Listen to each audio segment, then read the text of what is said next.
We back? Is it because... We're back. Oh, are we back now?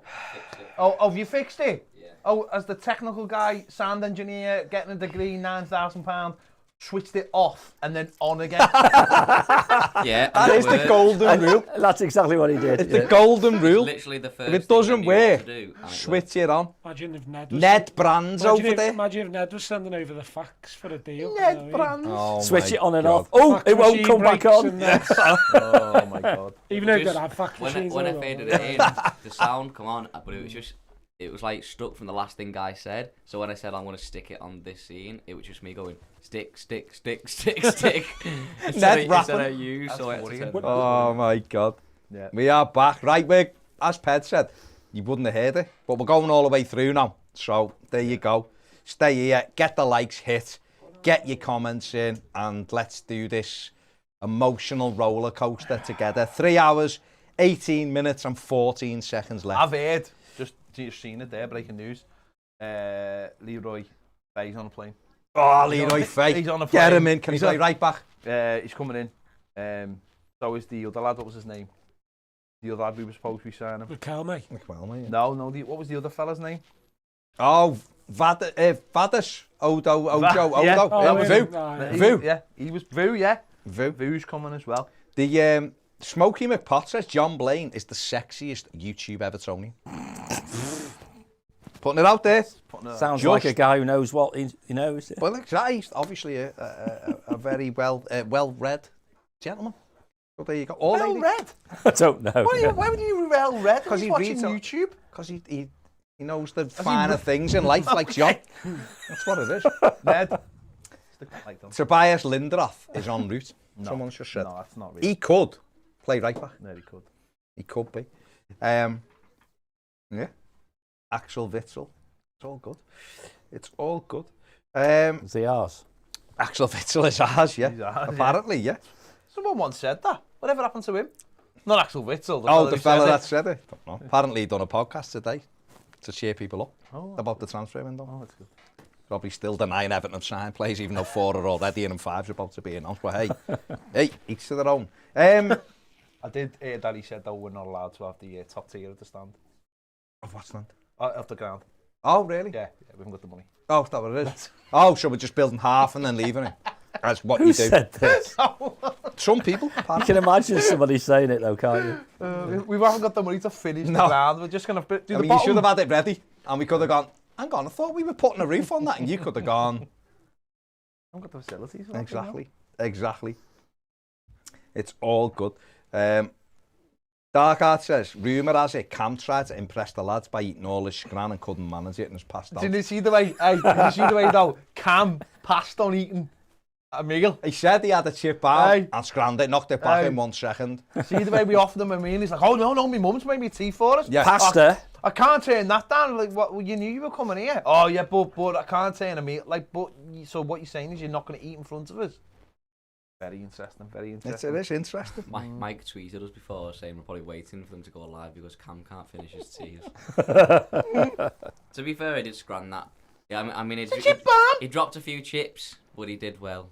The chip bomb that Steve Kelly destroyed.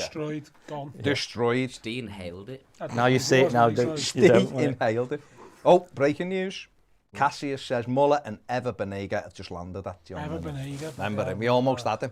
We had the work permit for him, and then he went, what do you mean I'm going to Everton? I'm staying where I am in Valencia. Yeah, Valencia. It rains. We literally had the work permit, went to London to get it and got it in about like 24 minutes. Muller was the first one I ever remembered. He turned up with a red jacket on, mate. The alarm bell should have rang right that moment when he walked in like that. And he went, tax, you say? What is that? No, thank you. And he was back out the door quicker than Ravanelli. When he also realised that we were only offering 50 grand a week after tax. Oh, sorry, Before tax. Before tax. He wanted it. Was that after tax. Ravanelli before he went to Middlesbrough? No, well, No, he it was was at at Right, Middlesbrough, that wasn't He it? went to Derby. Summer after. 97. That's right, I was in New York, and I had to wait the next day to get the papers from the day before. I was in the park end. Well, he walked in with his 7 minders. That would you wouldn't have messed with. Yeah. Remember the ones who were with Macheri? There was like 7 of them, mate. Remember the one in Switzerland with No, that's Macheri? what I mean. No, but remember the... I tried to get near him and he just eased me away Yeah, first. but you not remember the ones when On we... the when at we the were hotel? when we did that pre-season game at Goodison and we went on the pitch and did the team news. Oh, And and we were let through that back door.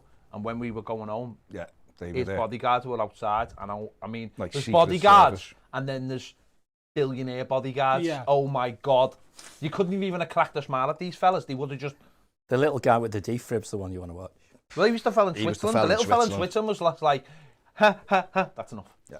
Yeah. And then That was moved- it. Don't mess with Yeah. the little No, guy. no, Just you moved it knew, up you the way. knew. And we were all going, thank you. Not to Macheri, to his bodyguard. Yeah. We were going, Yeah. thanks very much. Thank you for bringing him over. Yeah. Because Macheri was just like happy and smiling and he was made Yeah, up. yeah. But we were like, oh, thanks, mate. Thanks, mate. Go away now. He was scary. He was scary. terrifying. He would have been like Well trained. your story you told me, which we won't do now, but the lift when you were Yasser. working, big Yasser. Yasser Arafat, yeah. But they don't mess around, yeah. No. So, yeah, I mean, listen. Mathew Walsh says, suppose we've got Unsworth as cover for Dean. Matt Jackson, apparently. Matt Jackson. Yeah. Yeah. Matt Jackson. He'd do his job. He'd do his job. Brought him back. Is that Wolves, isn't he? Loan He's gone manager. to Wolves, loan manager, yeah. Lescott City's loan manager and has joined England, England, as well. yeah, seen it. What's yeah. he doing for England? You sure? I've just seen him. God knows what who our loan manager is. It's hard to think who our loan manager is. Lars Jakobsen. He's Greta, probably.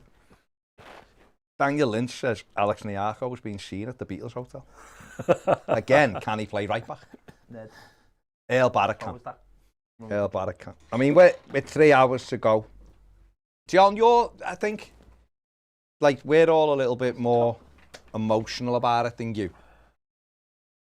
So what's your take on where we are with the right back situation and the winger?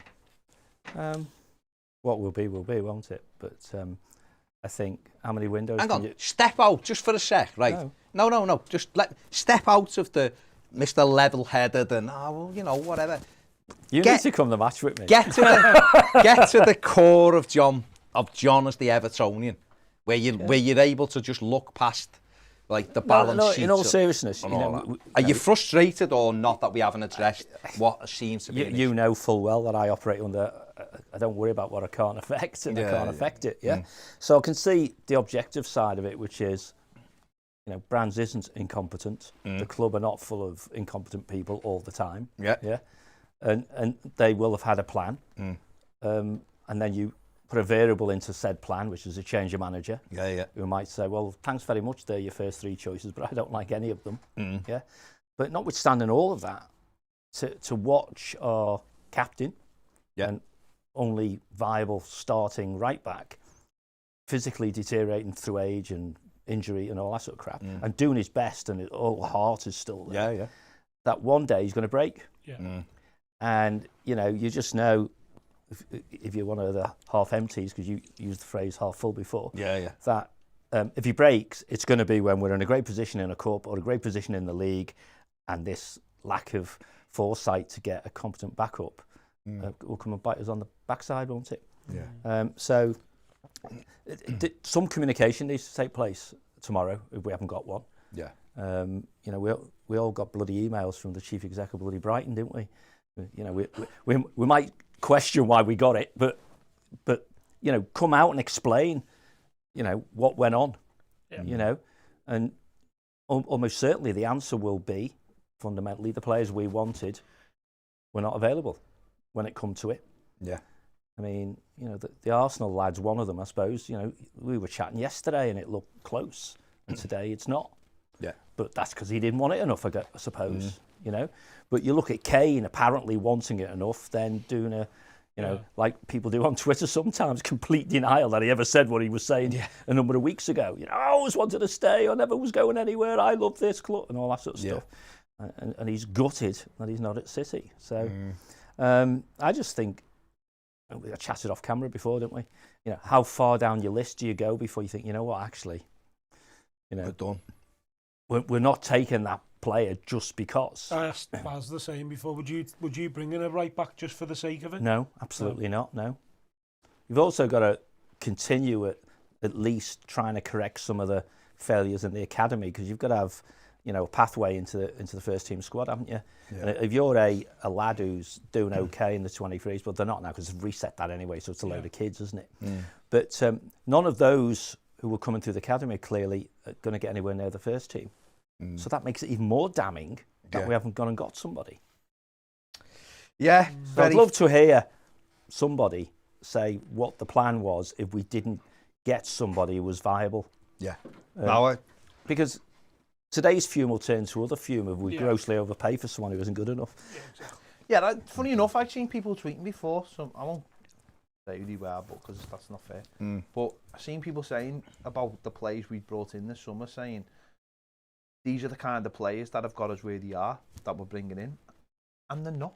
The players we're bringing in, whether you like them or not, are not the players we're all moaning about mostly are players that we give 5-year deals for, paid far too much for them, and are paying them far too much, so nobody else wants them. Okay, you can have the people like, okay, you can say James Rodriguez maybe, but we give him a 2-year deal. and most were delighted when we signed him, by the way. It's probably the one where we've given maybe a year too long. But all the people we moan about, we give 5-year deals on stupid wages, and we've got like the likes of Tosin. Rondon, when he comes in, will be 2 years, probably with an option of a third maybe, on decent money, but not amazing money. Gray the same, Townsend the same, the Corey the same, Allen the same. There has been a sea change in the last 18 months, 2 years. So the players we are bringing in are not these players. Well, that you can't are keep the pissing issue. money up against the wall, No. Because the day judgment comes, and that's your threats around financial fair play, profit sustainability and stuff. But if you remember back at Arsenal in Wenger's day, he set his rules. Get to this age, you get a year at a time. If you don't like it, go somewhere else. Moyes did, didn't he? Now, you've got to then stick to those things. Yeah. Now you've heard this crap from me before, but back when I was doing a lot of diving, you would say, well, we're on the beach deciding what we're going to do when we get in the water, and it's actually more dangerous in the water than it is on the beach. So why was it a bad idea when we're on the beach, but it's a good idea when we're in the water? Yeah. And the answer is it isn't. So they must set down their rules of engagement. And Brands tries to say at general meetings and stuff, every player has a price. And I think he said almost straight away, when the valuation on a player we have is exceeded by somebody outside, we'll sell them, right? Yeah. Subject to the normal, we've got to get replaced and all those. Well, the inverse must apply. When someone wants us to pay too much more than what we value that player at, we don't buy them. And that's actually where you've got to be ballsy. Take the fume from your fans, which will all blow out within a week before the next game starts, because it's a bit like the manager, isn't it? Once the window's closed, it's closed. Can't do nothing Bitching and about it. whinging doesn't do anything. But when you've got serial windows where 2, 3, 4 windows ago, you should have done something, and you still haven't done it, then you've got to ask questions. Yeah. You really have. And the chief exec, okay, Brands presumably doesn't work for the chief exec, but whoever Brands thinks he works for, heaven forbid it's Mashiri, should be saying, why haven't you done it? Yeah. Sit down with me, show me everything you did to get the right, no pun, right back, and why it didn't happen. And that's the drains up that has to happen in any business when you don't satisfy your objectives. Definitely. So, Okay. how many hours to go? 3 hours, whatever. Let's see. Let's see what happens. Rabbit out of a hat and all that jazz. Yeah. SOS Shula Science TV. He's pet at the PS4 controller because he's trying to sort. Oh yeah, I wasn't playing. He's trying to sort the telly. It's the telly. the telly over there with Trying to get Sky on. And Roberto on the super chat as well says heads fell off again listening to the Arsenal fan TV fella who looks like Voldemort still going on saying offer Everton 80 million for Dom right now and he will come. He won't. Hilarious. Absolutely hilarious. Okay.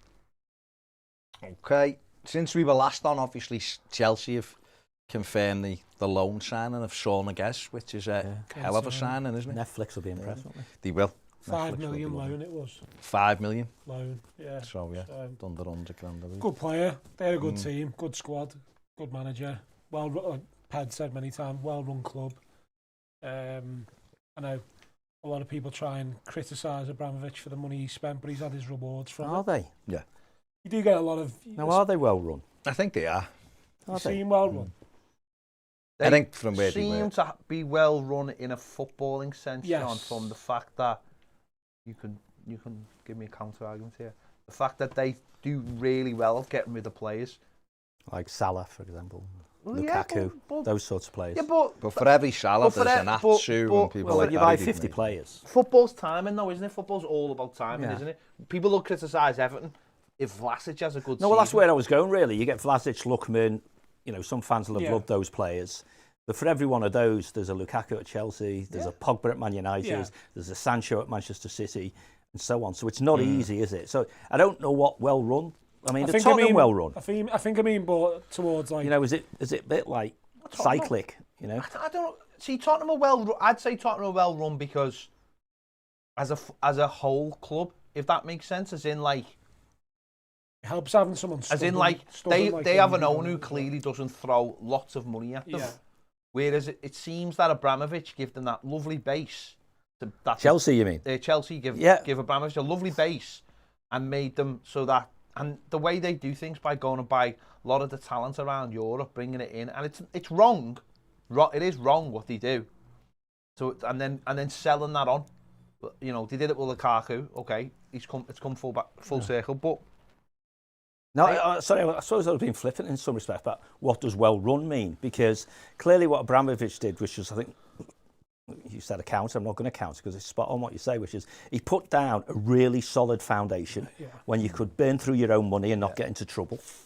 But they very early on concluded that a lot of their investment, okay, they've had the big high profile purchases and stuff, was to build out that academy. So what? They had like 50, 60, 70 players out on loan at one stage, didn't they? Yeah. They obviously played close to the edge because they wouldn't have got the transfer ban if they hadn't. Yeah. Then they've had a couple of years not being allowed to spend money. So, of course, they can spend it now, and they seem to be spending it wisely. So, if that's well run, But that transfer ban wasn't even FFP. That transfer ban was tapping up and all that. Kids. Yeah, absolutely. The same one we had. Yeah. That's what I mean, close to the edge on what you do and don't and do. ultimately, their kids used to win all the trophies as well. I mean, that was one of the things that was said about Chelsea. Their kids won everything, and yet they didn't make the step. See, the point being, if we want to be critical and forget Mashiri burning through his own money, there's no product, is there? It's not like we've got a great academy with a load of players out on loan and we know every now and again we can sell one for 5 million here and 10 million there. Then when we start winning things, those 5 and 10 million players, as the Shite have found out, become 30 million players just because of where they've been, and everything becomes, what's the word Mashiri used, sustainable. And that's what Abramovich has done to Chelsea to a large degree. They're sustainable. You said it before, though, John, if we had any kind of kids coming through, they'd be all over this squad now. Yeah. Your backup right back would be whoever the kid is coming through. But the problem is we've had 3 or 4 years of nothing coming through. So the next crop are not going to come through for another 2 years. It goes back to Steve talking before, again, when we were talking about the lack of the right back thing. I mean, I'm not great at remember numbers in my head, but how far behind Baines was Seamus in needing to be replaced? And we saw that they went out, they got Luca, and Cuckoo was supposed to be stacked in behind him, and so on. And yet the other side just hasn't happened. Just hasn't happened. It's weird. It's a strange one. Yeah, Well, to the point where we had the lad who's left the club and he's supposed to be brilliant because he said there was no pathway, and yet if he played right back, he'd be back up right back now. Yeah, and he'd get opportunities this season, and that's the most annoying thing. Is that for one being right-footed, one being left-footed? Is that you one's gone to Southampton, and the other one on the left back's gone. And that's the mad thing. The other left back's gone on loan. So we've like two left backs have gone. Yeah. And we're not sitting here worried about left back, are we? No. I mean that's but that isn't. We're in the same position, aren't we? Isn't that the weird thing? Aren't we in the same position? But we've got a fella who's 4 years younger. Is one of the best left backs in world football. Seamus, I love him, and I think for a couple of games he's fantastic. We saw last season he'd had 3 muscle injuries before and that's November, fatigues, and stuff like that. And we can't keep flogging him. Said earlier on in the day, if you give me Seamus Coleman 10 years ago, Oh, yeah. we'd be in dreamland Oh, yeah, because we he wouldn't was be sitting here, fantastic. probably. We wouldn't be bothered. So that's the issue, is that you're absolutely right with Leighton Baines. We were all sat there going, oh my God, Leighton's getting a bit older. How do we replace him? And we got Luca Dean. It was like, oh, he's going to fight with Baines. I wonder if he's good enough. Within 3 games, normal business, right? He's in. Yeah, exactly. Normal business, when you're doing succession planning, you're saying, you know, Steve leaves, then we hope we'll promote Baz, say. Yeah. But that's if Steve leaves in the next year or two. If it's the next 3 or 4 years, it's Ped, you know. Problem is, all three of you can just resign and go and work for someone else. But with players on contracts, 5 years and all this sort of stuff, you can see them deteriorating, can't you? You know, not that Seamus is just going to, he might get injured, of course, which is the equivalent, I suppose, of you joining someone else. But they have line of sight of, if he doesn't get injured, we think, you know, he's going to drop off, which let's just qualify it as number of games per season that he can actually play, you know. So he's at his peak, plays 50. Then he gets to a certain age, it's now 35 to 40. Then it's 20 odd, which is where James is, you know, and you think, ooh, you know, how can that be at your age and stuff, showing off in your gym at home and stuff, yeah. And at that point, you need someone who's going to play the other 25 games, don't you? And that can't be a young kid who you think, let's just cover him and protect him, or play someone out of position like a centre-back or a wing-back or whatever. So there's no answer other than they've just not done it. Because with Coleman, when Baines, not on the decline, but he started to pick up a lot more injuries. Well, that's the point, Even that was 2 years too late, though, yeah, wasn't it? it Let's be was, honest, that was 2 years too late. Was it Marnez's last season? He got that bad ankle injury. But even in... was it bad ankle injury he got, Baines, where he was out for the... Well, it was 2012 in the semi-finals where he first got his Yeah. injury. And it literally, from that moment on, we needed another left-back, Yeah. a backup, a proper Yeah. backup. And we never. So literally, he was already past it. He was where Seamus is now. That's what I mean. Well, It's probably where Seamus was last season. last season, yeah. And he got that extra year, didn't you? You think, he ain't going to play, No. you know?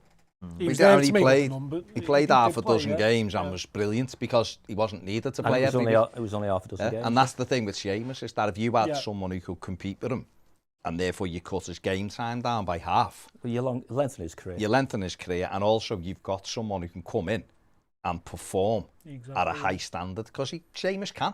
When he's rested, he's brilliant. But if you're saying to him, do us a favour, run up and down for 90 minutes today, and on Wednesday run up and down for 90 minutes, and then on Saturday run up and down for 90 minutes, just because... And then go and play for the Republic. Then go Exactly. away, and where you are, the injuries will kick in because it's just natural. It's just the way it is, and it's over. No, I'll need it in a minute. Ned, nice one. But listen, it is what it is, and Can't flog that one. and there's It's not just much we It's a can fail. do. That's it. At the end of the day, it's just a fail. It's a failure. Someone's got it very wrong. And I don't know how they've got it wrong, because that's 3 years in a row they've got it wrong. And it isn't. Let's be honest, right? It isn't. We can sit here and we can be critical right now because there's 3 hours left of the window and Everton haven't done anything. And listen, for all we know, they are shortening, and it could still be announced and all that. But we think they're working on a few deals right Well, now. that's- For yeah, all we that's what know, we think, we're going to get so- 2 right backs. Yeah, there you go. But we could just be sat here looking silly. But it isn't about today, is it? It's about the 3 months they've had, till the 8 weeks they've had, and the 2 years. I'd like to know John's opinion on this. If you get to the point, John, with 3 hours to go to the transfer window in business, you've done something wrong, haven't you? Yeah. Go ahead, Ned, you're all right. Yeah. But also, amongst all businesses, I'm assuming football's right at the sharp end of not telling the truth, the whole truth, and nothing but the truth. So if Everton have believed up to a point that they were going to get player A, then it's really challenging, isn't it, to keep player B and C warm on the off chance, Because B and C start saying, well, you didn't want me anyway. It's only because you got crapped on over there. So you've got to give the perception to at least your first 2 choices that both of them sort of believe That they're the first. they're the first What choice. I find dead interesting is, and there must be a factor in this, because they went after Max Aarons, 30 million, seemed very hot on him, and then they decided Too much. that was too much. And then they went for Dumfries, and it was like 15 million, and it was like too much. What was the factor where someone pulled the rug and went, you're not having a £30 million player this year? I just now the Esk has alluded to what that factor is, and I just wonder if that plays into it with the stadium and the needing to have a pretty tidied up balance sheet. Never mind FFP, and Premier League rules. I wonder how much of that plays into it this summer where... Lenders will always want to have some form of surety that you can afford to pay. Yeah? So they'll look at the business metrics and say, go back to that thing you said, are they well run? Are they in control? You know, or are they making impulsive, random decisions, blah, blah, blah. And probably want less interference from the largest shareholder, unless it's him actually just slapping money down and saying, money. There you go. It's difficult to say that they can't have an eye on, you know, the fact that the stadium lending's got to be done, you know. But I don't think in a day-to-day sense they're thinking, oh, we can't do that because we're building a new stadium. I don't think that. I mean, me and Baz talked about it whenever it was a couple of weeks ago. And the simple thing is, at the end of the day, how much net will we end up spending, if anything, you know? And if the answer is, presumably we want to minimally balance and hopefully come out better off when FFP at the end of this window, then it's about priorities, you know? We must have known, no matter how much blinking was going to go on, that Keane was going to go. Yeah. You know, and maybe one or two others you could know, you're almost pushing them out the door. And if that left you with 30 million to play with, you have to decide, tell the manager, you know, shall we spunk it all on a right back? You know, and he perhaps said no. I need a backup for him first. Do you think, especially with the last window, with Josh King coming in on the last couple of hours of the last one, did you think that's put the club off doing late deals due to, I suppose, how poor that acquisition was in the end? I suppose that was a poor acquisition, though. That was just the manager. It was cover though, but he was cover. I know, but I mean, John, we sat here nearly every single week going, imagine if we hadn't signed him. Yeah. Imagine, isn't it better to have a spare wheel than not have a spare wheel? Yeah. How often do you use your spare wheel? If we hadn't got him, the first game after the international break, bloody DCL would have gone out for 3 months and we'd have had no. No, I'm just thinking if it's put them off doing deals. No, I don't think so. I thought it was a really good deal, though. Yeah. I thought he structured it really well. I thought, you know, there was clearly hesitation to bring him in. Yeah. Carlo clearly didn't want him. Someone obviously was pushing for him. And then ultimately they've gone, because we sat here that night, didn't we? And we fully expected them to go 3-year deal. And when it was like a loan, I was just massively 6 months, shocked. basically. Yeah, we were made up. We were like, well, that's perfect. It was just clever. That was dead perfect. And to be fair, we did that night. We give the club loads of credit because it was a clever move. And it was good. And to fair play to him, although it didn't work out like that, he accepted it. Fulham offered him a 3-year deal. Oh, yeah. And he went, no, I'll take the... and he's back in the Premier League anyway with Watford, so he's okay. We were delighted with it because it was a short-term deal and it allowed us to get out to something that hadn't worked. And it allowed him to still be in the shop window. And we really should have played him. And Ancelotti didn't, and that was on him. And he might have won him a bit more points if he'd have given him a go. But alternately, the lad's got to prove it in training as well. So I think it's a two-way street, really. Yeah, and I think we as fans, and we do get emotional and stuff, particularly at games. But the thought that, you know, whoever it was, I can't remember who it was, I saw on Twitter saying, anyone who thinks, you know, Brands has spent weeks sitting on his hands drinking tea, which is a neat trick, but hey-ho. Yeah. Yeah. One hand it was. Yeah. One hand was it? Oh, okay. Stripping the... Well, that's crazy, isn't it? Right? So as we speak... Yeah.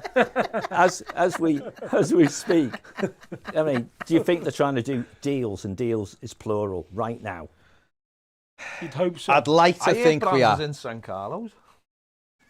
I'd like to think that they are trying Not all this cracked up to be that place. They are. I wouldn't go, John. The Manchester one isn't, so I don't know about... I think they are trying to... Well, there you go. So they're trying to do deals, so it almost leads into Ped's question as, well, if they're trying to do deals, where's the goddamn money coming from? Yeah? No, the interesting thing is, though, if you're trying to do a deal right now, it's going to be a loan, isn't it, with a view to a buy. That's right, which is what probably suits Everton more than anything. Yeah. You know, we were saying before, me and Steve off camera, when we were talking about the Maitland one, or Maitland-Niles one.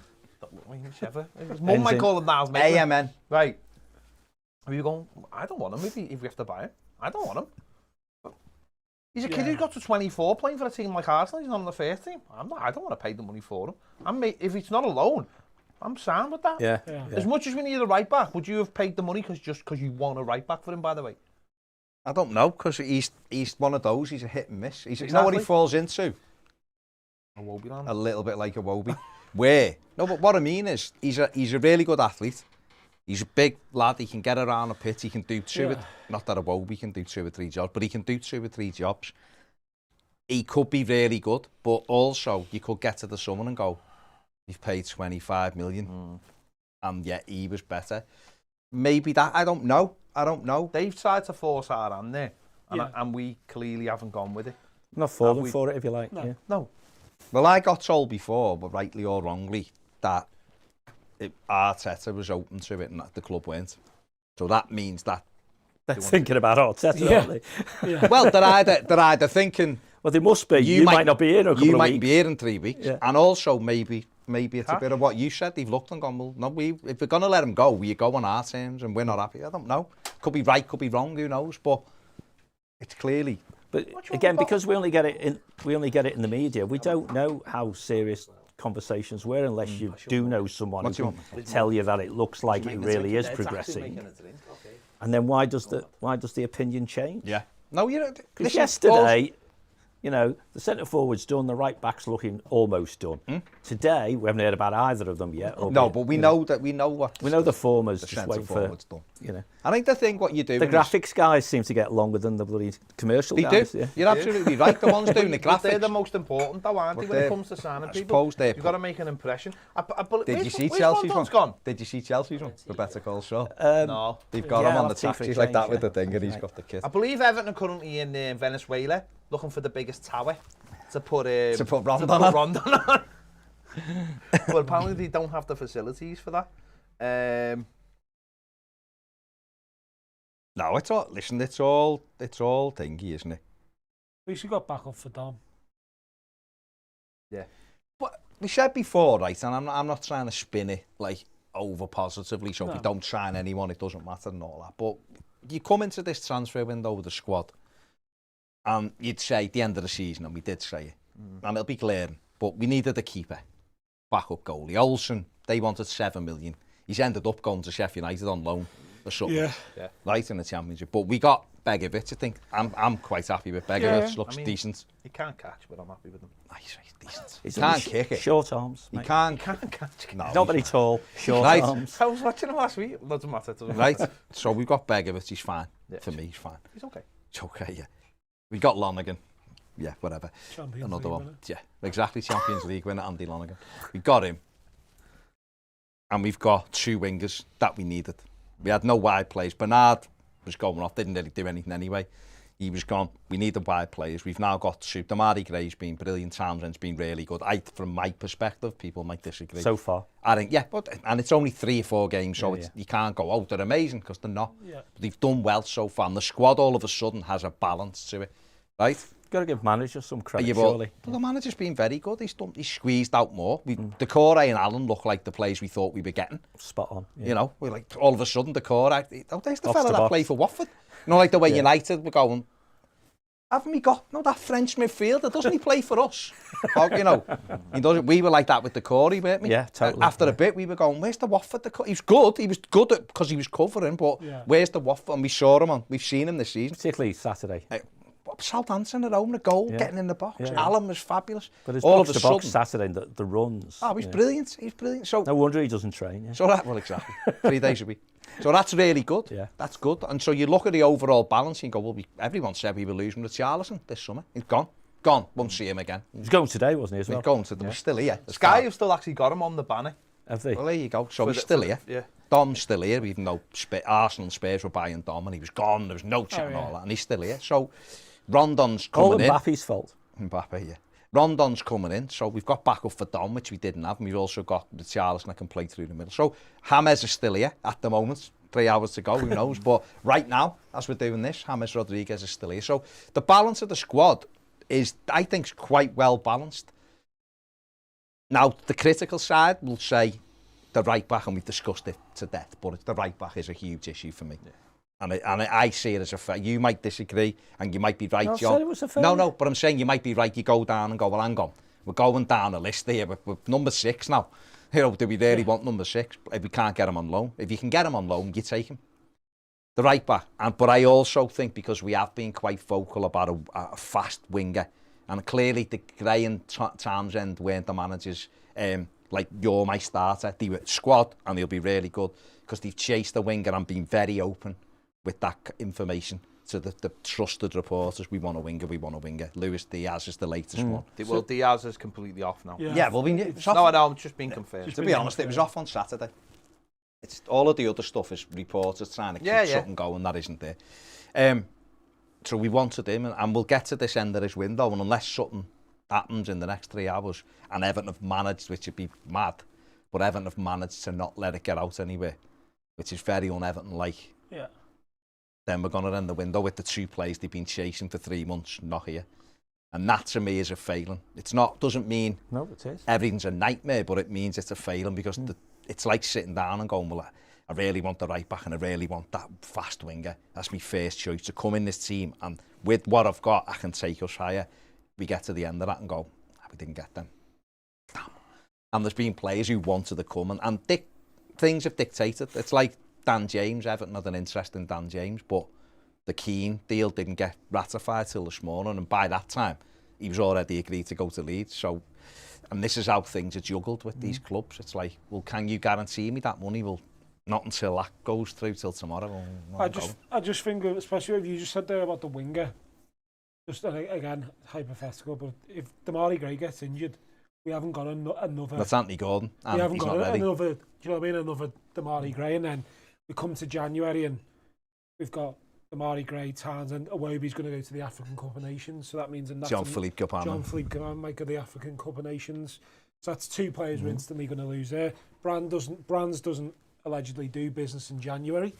That's not what he said. What he says is there's no value. No value, sorry. So if the He's player... only done it once. But if the player you want... And only done it once is available. PSV. Yeah, but if the player you want is available in January, you get him. You don't go, I don't do deals in January. But you're right. Yeah, but it's the end of January and it's all that. Yeah, and I just think, especially if Gray, like if he drops out of form, we haven't got someone who can come. Like we've looked at obviously Diaz, we've mentioned Bailey, etc. before. There's no one who fits that style, and that's what we want. That's the bit when you're building a team, and I think Leicester have been quite good at this, and other teams, and it's I think probably the higher you go, it's more difficult to do. But is that when you set up a way of playing? Yeah. If one drops out, you want the fella coming in mightn't be as good as the fella dropping out, but he can still kind of do the same job. So you don't need to change what you're doing, and you can be dynamic with it. It's and I think that'll be well. Right back is the same thing. Goes out, we're bringing a defensive fullback. We saw that last season. Yeah, the first 7 games when Seamus was mainly fit for. We were this flying team. And then the minute he went out, we had to start playing Ben Godfrey there, and then Mason Holgate. They're good defensively. But they're not Godfrey. I love Ben Godfrey, but he's not. He doesn't run past people and whip crosses in, does he? No. You know, Mason doesn't do the same. They're okay in possession. You're having to change your style, aren't you? The Dutch media reporting that Donny van Beek wanted to leave Man United. A loan deal with Everton was close, but Ole Gunnar Solskjaer blocked the move. I'm not bothered, but it's an interesting one. That to me wouldn't have made any sense. No. That's just a tenuous bloody Brands link, isn't it? Possible. I don't know. They obviously don't like us, Man United, do they? They always do this every winter. It's weird because just stick it I mean, thank you. You're literally give my cup away, which I nearly want to strangle him for, because you never seem to be able to give the same cup to people who had it. So that's what media's doing that? That was mine. Head. All right, mate. That was a Dutch. All right. That was Dutch media. Well, listen, maybe. I don't know. But then again, that kind of thing. Okay. Fair play. That kind of thing, though, winds me up, because that then suggests they're just going, right, who's available? Yeah. Who?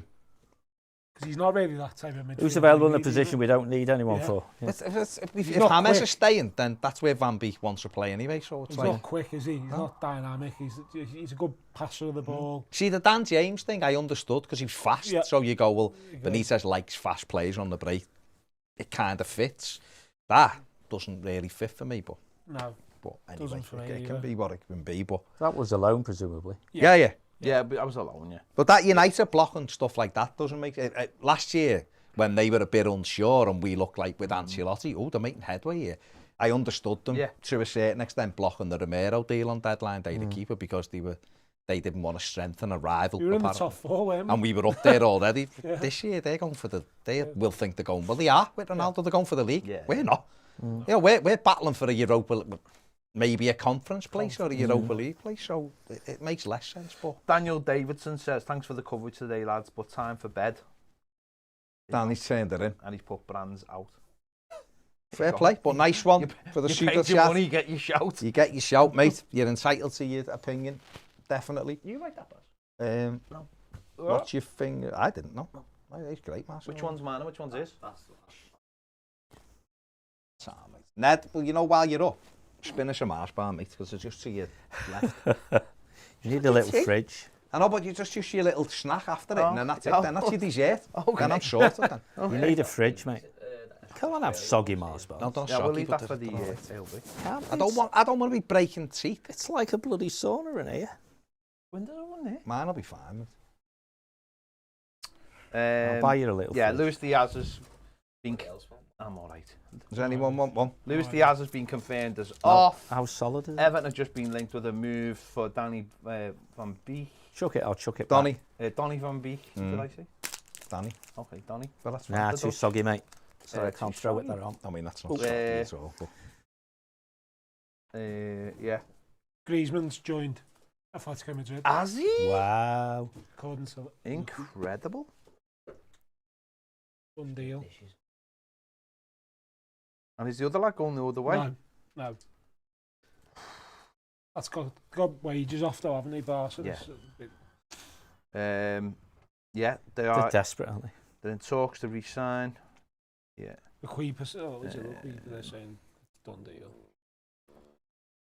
Wolves have ended negotiations to sign Kamara. Uber Kamara and Have Kiefer they? Moore. Ooh, interesting. Yeah. So deals that never were become deals, and then they become undeals. And Yeah. And then people kick off that they were on deal. It's a loan for Griezmann. it will be, won't Option it? to buy. People saying Mars bar to fridge confirmed. No, mine's absolutely fine. Mine couldn't agree terms Okay. with the fridge, so it is absolutely fine. Lords with the Pink's got a good one. He said, just seen Dixie Dean outside Goodison. I mean, Well, to you be would, fair, wouldn't you? factually correct. You would. Factually correct. So I'm back on the thingy after tomorrow. Back on the.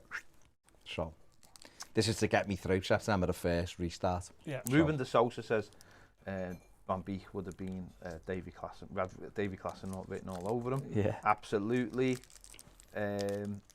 Clampo says, do you think Hammers will play any part this season? Yeah. Of course you will. You can't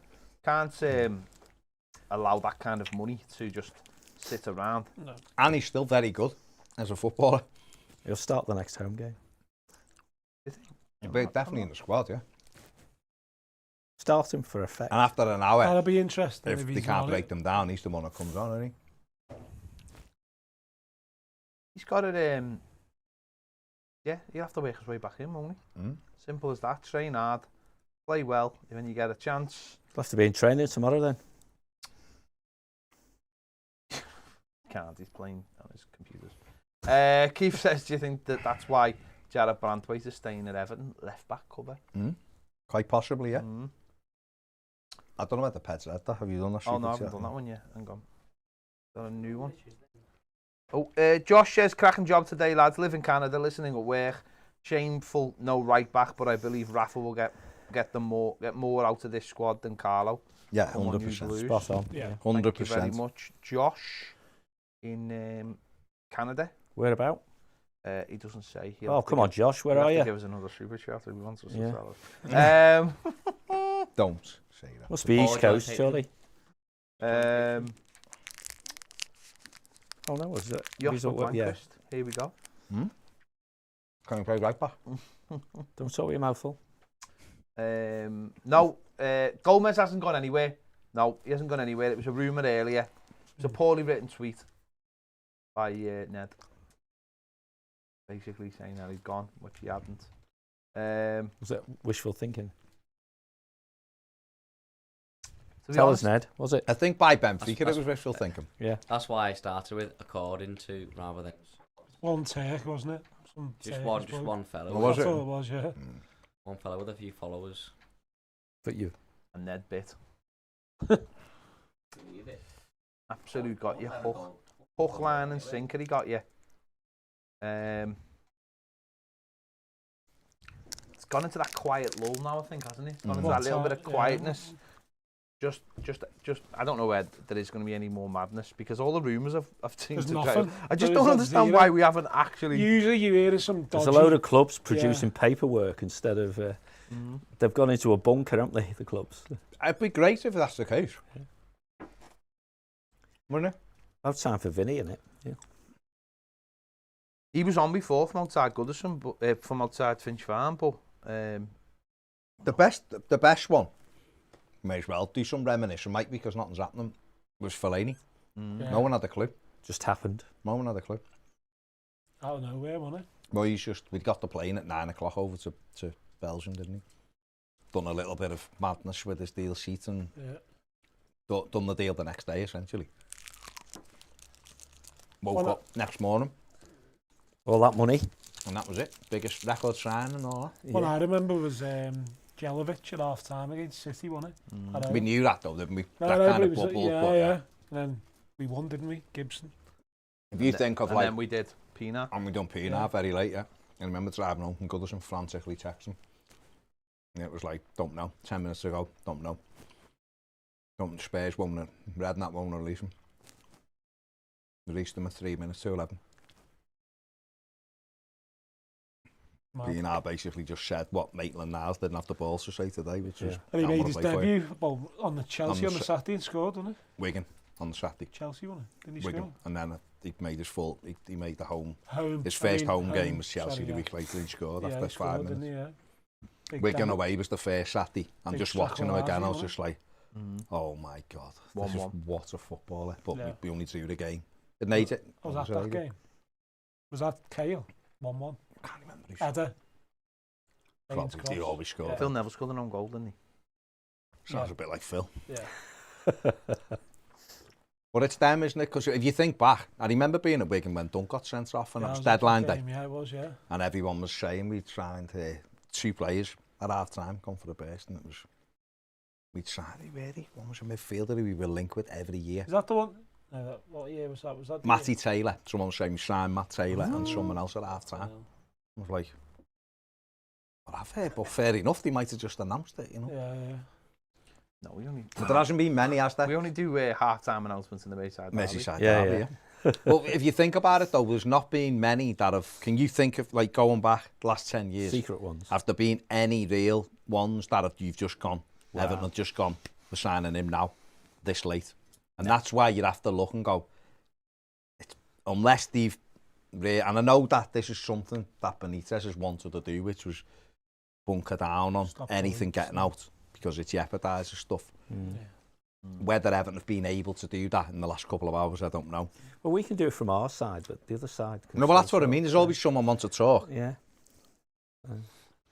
It's interesting how a lot of people just like think that we're going to get a couple of injuries and we're going to be absolutely in a mess. But in terms of like covering positions like the left back, we're not 5 or 6 We've got players who can cover that position if need be. Yeah. And if it was not ideal. No, it's not ideal, of course not. And I suppose right back is similar. It's not ideal, and it's going to cost us in terms of quality. But we still got players. Talking about Gomez before, you wouldn't really want Gomez to go out the squad at the moment because if you weren't bringing anyone in, because he's actually seen in the last 2 games coming off the bench, he's been superb. I thought both games. But he's not, as terms of a squad player, he's fine.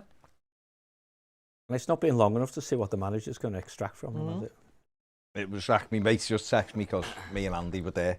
It was Gary O'Neill that people were saying we'd sign that night. Gary O'Neill. And they were like, who?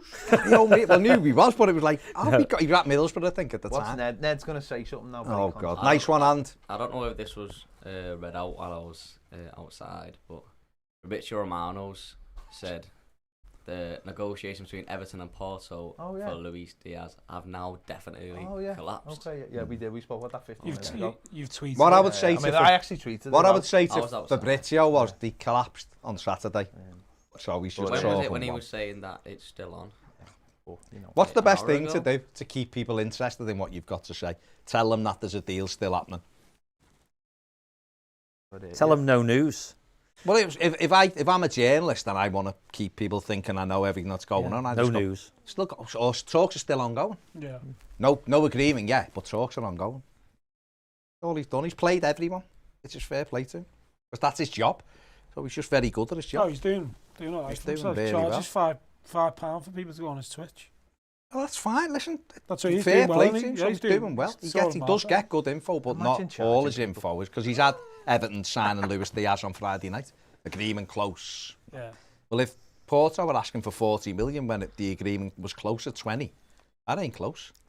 When I buy your house for 200 grand and I offer you 75 grand, you're not going to go, oh, we might deal if you're not dealing until 200. So people, And you might look on Zoopla and say, Yeah, exactly. he bought this for a quarter of that That's- 2 years ago. so it is what it is, isn't it? It's. I would suggest with 2.5 hours to go. It is weird that Everton haven't gone public with Rondon, though, isn't it? You know, I do find that slightly weird. Maybe it's not happened yet. Yeah. Maybe Maybe. maybe he has gone to Liverpool, like the rumours. Ned at Finch Farm turned off the fax machine No, and he can't get it back on. I get it, but why would it go in? Just imagine the fume of Rondon actually went to Liverpool. Klopp wanted them late on. He Last was in minute. Merseyside and just decided to go to Melbourne. Well, it's not Melbourne now, Kirby instead. And then everyone would be fuming then. All the people who don't want him would be livid, wouldn't he? What? We can't even get Rondon. Fantastic. I'm trying to see what I'm doing here. I'm trying to make light of a situation when really I'm annoyed that we haven't got what I wanted. Trying to make it I sound thought like you were it's trying to fill a silence. all right. Because everyone's just gone. I think there'll be. I'm not even going to say. Is there any, do you reckon there's any deal, not even just Everton, no, any deal that isn't out there now that could happen in the next 2.5 hours? Not even just Everton. Yeah. No. I think. Don't think so. I think it's. Yeah, my hope's gone. Hope's I gone. don't just mean Everton. I woke up this morning. No, I woke up this morning. I said I can get 3 in today. The thing is, though, we do live in a world where you'd know by now, or you'd like to That's think what I you'd mean. know. Usually there's the odd dodgy rumour going Yeah. around going, oh, I've heard this You know, plays you and would talks think and- by now. It does seem like it is like almost gone past the stage now. Because I know other countries have shut now, haven't they? Yeah, Germany's shut, Italy I and think. Germany, yeah. They've shut. That obviously stops them. But it almost does feel like a lot of clubs are wrapping up, and any clubs still haven't done anything, or are just shopping in desperate tiles. He is getting a lot of stick online, Marcel. Oh, well, He will do, won't he? I honestly don't feel like he can escape it, because right back is such a big thing. Now they'll turn around and go, yeah, but we've still got John Joe Kenny, so we've got backup. And just like, yeah, but John Joe Kenny's not good enough. No, he's not. Can somebody tell me what a director of football does? Yeah. Is a tweet I've just seen. Depends which club, yeah. Yeah, I think they mean for ours. Our mate Steve says you're told to get Europe and compete, and at the top of the league table and try to win trophies, and you're given £1.7 million to spend. Rafa is the right manager for us, and I think he can be like Moyes was in them circumstances. But this ambition waffle from the CEO has to stop. Yeah, just And I'd like to hear, you know, with the fan in me, the total fan in me, and the kid in me that want to still believe that Everton want to try to be successful. Yeah. I want to hear from our CEO tomorrow as to why we've only spent £1.7 million. the thing about it was I wasn't even expecting anything this week. It was only when Rafa Benitez said last Wednesday he still hoped 3 or 4 would come in. Said on Saturday, And then 3 on players. Friday we started getting linked with a few. Started getting linked with Diaz and Rondon and the kid from Arsenal, and you started thinking, well, it's not, we haven't suddenly found money. Moise Keane was going out, we knew that. You know, Vlasic was going to get us a little bit of money. Even João Virginia was going to get us a little bit of money. So it is slightly disappointing. And as John has quite often shown us, you know, that little bit of money can be spread with amortisation and stuff. So you're hopeful that something... Listen, maybe Everton are just punking us all. And there's just going to be... Everton announced Rondon. Everton announced There is Jeremy actually, Boga. is it Michael Bridge? Gareth Barry's in the year card. Michael Bridge off, is it Sky? Oh, yeah. Oh, yeah. He was on a podcast in the last hour, is it called Football Fancast? Oh, yeah. Oh, yeah. And he's saying he's heard murmurings of Doherty to to Everton. I've heard that a couple of wouldn't times, surprise but me. you know what that smacks me of? That smacks me of a rumour just going round in circles. Because they've signed the right back, probably. Yeah, but that sounds like someone said it somewhere and then someone else has grabbed it and then someone else has grabbed it, and it's just like one of those things that goes round in a circle rather than actually being a real rumour, just because of where the different places I've seen it in. Well, I think a lot of clubs have been trying to be creative, aren't they? So whether they're behind the scenes getting wind of proposed changes for financial fair play, proposed changes for P&S and all that jazz, I don't know. Did you hear the one about Ronaldo? No, it's what is it? 15 million United have paid. Plus 8, yeah, plus 8 So it's a million. 2-year deal with a 1-year option, but they're paying the money over 5 years. Well, that's what Barca were going to do, weren't they? Yeah. For Messi. Because what they But do... they're paying the money over a longer period than they'll have the player. Well, yeah. That must be the new end of you know, a player's career contract now. They'll probably make it all back on the shirt sales as well. Just a bit, yeah. Be interesting If they can get him to get number 7 on his back, Yeah. yeah. Be interesting if it's Doherty though, because obviously they're both Irish. I was going to say him and internationals, Seamus are aren't fighting for the right back spot as well for Ireland. That's good. And get in sync as a they? deputy. Yeah. Come back with their Doherty's picked up an injury in Irish training. I know. Who kicked him? Oh, we wouldn't like to say. What do you make of him as a player? I liked him at Wolves. I thought he was really good. I thought he played. Struggles in a forward. I thought he in a 3, yeah, and obviously, you know, we played the 3 last week, but I don't imagine that'll happen too much. But I like him. I think if it was a loan deal, I'd go for it. If it was there, it was available, then I'd go for it. They've got a couple of right backs, then why not? If he doesn't fancy him, which is weird because he was his player, he sold him. Yeah. Maybe he knew. Then I'd probably well, he might have, mightn't he? He's the Well, one yeah, who we got sold him. rid because he didn't want him, and then he tips up at a place where he Well, is. Like Where Andy he is, Hinchcliffe and our Howard Kendall. Kendall, yeah. They'll have 4 right backs now. Tottenham. But that's the thing though, isn't it? If I imagine circumstances will present themselves as the day goes along, and maybe now that lad signed for Spurs, that Everton might have suddenly something might have opened up, an agent might have rung up, going, oh, he's available here, you know, you want the right back, why not? Come for a year. And that's the flip side of what we were talking about before, about how far down your list you go. All these agents out there who've got a right back, yeah, are thinking, well, Everton need one. Yeah. And if they're figuring out Doherty's ending up 3rd, 4th, 5th, 6th, whatever it is, no choice because the manager doesn't like him, they'll try and move him, won't they? Then it becomes money again. Yeah. It's whether Spurs would see us as a direct Well, rival. we are, aren't That's what I mean. we are, but then No, it it's only depends McPartland, about moving, yeah. like John just said. Daniel Levy's a businessman, whether he thinks, well, who would you rather have, him or Aurier? You know, it's hard to judge if Doherty isn't. He hasn't played, has he, much in the last, 6-7 months? They're way If- overpaid for him. If you tell me a year ago, I would have said Doherty easy. But I've seen him playing in a 4 before, and All over the it's not gaff. great. Like, Way over. probably Aurier, to be honest with you, and I don't even really want him. But I think you're at the situation where I don't think... I think, everybody. I think if one of them come in, people will be fuming anyway. So may as well you just go, forget it. John, Seamus again. people Off would we go. probably, I'd say, more with Aurier than they would with Doherty. I'd say prefer if they had to choose. It's I guess, for me, the winger thing is the disappointment. I think I knew that they were after a winger, and then I'd kind of convinced myself that it was done.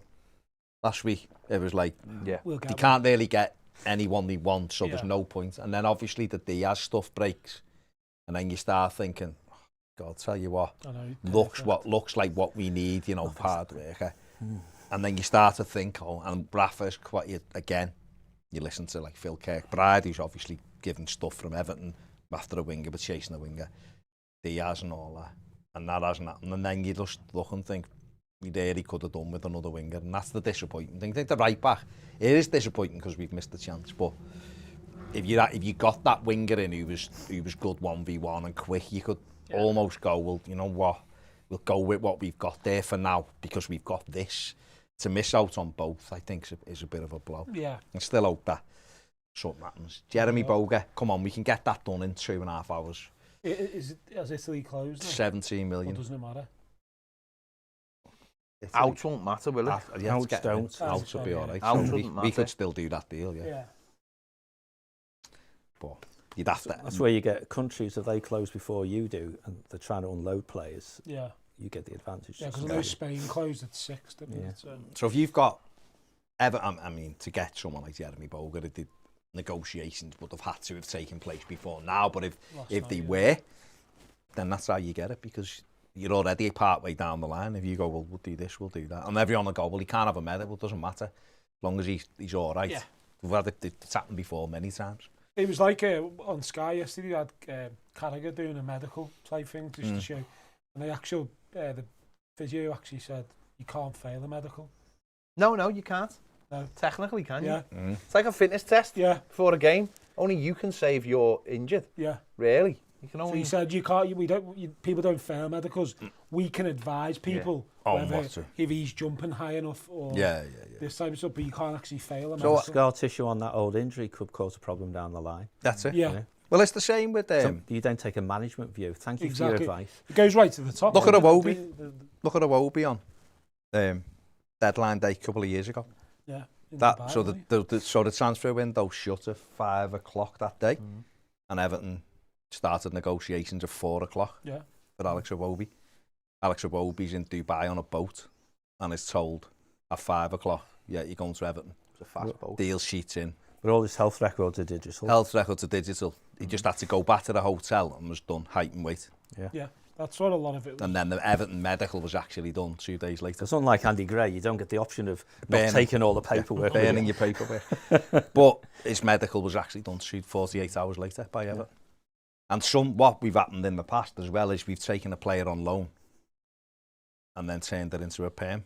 Which is because as long as the deal sheet and agreement's in that you're registering that player.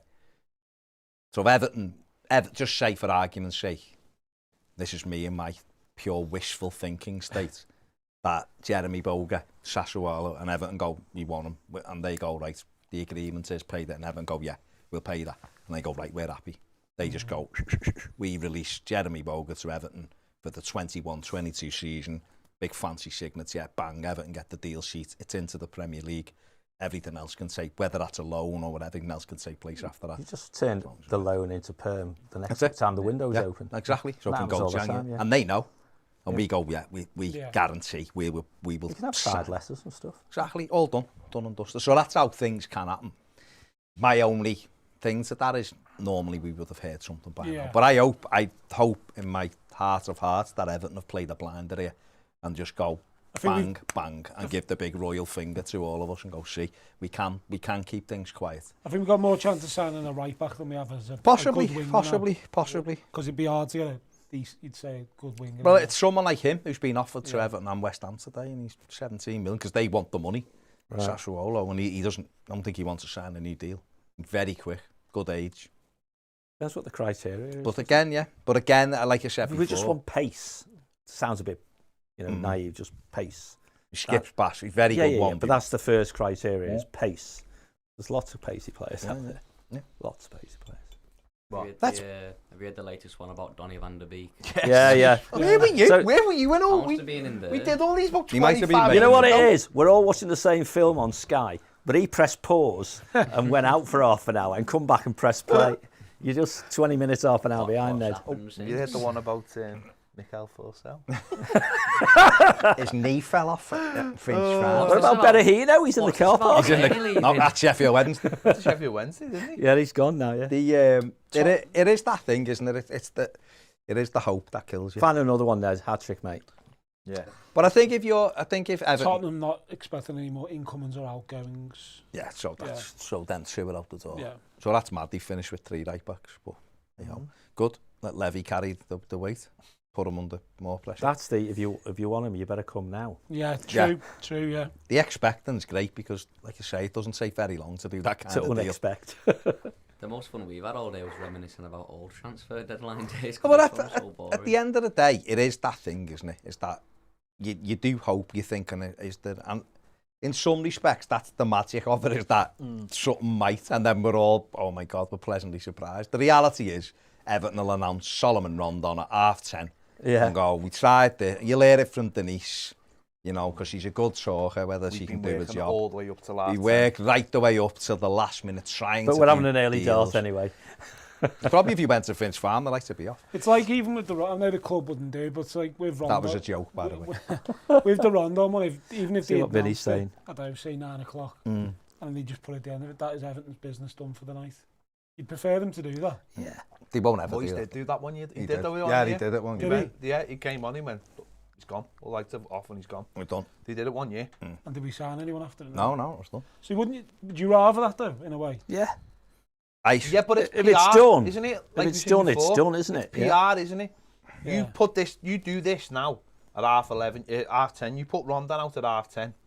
Say And that's people, it. People say at 10:30, oh, we did something, Yeah. right? Could have done. I'm not saying they could have, but they probably could have got Rondon done yesterday. They wanted to. Yeah. But that's not good perception, is it? Perception is you had something on deadline day. You were part of the madness. We say this every year. Yeah. When teams have had really good summers but don't buy anyone on deadline day, there's always a tinge of regret because they weren't part of the madness. And yet we're the idiots sitting here at 9:15 and we'll be sitting here till 10:30 waiting for us to sign somebody. And it's like other teams are going to have to worry about that because they've got everyone done. So I think I'm more talking just probably from a fan's perspective. You'd rather them say, that's it, it's done. no, you would, but at 10:30 tonight, No, like no. Baz had just said, Everton can come out and say, we were working all the way up till 10:30 to get someone done, someone else done, and we got Rondon in, but we just couldn't get another one in. And it looks great because some people will go, oh yeah. Where Everton have probably known since about 5 o'clock that they weren't getting anyone in realistic terms. I'd imagine. Well, certainly permanent anyway. Yeah. You're not buying anyone now, Yeah, are but you? 6 or 7 hours out, you haven't pulled stumps then, have you? Yeah. But you might do with half an hour to go.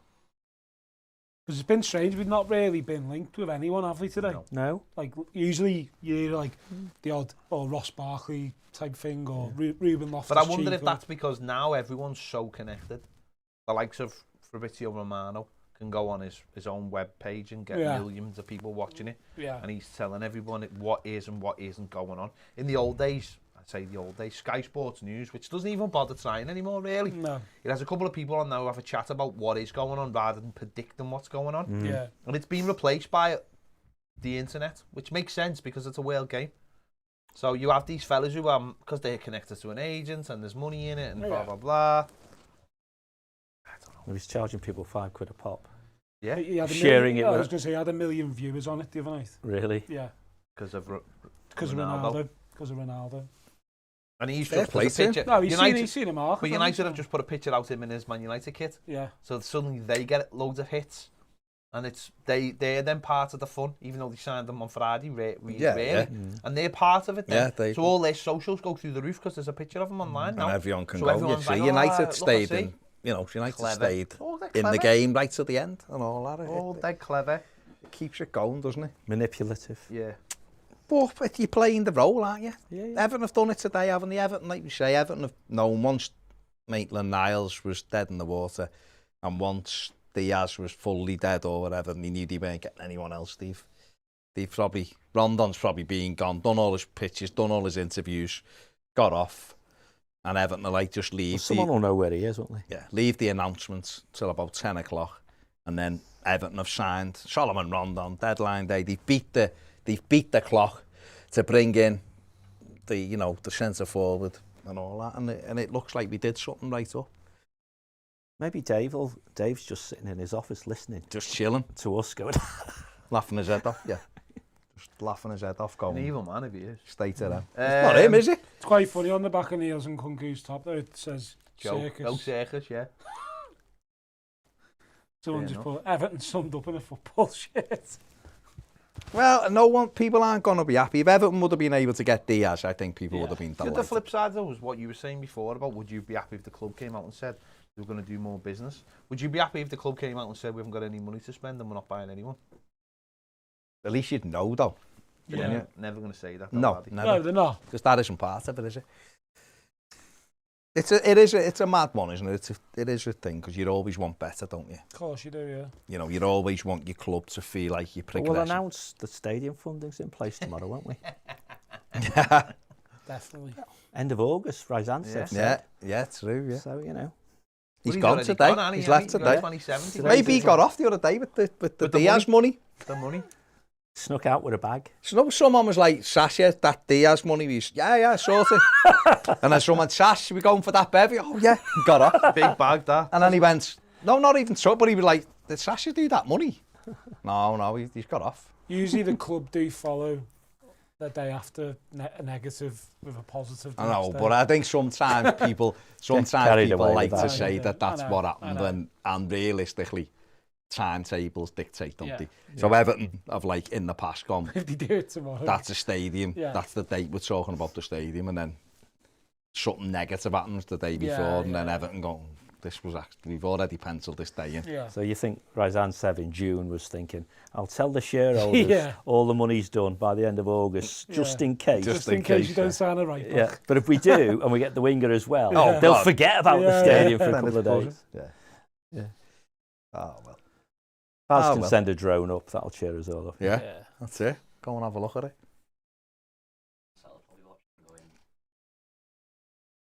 Baz has stopped his TikTok, hasn't he? Me? TikTok. Yeah, it's gone. I've lost interest. Tic-tac. TikTok. Like I said, it's a pity. I said this today. It's a pity that they went back to the window being when the season had started. Yeah. Because It was better the season, it was finished. Finished, and you start the season, and we'd all still be 7 points out of 9 next round of the cup. Your squad would be your squad. You know, and we'd have all gone past the disappointments of, like, if we only we'd have done I can't remember what excuse they gave. It was all the managers. The managers saying Europe have got an advantage. Yeah. It was Because like theirs don't close. Klopp, Guardiola. And Guardiola. It was. The treacherous six, you mean? And the funny thing is that he never done any business anyway. His business. City had done. And City were done 2 weeks ago. City were done. Well, Grealish signed a month ago. Was it? Is that what it was? It's only there United, isn't it? Yeah. And they would have done that. If there was a hurry, they would have done it. Yeah. If it had to, wouldn't he? I mean, whenever the deadline is, that's when it happens. Basically, United signed Sanchez, didn't they, at the end of the season, because it's been done for ages anyway. So it was only Ronaldo, really. Yeah.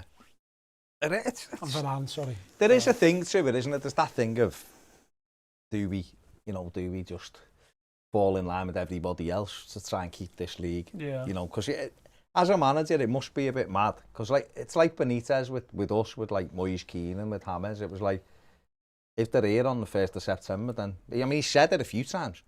If they're here on the 1st of September, then they're in our squad and we go with it. If they're not, but up until then, anything could happen. You know, when he probably or possibly wants them both out by then. You should have a big clearinghouse where every player at every club, the clubs say whether they're for sale, yes or no. It's all digital. And if you want to buy this player, you've got to offer at least this amount.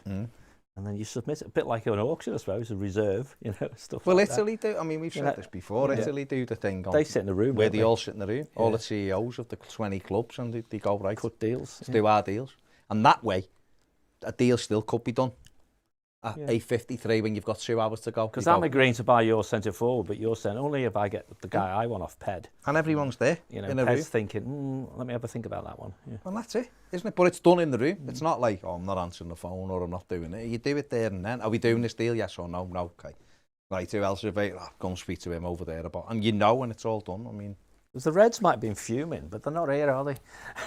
No. They've gone well, they know. And I suppose for them, though, they're probably, for them, it's like, it's just, you're just looking for the cherry, aren't you?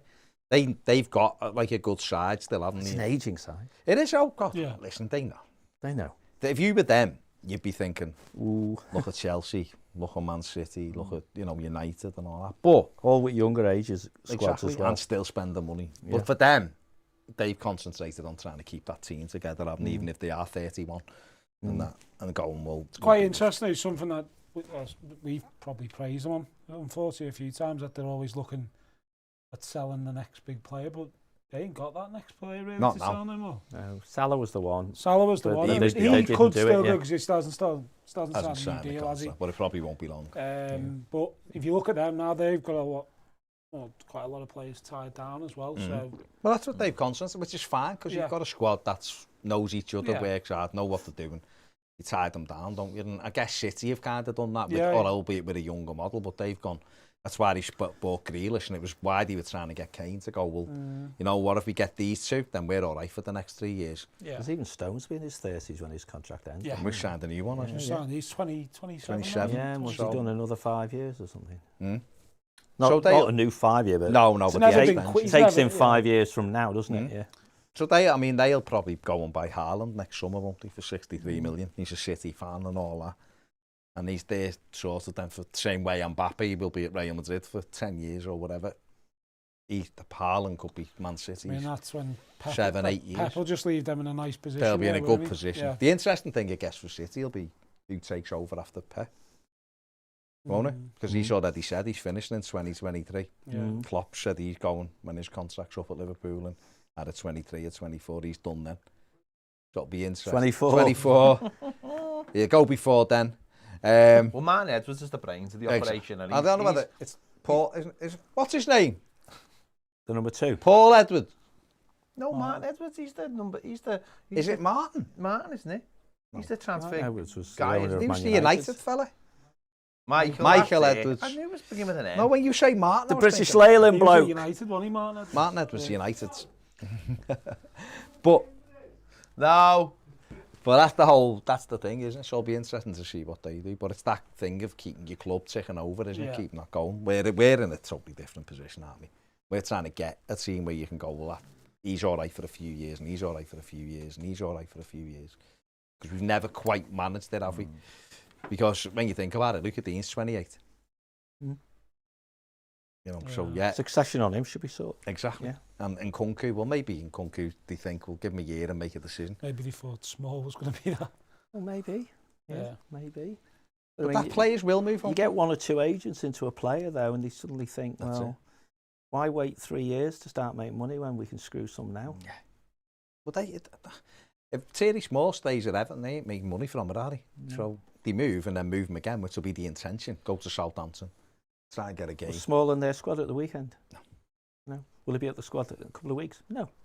They'll probably be in if they're in League the Cup or cup, whatever if they it got is, through. yeah. They'll probably be in that one only, but He then might have been with us. he'd have been playing, I think, Yeah. for us, wouldn't he? Yeah. At QPR, so.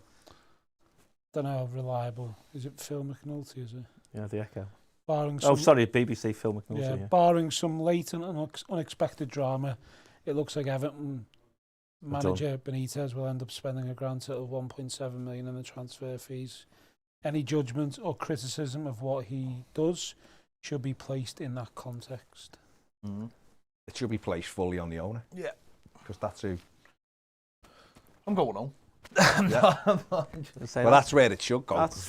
That's the club telling Phil we're done. Well, he better hurry up and get the Rondon stuff out then, so we can go home. So Rondon's on a free then, Yeah. Yeah. for sure. We're going to have a steady... I'm next. Unless they bring a loan in, that's your last hope. But that's, really. I think that it's the thing is, the frustrating thing about it is that you'd always feel with Everton that if they could have just done It's the that same every little bit window, extra. isn't it, But really? you're right, it's every single window, and I Well, it don't wasn't think when we we'll ever. started pissing money against the wall. Yeah. No. But even then, John, Then we were fuming about, how much? We were still signing players, weren't we? And, Yeah. and I guess for a lot of people who were in that camp of, I don't care what we spend, not my money. Yeah. At some stage, It comes home your to chickens roost, as come we've home been to roost. talking for years, haven't we, And about that's- it catches that's up it. with you eventually. We had a lot of people who were. I've seen loads. loads of people saying that. Don't care what we spend, keep spending it. Keep The same spending it. people will be the ones, anyone's better than him, anyone's better than nothing, yeah? And then It's frustrating because a lot of people are frustrated, and we all want, you're looking for. I think as an Everton fan, you're always looking for something that's bright because we don't win anything. Recent times, do we? Or 20 odd years isn't recent, so we don't win anything. We don't qualify for Europe very regularly. So you're looking for some things to make you. does make you wonder if believe. if the previous manager hadn't down tools with 10 games to go, Well, we should have been in Europe. and we'd got into Europe, what that would have done Bit to money. the transfer dealings. Bit You'd have money. had more money you expected to get. Yeah, you know, more because gates, group more stage, or Europa League, whatever. More games, more gate money. What do you make of him? This is because I've seen this bandied about, and I don't necessarily subscribe to the fact that he went to Real Madrid because we didn't have money, so that was it. He went, but he was quite bullish about we'd have money to spend. We are signing players. We're spending money this summer. Where's that gone? Where's that money gone? Is that... Don't know. Because it's a weird one, isn't it? Because he was going as if they're coming after us with FFP. Don't be ridiculous when we're spending money. We don't even have to sell to spend money, when a lot of people were going, how though? How? Yeah. Because we assume, don't we, that because we've not bought players, because Ped was skint, or the light's gone on, we're not paying over the odds anymore. And it's the easiest thing in the world is to say it's because we haven't got the money. But why not say that at the beginning, so to speak? Yeah. You know, and but the point with the manager is, why was he saying it? Yeah, that's my thing. You know? If he'd have gone, we've got to be cautious this summer. We'd like everyone else, because with FFP being sort of suspended and a new one coming in, everyone's going to be, the unknown is risky, so we don't know. Yeah. But the general observation, particularly Razansev, when we're talking to him, he said, they expect this. We've talked about this on the show, one of your shows. They expect the changes not to disadvantage those owners who are prepared to put their hand in the pocket, which maybe is what fundamentally Ancelotti was talking about. He speaks to the owner. The owner says, as I said before, as long as I'm here, money won't be a problem, and they're going to change the rules. Therefore, we will buy the players that you need. What do you make of what Simon Jordan said this morning? Yeah. Which bit? About Mashiri losing interest. I didn't hear that bit. Is that what he said? That's what he said today. No, I heard the bit where he's talking about Arsenal did us a favour by giving us Walcott and Iwobi. Did he? Yeah. He also said Niles should be fined 2 weeks. Yeah, he said he wouldn't let him leave. He said he'd make him stay and rot in the reserves. He sounded like a plantation owner, didn't he? Yeah. I own you. Do as you're told. Get back in your box. And by the way, I have a 2-week fine. Hardball, in other words, with the player. Why do favours for Everton? They've done that in the past with Walcott and Iwobi. Walcott, 20 million quid and an underdog grand. If Jordan's interpretation of the owner interfering less as he's lost interest. Do you think that's what he means more? I suspect he's interfering less. Yeah. Yeah. That's probably because he's of the seen manager all we have now as well. Well, that and the fact that we are going to borrow a lot of money for the stadium. Yeah. And they want prudence. And I think I said it before, didn't I? What the lenders don't want is a renegade owner just burning through money. Yeah. Because when people say, oh, and the owner spent all this money, ultimately it's the club's money first, until he converted some of those debts into equity. But up to that point, it was just him backing the club with money, which he hopes to get back one day. Yeah. So maybe a bit of common sense is being applied. But it seems a bit crazy to call that losing interest. Especially as Baz was saying before, he's investing so much money in the stadium as well. But that Keir fellow was supposed to be on later. What did he say? He was just talking about... Because he's quite close to Mashiri. Didn't he have a view? No, they were just talking about the Mbappe because he's going to be involved in that deal, and they were asking him where he was landing and stuff like that and all that. Yeah. Seeing trying to keep that going, wasn't he? To be fair to Keir, he didn't give them anything. Yeah. Which is that's because it wasn't happening. As much as he was trying to indicate it might still, it was never happening. Deal like that wasn't getting done today. Yeah, no, I think not the last minute. Akiva, our mate. Our mate, New York. Yeah. Are you still in New York? No, he's in Israel now. Moved. Is he? A different job, yeah. Oh wow. Says, I know he was trying to move on. Yeah, he was trying to move on. Says standout transfers so far. Do we get anyone in the summer? Standout transfer for us so far would be Damari Gray, wouldn't it? Yeah. The way he started. Yeah, the way he started. He's the 1.7 million. He's the 1.7 million, yeah. So it's the one we paid, the one we actually bought. So, people talking about the squad. Some people saying it's weaker than it started. No, other people saying it's not. How's it definitely not weaker. We've replaced a striker with a striker. Well, because people will say Moise Keane's gone. But if Rondon comes in, they're saying that he's worse. Rondon, if he comes, will play more games, score more goals. And fits into the style of play a lot better. Jonesy says one injury and we are knackered. At right back, I agree with that. At right back, and maybe in Damari Gray's position. Because we ain't got anybody like Damari Gray. and we ain't got anybody like Seamus Coleman. So that means you have to change your whole style to bring in a Mason Holgate, who's nothing like Seamus Coleman, and then you're bringing in an Anthony Gordon, who's nothing like Damari Gray. Or you're bringing in Alex Iwobi, who's nothing like Damari Gray. I can understand that point of view, maybe. Yeah. And I think that's the frustration. I think from everyone, isn't it? We would have loved to brought a winger in, but you never know. They might just wait till January, and you'll be doing this all. It's only gonna be Rondon now, isn't it? Let's be honest. I'd be amazed if we got anyone else. We're not getting anyone else. Let's be honest. We're not, are we? Because never know the up then, so I can go home. Yeah, just announce it now. I'm just thinking of when end of the season, me and Cameron doing the podcast, and it was like we were being heavily linked with like Coutinho and Koulibaly. We were like, no, none of these 29-year-olds spending big money on him. Let's just go for our Max Aarons, Leon Bailey. I'd take Coutinho and Koulibaly. But the thing about it is, though, just for the excitement. The thing about it is, though, you had every right to think like that because we all thought we were going to spend money, but we haven't. But that's all right because I do feel we did think Keane was going to go out for 45 million. I do feel like most of the summer we've all had general awareness that we weren't going to be signing any of these big plays. To be honest, it's only been in the last week that Everton have sort of pushed this agenda themselves. No one else did that. The club did it, thinking they were, and that's fine. That's fine. I don't mind that. They were trying to get players. It hasn't come off. You can ask question marks about why it didn't come off, but they've still been trying to get players, I imagine, in the last week. But it hasn't. It just hasn't worked. But I think for most of the summer, we've known that we weren't spending a lot of money, and that's fair enough. I don't mind that at all. No, don't mind that. I think the problem's been other people have allowed ITKs and stuff like that to push this agenda. That people like you? We were spending. I never ever pushed that agenda. The whole Dumfries thing. Of like, well, it wasn't just Dumfries. There's other people we're in for him. We're after him. Dwight McNeil, and we're getting this player and that player. When that was never the intention. I think when you do that, you get people's expectations up. Whether people should believe those people or not, that's up to them. But what that does is it raises expectation. It raises this thing of, we've got all this money to spend, you know, and we had this amount of money to spend, and we had that amount of money to spend, and Coutinho and Koulibaly, and it's like you're looking at it, and ultimately, we're gonna come out of it spending 1.7 million.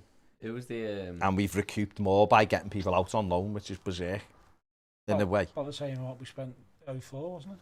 1.7 million. Yeah, Kyle. Season. That's not 2.1 because we had bent on it. But we all know we're up against the financial reg stuff. I think a lot of people have accepted that, John, but I think what's caused the whole furore, I suppose, now, is that because Keane's gone out, everyone's automatically thought, oh, we've got money, we might get someone in now. Where if Keane hadn't gone, and who else has gone? Who else? Is it just Keane? No, Keane, and we got and Kunku's gone out, Vlasic, extra if them money. Two things don't happen. Terry Small, compensational drop. I think if those two things don't happen, the expectation is we're not going to spend anything. But it's because of those two deals. I think fans have got on this, we've got a bit of money now, we can spend it. That's probably just, where I guess where you're coming from, because what you say is spot on. Yeah. That just means we could have spent more than we have. Yeah, I guess. But whether we could have spent enough to get the player or players that we want. But you're talking about Diaz and these sorts. We don't know why those deals, if they were real, have broken down. Niles, up to a point, must have been a deal that both the player, well, certainly the player wanted it, didn't he? And the club were prepared to entertain it because we couldn't talk to him legally without them saying okay. Yeah, and so on. Therefore, there was more money than we've spent, but we chose not to spend it, or where we wanted to spend it, the other side tried to squeeze us. There's also the fact that we didn't have the money secured till late, did we? So a lot of these deals are like long. They put a lot of planning into them. Yeah, but it feels like with us that we did. Because someone said this to me about last week. Someone said about Richarlison going to Paris Saint-Germain, and they were like adamant that this has been in the pipeline for a long time. Oh, Mbappe's definitely going there, and Richarlison's definitely going to Paris Saint-Germain. It'll all have been sorted out. These things don't happen overnight. And I said, well, if that's the case, why didn't we just spend that money then? Why didn't we spend the money on our first choice players, knowing that we were going to sell Richarlison? Anyway, yeah. Why have we missed out on every deal this summer because we didn't have the money? Because what you expect to happen and what might happen, the gap is called risk. No, I know what I'm saying though. You know? But if this person was so sure that we were selling Richarlison, that's what I'm saying. Yeah. Why wouldn't we have spent the Richarlison money? Ultimately, it seems like to me like we've managed to get deals done late out, and we just haven't had enough time to get the people we wanted because they take time. So we've, maybe. Yeah, but Diaz and Niles and whoever else, is not time that's killed the deals, is it?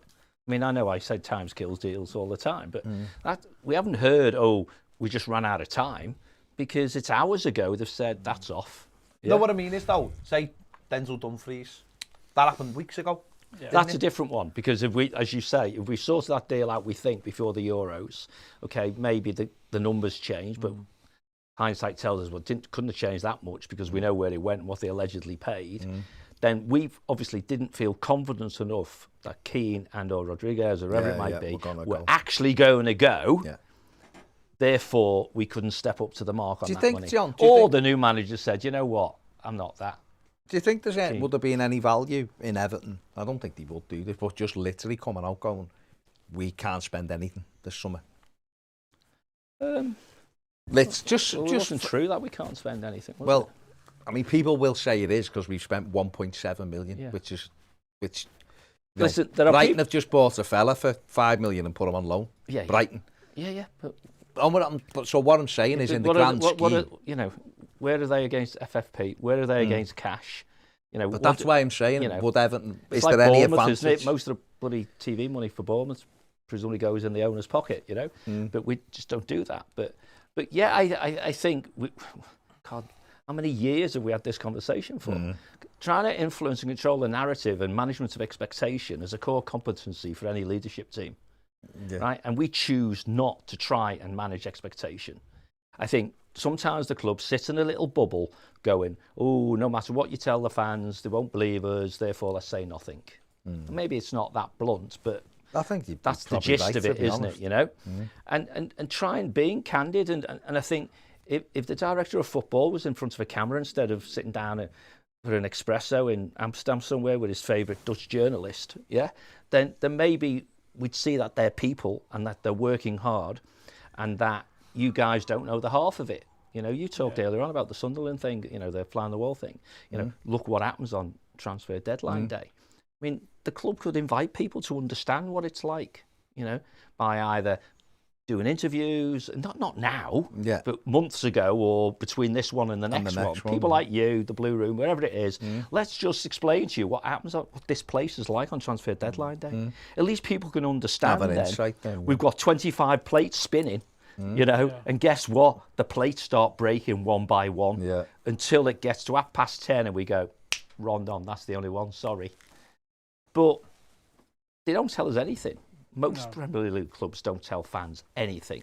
We've got a fan-led review going on, and when there's fans on the board, they better understand that no matter how many bloody non-disclosures and God knows what else get signed, if they're fully functioning board members, which is what they should be, then we'll get some insight. If only someone we all trust as being, in quotes, a fan, says, it's not as easy as you think, But I just think, you joked before about Bentley coming from Burnley, to be the PR guy you said before, Ped. Yeah. It seems like he's had one job for 15 years at Burnley, and now he's come to Everton, And so how many PR guys do you have before you say, well, why don't you tell fans what they want to know? What they want to know is, what's the mechanics of this? How does it work? Why do you leave it to the last day? I mean, we can talk about it now and say dominoes. Mbappe was clearly, the keystone deal that needed to be done for a lot of, dominoes to tumble over. Maybe Richarlison was done to PSG. Maybe it was, but there was that little word at the end, if Mbappe goes out, then Richarlison will come in. Well, Mbappe didn't go out. But if you look at the owners of PSG, Arab and all that good stuff, and not quite, pride-driven, in the culture and stuff like that. we are the biggest club in the world in their minds, and no one takes our players against our will, then they might argue Mbappe was never going. They could have offered $250 million if they wanted, and they still said no, which then makes the lie to the fact that they've done the deal to bring Richarlison in if Mbappe goes out.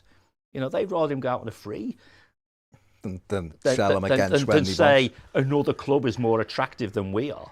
Yeah. You know? Mad. So, yeah, I think it's a difficult one, but I mean, sorry, but it all comes back to comms, doesn't it? And engagement, and we've got a huge team of people, so let that huge team of people do their job and engage and communicate, really. Scott 1878 says, makes you realise how far behind we are from the so-called Big Six. The amount of money those teams spend is ridiculous. But that's one of the reasons why we're getting a new stadium, isn't it? I mean, if you just wanted to explain that in broad terms, I've had this with a few people over the years. Why are we building a stadium? Why don't we just spend the money on players? It's different money. You know what? We did spend the money on players. We did. We spent it. We've already spent more than the stadium will cost. And here we are. Well, we were 11th when we started spending the money, and we've just finished 10th. That's where the money's been, £500 million. But we are, you know, people. I've seen loads of people saying how well West Ham have done with they bought that lad in tonight, didn't they? So now they've got 3 Czech Republic squad players, and that's how they did the video on Tingo, which is good. And apparently Moyes is now in complete control and all that kind of thing. Well, number one, they've got Europe. Yeah, they finished quite high last season, so they got money off that. And they've got an asset to sell. Ultimately, they might be selling Rice next summer. They might turn around and go, this is all banked on Rice. But if we do well this season, we don't have to sell Rice. But we've got Rice, just in case. If we really need to sell him, they might have already made that decision a bit like Villa have done this summer. They've got a rather large stadium at London prices as well. Yeah. Which they're going to expand. Yeah, I mean, it's a crap ground for the away fans. I don't know what it's like for home fans, but they're going to stick another 6,000 seats in there. And then when rail seats get announced imminently, they'll fill a load of the ends up with that, and it'll go over 70, won't it? Meanwhile, we're building a stadium that's too small. Don't depress me anymore. Well, if it generates the income that we think we need to spend on players, then we're all going to be paying rather a lot more than we pay now, aren't we? So, but if we're winning things, we won't care. Barry Wall says clubs got used to fleecing us for a number of years now. We aren't playing the game anymore. We'll take a bit of our club. Adjusting. We can't. Yeah, but that's the problem. We can't be fleeced because we haven't got the money to be fleeced. But more really, that's the case, isn't it? You know, too many times we've bid against ourselves. Oh gosh, yeah. So there's no money left to be fleeced with. That's a simple fact.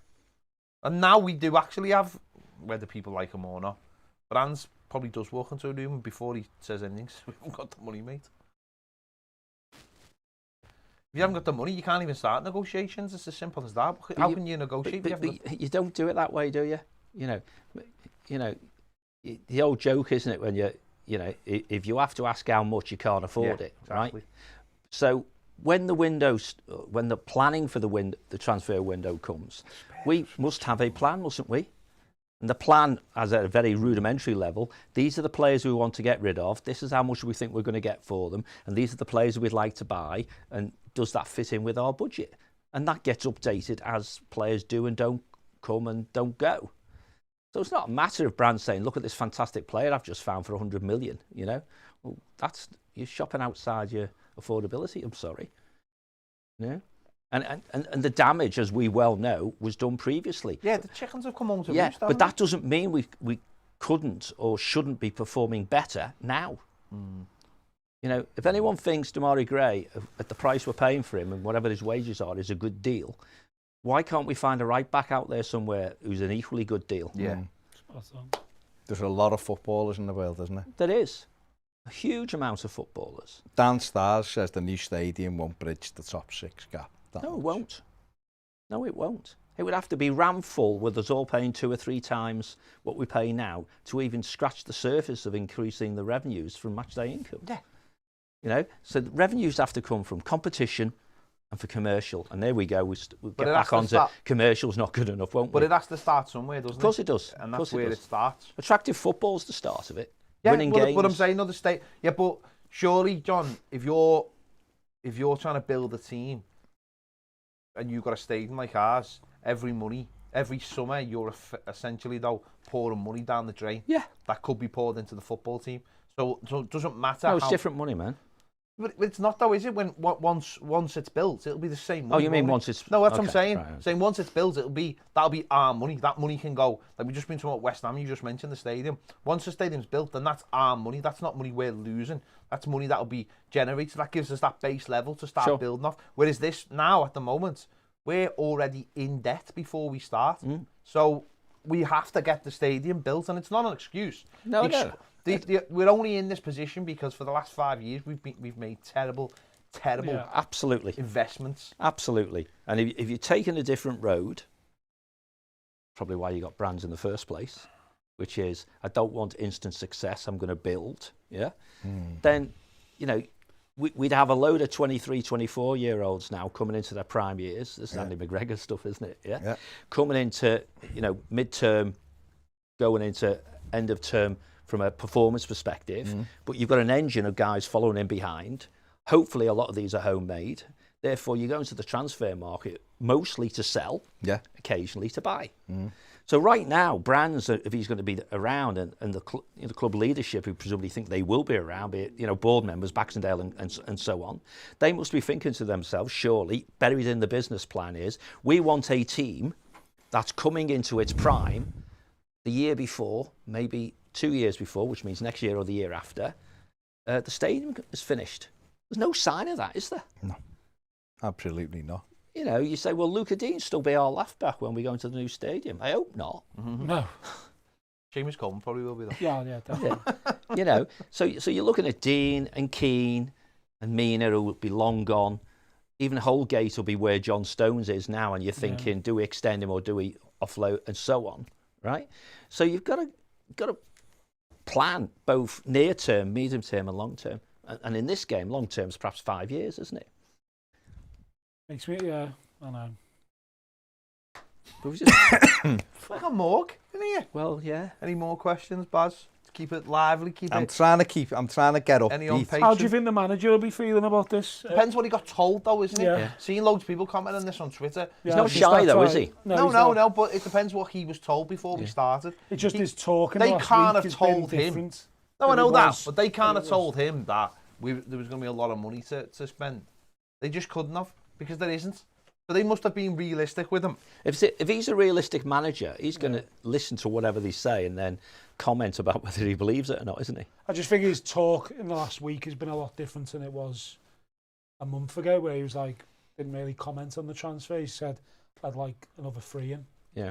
In the last week, he said this twice. So I'm just wondering how he will be feeling with just one in. That's what he says, like or expect, I suppose. But yeah. But he's not shy, so No, exactly. a journalist will ask him, and I guess he'll say it was disappointing. We didn't. You never know. He could have went. We'd- There's no one out there actually who's going to improve us. That's right. He yeah. could have said that himself.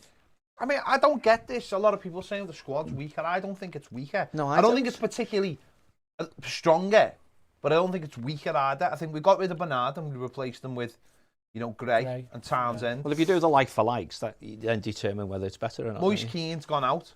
Looks like Rondon will come in, and I think he's more suited to playing in the Premier League. An hour before they announced Rondon, according to you guys. Yeah. It will be, won't it? Half 10, turn the light 10. off. Yeah, that'll be it. Thank you very much. I Job done. think Rondon. I don't think if you look at other positions, we haven't.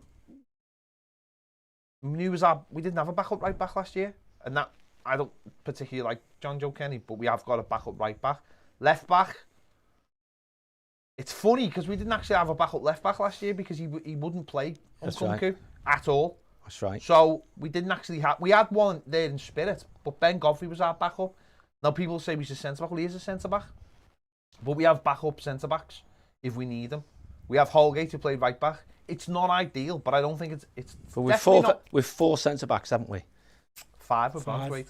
Or 6 with JP, because he can play in there if necessary. Well, if he ever plays. And he's yeah. back. He's another Yeah. centre midfielder. Yeah. If he gets up, if he gets up to the speed of the Premier League, so that's another midfielder. I don't think we're, as I said, I don't think we're particularly stronger, but I'd say we're certainly not weaker.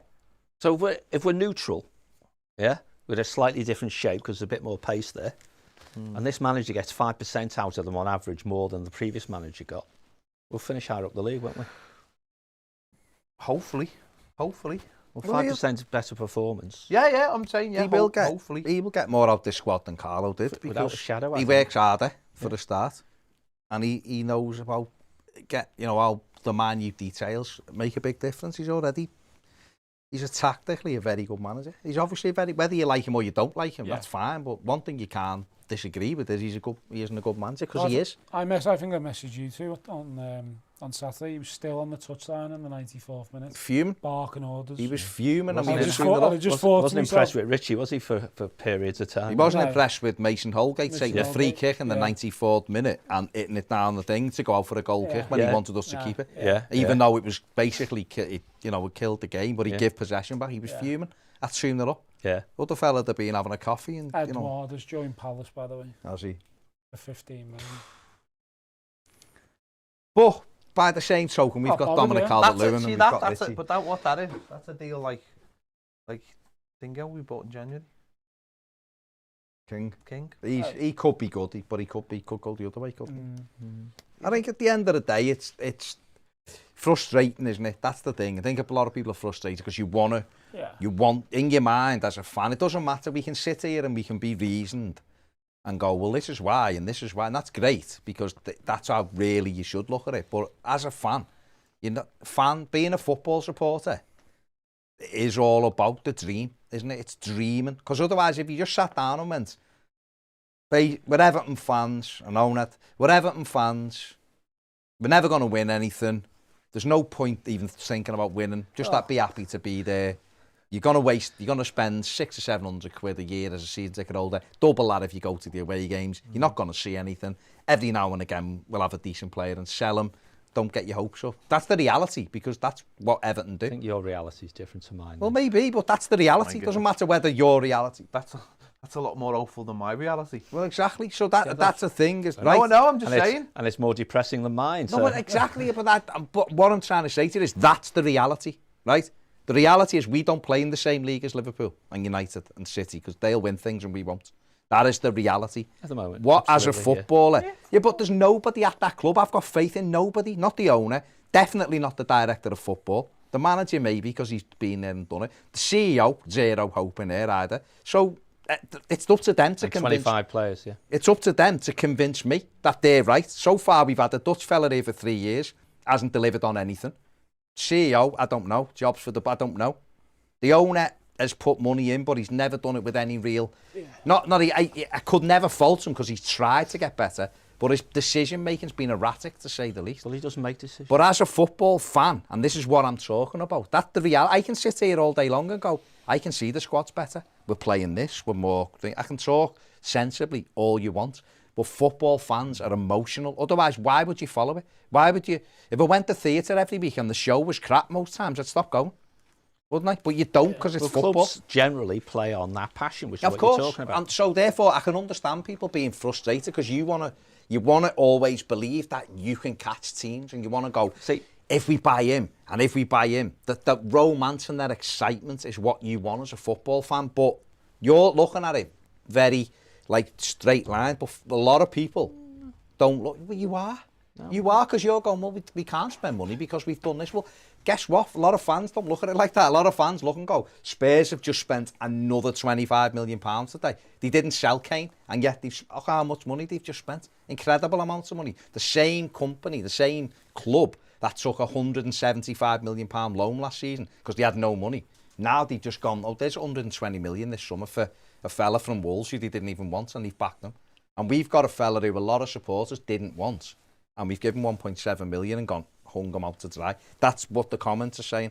It's what Twitter's saying. It's what the socials are saying. I'm not saying that's right, but I'm saying, so as a football fan, the dream is Everton sign him, and we're great, and we get into Europe, and we go away in Europe, and we might win a cup, or we might get in the Champions League, and we build on top of it. I don't, isn't it? Go to over 1,000 games in however many years it's been, thinking, well, it's all going to be all right because we won't get relegated. We'll be mid-table and stuff. I go to every single game expecting us to win every single game. Of course right? you do. As we all That's do. why we go. But wait. But what we all accept out of players is we expect, like James, wonderful player, bone idle. Let's just caricature it, yeah? Yeah. Other player, can't think of one off the top of my head, but certainly plenty in our squad, nowhere near as talented, but they're honest players.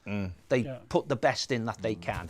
And they can become very popular players because they're fulfilling their potential. They're working as hard as they can. Maybe let's use Townsend. You know, great interview. I thought, if I work hard, I'll get in this team. I've worked hard. I'm in this team. I now need to keep working hard to stay in it. Meanwhile, James is going, I'll turn up when I feel like it because I'm going to get straight in the team because I'm so good, right? And you decide which kind of player you like, okay? Well, we want that from the off-field team as well. Yeah, absolutely. You know, and do we think the off-field team, and you don't have to name them individually, but if you start at the board and work your way down, is each and every one of those people doing the very best that they can and justifying the amount of money that they earn? Because sadly, it always comes back to money, doesn't it? You know, if James was on 10 grand a week because he was a superhero and said, I'm rich, I don't need the money, he'd be getting less stick, right? Yeah. But he's on 200, therefore expectations is set at the 200 level. So we have a chief exec on £1 million a year, we expect £1 million a year of value. If we have a commercial director on $500,000 or whatever he's on, so on, we expect value. Of course. And if they keep failing to deliver the outcome that their biggest stakeholder wants, they're failing. They're minimally failing because they're not managing an expectation, and they're absolutely failing if they're not delivering the outcomes themselves. And the only outcome we want is year-on-year progress, isn't it? We want every year to be better than last year. Last one, Now, that means you could, for 5 years in a row, finish 10th. But the points gap gets closer to the so-called 9 above you, or the style of football's better, or you're developing younger players who are going to have value. You know, one day, back in the day, you'd have said, one day we're going to sell Rooney for 150 million quid, and that'll kickstart what we're going to do, or whatever. But we just seem to stumble along as if there is no plan. Even though we must know amongst our hearts here and now there is a plan. It's just how, close do they get to adhering to it. And when do they drop a bollo and knee-jerk into a Walcott or a Tosin or sack the manager, and you suddenly realise, actually, you know what? If you talk about how much has the owner helped to fund, this 500 I don't know where this 500 million comes from, but anyway, this mythical 500 million quid that we spent on players. Well, you can add another 100 million for bloody managers, can't you? In paying what them we've off, had to pay off. and all that sort of stuff. And you think, well, how much value did we get out of that spend? And return on investment is a key business metric. So Mashiri must be thinking the return on my investment is either acceptable or it's not. And if it's not, I need to do something about it. And the rest of us just see that as guys running around in blue kits, But the rest of it, empire building, off-field teams getting bigger and bigger, more and more engagement people, more and more marketing people, more and more public relations people, and yet, guess what? It doesn't seem like the key metrics are actually getting better. So why are we making those investments, right? So there's your cameo of the next time we talk business, I suppose. But it's frustrating as effing hell. It really is. Because I think Ped, in a way, nailed it before. Management's of expectation. 2 days ago, guys, unless something untoward happens, we're not going to spend much money. Don't fret over it. Yeah? You wouldn't have got a day-long show out of it, though. But at least you'd be tucked up in your bed, smiling, thinking, well, I'm not fretting about it. I'd still be watching Sky Sports News. Did you hear what he just said then, Ped? Yeah, he said no one else is coming. He just said Rondon is a done deal. He's the only Everton player. He's the only player Everton will get in. So we're just waiting for the announcement now. Wait for the graphics to get done. Welcome. There you go. Salmon, or whatever. Is Everton done? Well, at least it's no, but I'm funny enough. John, I wanted to go back to something you just said before. Sorry, we'll do that. No, when you said there's two ends of the extreme. Players who work really hard, who come in like Townsend, and then people who are gifted who don't. Just on the effort. Though, that's just on the effort. We've been getting loads of players in the middle who aren't very good, who don't work hard, as and well. Been paid too Oh, much money. absolutely, yeah. And that's what we've been getting. But that's black and that's white, you know. That's what we've been getting the last 4 years. And with the right manager or the right club or the right behaviours, you end up, don't you, with the very talented players who work very hard. Yeah. And that's called Man City. You know. Tom Kearney says, is Gray the bargain of the season, though? Yeah. Too early to say, isn't it? Italian 10 games. Yeah. He scored 2 goals. That's enough for me to pay Really? 7 million. Thank God you're not the manager. Let's then. see after 10 games. Then I'll make my decision. Same with the manager, though, as well. Let's see after... You Like you said, it was 7 out of 7. It's way too soon. Way too soon. Yeah, everything's As we were talking, me and Steve, before, we won our first 7 games last season. Yeah. So we're already worse than we were last season, aren't we? On that bit. That one single isolated metric, we're not as good as last season. We're better to watch, though. Yeah. Yeah. I don't even think it's about being better to watch. I'm more... Or it's just... There's more realism Yeah. in the way we play than the way we played last year. And that's not saying that that's going to stick harder. But we almost peaked in those first 7 games. True. That was the problem. It was downhill Like from there, the wasn't it? West Brom game or the Brighton game, it was free-flowing, and James was amazing. Well, James essentially that was his summer time. That was his... I'm not saying that was the best he was, but that's when everything was brilliant. And that was the peak of the season. Yeah. Whereas, not saying we didn't scrape a win on Saturday. We played very well, but in a managed way. Yeah. So it wasn't like... So you could see there was more. But the problem was going to be is when the squad starts getting stretched. But in 2 or 3 or 4 months after that, we were still in Champions League place. Oh, no. But I'm saying what I mean by, in terms of the way we played. I know it peaked and it had a was very just slow that decline before it fell off a cliff It was at the end. wonderful free-flowing. Yeah. But other clubs like West Ham had like a slower start, and they built as the season went into it. And one of the big things people said last season about Everton was, we finished the season and no one can identify what we were good at. We were good at scraping wins or getting men behind the ball, but there was no identity. So you'd look at other teams and go, maybe like a Leeds who finished above us on goal difference, and people would go, Leeds have had an amazing season. Why? Because they've only just come up, because they haven't got any big superstars, and they grew into the season, and they finished the season with something like the second best point tally of the last 10 games. That's where people Finish go, strong, if you like. finish strong, whereas we finished with an absolute Whimper, yeah. And people go, and that's the difference. That's the mad thing. It's perception, isn't it? It's all about perception. That's what you've just said there about. It is. You start the season with 7 wins. Well, we can't have 7 wins this season because last year we had 3 League Cup games in the first 3 weeks. So that already, you throw that out the window. So it's funny how you can turn narratives to whichever way you want to. We won't know, will we? We won't know till we've played everybody once where we really are. And then everyone's saying, oh, it only needs 1 injury. Well, that injury might happen. When is it? October, November, isn't it? We get City and the Shite and what have you close together. We play Man United, don't we? That's our next... Yeah, that's Yeah. our probably... Do you think it's maybe that everyone just kind of went... No. Yeah. Yeah. Because, I mean, a lot of people will go, well, I want Europe and all that, but maybe it's time you just go, we're happy to just play in the Premier League.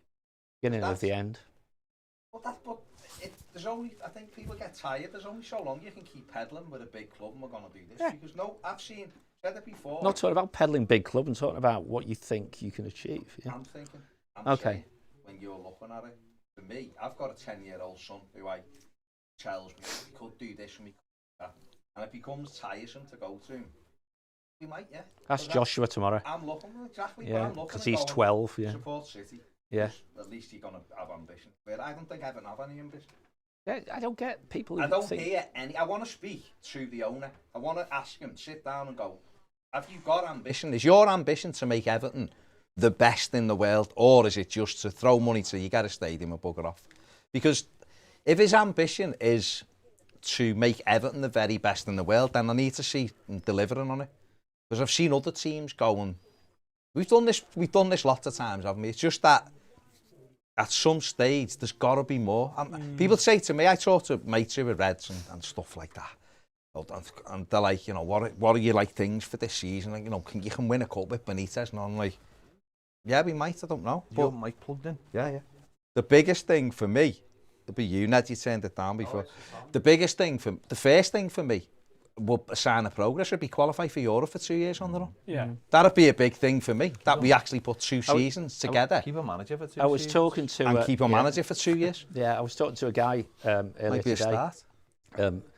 in a coaching mentoring session, right, in one of the companies that I work with. And I thought, starting to get somewhere on what we've been trying to do. Yeah. Because it's almost like a comparison with a football club in the sense that clearly he has a team of people working for him. Some of those people just aren't good enough, so he's got to manage them out. Yeah. You know, he knows in managing them out, some of them need to be done sympathetically because they're the people who are performing to the best of their ability, but it's just not good enough. Yeah. And there's other people who are perhaps just lazy bastards, you know, who could perform but have got into a rut of easy street and stuff like that, right? And we were talking about this, and we were talking about how is he going to manage them out, right? And he said, well, and then he played one of my sound bites back at me, right? Which is, you change the people, which is make them perform better, that sort of thing, or you change the people, which is you get rid of them. Get rid of them, yeah. Now, we do that on the playing side. We don't appear to do it on the non-playing side. And you know, and if you look at it, we either have to look quite closely and say, if we assume, which I think is a fair assumption, that if we're not performing on the field, and there's a correlation between on-field and off-field performance, because we keep changing players, we keep changing managers, and we keep finishing roughly in the same place. And the owner must think, you know, the guy who's most invested, you know, I keep pouring lots of money in and getting the same outcome. So that's a bit sign of madness, isn't it? Keep doing the same thing and, you know, getting the same outcome. So what isn't he doing? He's not strengthening the board. He's not changing some of the top, middle, you know, management and so on, who've all had a good crack at it for quite a long time. So either those people in the off-field team have to start demanding more of those above them, which keeps going until you get to Mashiri, because they at the very, very pinnacle are not allowing them to perform by interfering or whatever it might be, or they're just not good enough, you know? So as soon as this window closes, perhaps the owner needs to start looking at the off-field team and seeing how he can enhance that. You know, and if Baxendale feels she hasn't got the right people around her, she should be screaming from the highest place she can, I want better around me, you know? But won't they? So let's see what happens when they replace Ryzantsev. Well, I was going to say, they've extended the board, though, haven't they? Grant Ingles is on there, and Sava Ismailov's on there. But I don't see Ismailov and Grant, who's a really competent operational finance guy, I don't see them as being the calibre of people that we need at the board. We need people who can do it now. It's a bit like putting 2 academy players in the team. Yeah. It's unfair on them because they need experience around them, you know? And if you assume that, you know, Brands is all about the playing side, then the only people who can coach and mentor those other board members are Denise and Bill. With the best will in the world, I don't see Bill doing it. So then you've got a load on Denise's shoulders then. If she's the only... I gave a throwaway statement to someone, I think it might have been Tony Sampson actually, when we were travelling down to Brighton. You know, it's almost like Denise is the most junior person who makes decisions. Yeah, which means actually everything comes down to 1 or 2 or 3 people making all the decisions fundamentally throughout the club. You know, and that's a lack of bandwidth, which we talked on EBM for years, right? So we've got to see the off-field team getting invested in with quality people at board level. Otherwise, we're just going to go round this bloody groundhog over and over again. We just are, you know? See, I want to get to the position, I think Ped mentioned it before, and I think you might have even said it as well, John, to the position where when we're on deadline day, it's done. We're not really bothered, and you're only looking for icing maybe on the cake stuff, yeah, a just cherry, a little cherry. If there's, and you're looking and going, yeah, if he's available, we'll have him, but we don't really need it. Whereas it seems, and Ped just said it as well, you know, keep a manager for 2 years and let's see where we go, because we're always this better be good, because if this isn't He's good, trying to say something. According to our RMC, Serge Aurier's in talks to terminate his contract with Tottenham with immediate effect. I mean, it doesn't mean he's coming to Everton, does it? Yeah, but Marcel Brand must be like As if. He can still sign tomorrow, couldn't he? If he's free. Well, if he's a free agent, Sign him now and give him the captain. No, but it's that thing of like, that's where I want us to be. I want us to be in that situation where we're sitting here going, it doesn't really matter if we get anyone today because we've done our business. If we do, it's nice. And if we don't, who cares? Because, we're all ready. Yeah. We're already in a good position. And that's, I think, the thing again is, and it's probably me getting swept along with deadline day as well, is that when the window finished 2 days before the season started, it's done. Yeah. And everything, your focus was fully on the team. Now, Everton, if that would have happened 2 days before Southampton, and we're now sat here, well, maybe we wouldn't be able to be, but we're sat here today, in the day, because you would, and we're all going, you know what? The squad's okay, we've got Rondon in, we got the players we had. We've had a decent start, got 7 out of 9, we're in the next round of the cup. We've done all right, we've still got James Rodriguez. We've done okay. Let's see what we can do. It's perception, isn't it? We've got 7 points out of 9. Everyone should be kind of happy. We're unbeaten. But we're in the next round of the League Cup, but because we haven't made the signings we should have made 3 weeks ago anyway, not today. Yeah. It is all about perception. But people now are going to carry this round for the next 2 weeks and all going to be miserable. And because there's no game but as well. But if you say, as you did, right, that people, again, going back to what Ped just said about management expectation and all those sort of things, and you said earlier that, the so-called big clubs decided they'd be disadvantaged if we did what you wanted, which I would agree with you, have it the way it was before. Yeah. It doesn't stop a bold football club saying, well, we're going to do our business and finish it. Our deadline day is 2 days before the real deadline day. Yeah. And we're going to tell our fans that's what's happening. That's what we're doing. And if we think that disadvantages us in negotiations and so on and so forth, then it doesn't really matter, because if what we want pops up on the last day, we'll do the deal anyway. But we're aiming to have it done. Now you can just do that through an announcement, and they tend to do it with some hours to go. But you just read it out before, didn't you? They've told McNulty at the BBC, Rondon's done. Vinny knows he's outside there. Vinny's packing up and going home. Yeah. Blah blah blah. Well, guess what? Due respect, Everton, if you're listening, tell the fans first. Yeah. Don't tell the goddamn journalists first. Yeah. Don't use them as an intermediary for communicating with your fan base. Yeah, right? Just make a statement. Very simple. We've worked hard. It doesn't look like we're going to get the players we want, but one of the players we did want is done. Here he is. See you next week. We said this 2 hours ago. No, we did. Yeah. We said this 2 hours ago. That's why Rondon isn't going to be announced till half 10. Yeah. Because it gives the perception that you're working to the That's right, minute. Still trying to do stuff. Even though told Vinny O'Connor on Sky Sports News it's done. Conduit for the information that we're done, and it's only Rondon, so wait for it. Yeah. The perception is that because it's going down to half 10, that Everton are one of the last people doing work. But not when it was done at 5 o'clock. We're not stupid. No, but the problem is though, they treat us like we're stupid every single That's year. what I mean. That's the stupid thing. So if they're listening, and no doubt they do listen to a fair amount of your stuff, then we're not stupid. And you're being disrespectful to us as fans if you do this to us time and time again, right? You get people on the hook all day. You're paying and you're recruiting today PR guys, right, who clearly can't do anything today because he just walked through the door. But you can still phrase it in a way we don't expect. It's unlikely, whatever, right? Manage expectation. Don't have us buggers sitting here till stupid o'clock thinking, well, remember in 1843 when we did someone 5 minutes past the book date being whatever. Yeah, well, listen to this. There's only been 2 summers in the Premier League era where Everton have spent less than they have this year. Well, 1992 and 2010. Yeah, so what? I'm just saying. That's a fact. That's got to be reported. We've apparently got a billionaire who owns us, and we spent 1.7 million. Yeah, crazy. Which James gets a third of a year. So, third of a year, for probably a tenth of the year, whatever he gets, 10 million a year. He's obviously staying now. He's staying, so it's good. He's staying.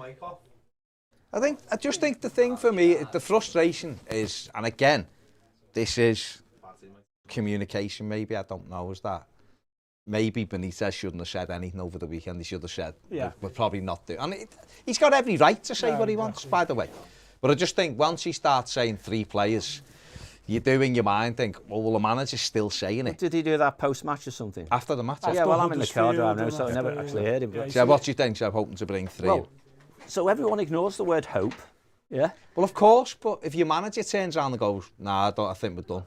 Then you go, oh, we're not. And then Rondon comes in, you go, I'll tell you but what. He could have said, well, you know, every window we hope to strengthen the squad. That's our objective, to come out of every window stronger than we went in it, and certainly no weaker. In other words, we don't sell players unless replacements, so on. But that should be stock responses. So that requires the PR and the engagement and the marketeers and what have you to say to the manager, when you get this inevitable question, this is the answer. Well, it was off Everton. We asked him the question. Yeah. Well, that's even stupider then. Yeah. But I think You shoot yourself in the foot. it is. It's a tough one, because I suppose for him, he's probably trying to be as honest as he can and go, I want them players. So it wasn't post-match with the mainstream, it was post-match no with post with Everton. us. What the goddamn... Huddersfield game and The last Both two games. Okay, interviews. well, I've been he's done. travelling both of those. But so- he's not. Well, I mean, the Everton only put them out about 12:30 Yeah. at night anyway. Oh, so okay. there you go. Sleep then. But it's just, it is what it is, isn't it? And I Actually, guess, I wasn't. I was drinking with Tony Sampson. well, there you go. That's you. But I think that's just the way it is, isn't it? It's Yeah. I think the Luis Diaz thing skewered it, I think. What's weird about that is, though, right, okay, they said the other day they were close to agreeing a deal than 21 million. It's come out today. I've even seen reports that he won 18 million. Well, that's his euros. buyout clause, right? But if there's 21 million knocking around, I mean, Why Baz haven't- had this question. Yeah. We had Yeah. this conversation why can't a it week be or two right ago. back? Well, yeah, that's the point, Good isn't it? point. We had this conversation a few weeks ago, didn't we? When you were talking about people, you know, pundits or observers, whatever you want to call them, you know, the amateur ones, right? Saying, well, we won't spend because we haven't got the money. Okay? And we said simply, Yeah. well, let's see how much we spend then. Yeah. Well, we haven't spent next to nothing. Yeah. So you can't disprove someone who says, we didn't have the money, we were never going to spend it, so everything else was bollocks. Looks bollocks, yeah. Right? And then we as fans just have to conclude whether it was bollocks or not. And so Ped raises an interesting point, right? If this guy was going to cost 20 mil and we wanted him, but the selling club didn't want to sell, therefore if they called our bluff and said, okay, we accept your bid, yeah, the money was there. Yeah. So why wasn't it there a number of weeks earlier? And you might argue it's the Keane deal or whatever it might be. but if it was there, On it was Friday. being used for something else. Yeah. Right back. Yeah. But I suppose the right, yeah. But that's when you get into buying a Walcott for 25 million quid in January and a Tosin. Oh, got 20 million bin and a hole in my pocket. Let's add another 20 million to that offer we made for that player and we'll get him. You know? yeah. No, you, Where's the break point for Arsenal in selling that player? You're absolutely. Where's the break point for the I Rangers know, player? I Where's know. the break point and so on? I you know what you're saying is Yeah. right generally. Yeah. Right. I'm just frustrated because frustrated as hell we had myself. that thing of like last week of if we could add him, wow, we Yeah, really yeah. will have had a really good, even without the right back.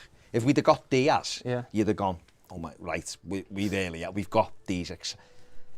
Who cares about a friggin' realistically? Your right back's there to defend and try to support. And John right? Joe's there. But if we'd have got Diaz in the final third, and you've got Richarlison and Diaz and James and You've got pace on both James went. sides and- Well, yeah. pace on both sides. Dom, Richie, Rondon on the bench. You'd have gone, we can give anyone a game. Anyone. Because all Mason has to do at right back or all John Joe Kenny has to do if Seamus isn't there is just fill in, do what he can, try and get... But because these other lads are the sprinkling. These other lads are going to take it forward. And listen, it could still play out like that. Because James could be in the 10. And you could have Gray and Richarlison either side and Dom through the middle. Yeah. And it might go, tell you what, we're... Bloody hell, hasn't Rafa Benitez done well to get... Look at that. You end up with three centre-backs, with wing-backs. It You could be find anything. places You've for got- you've Townsend, got- Iwobi, whoever. You've got options, but it's just the fact that because it was out, and don't forget, if this was just Portuguese sources or Fabrizio Romano, Yeah. Yeah. who is a little bit economic with the truth at times because he wants it, and that's fair play to him. But it was Phil Kirkbride, and it was other people who've been given, Paul Joyce, From And the club, yeah. who've been tipped, Briefed Dominic by King. the club, yeah. Brief. So if it was one, you go, because Paul Joyce just retweets people on Twitter now, that's because he's lost his privileges because of what he did to Ancelotti over the derby. But other big journos had it. Yeah. And big journos like Dominic King, who we know that Bill briefs and or is the Somebody does, yeah. And somebody does, and you rightly said before, Phil McNulty's had them all. But they all ran with the story. So if one goes with it, you go, really? Like the Gomez thing, who went It's with it? really difficult, I think, with journos like that, because if they come out after the game, right, where you've, well, not me, but you lot, how long have you been here, Steve? Have you He's been here all day. Right, so you guys have done whatever it is, How many hours have you been at it? 10. 10 hours, right? So, and you just chew You know what this is, though? This is just the precursor to the 24-hour live thing we're doing for the mental health. That's right. For Everton in the community. So we're just getting used to it. Rotating guests. Yeah.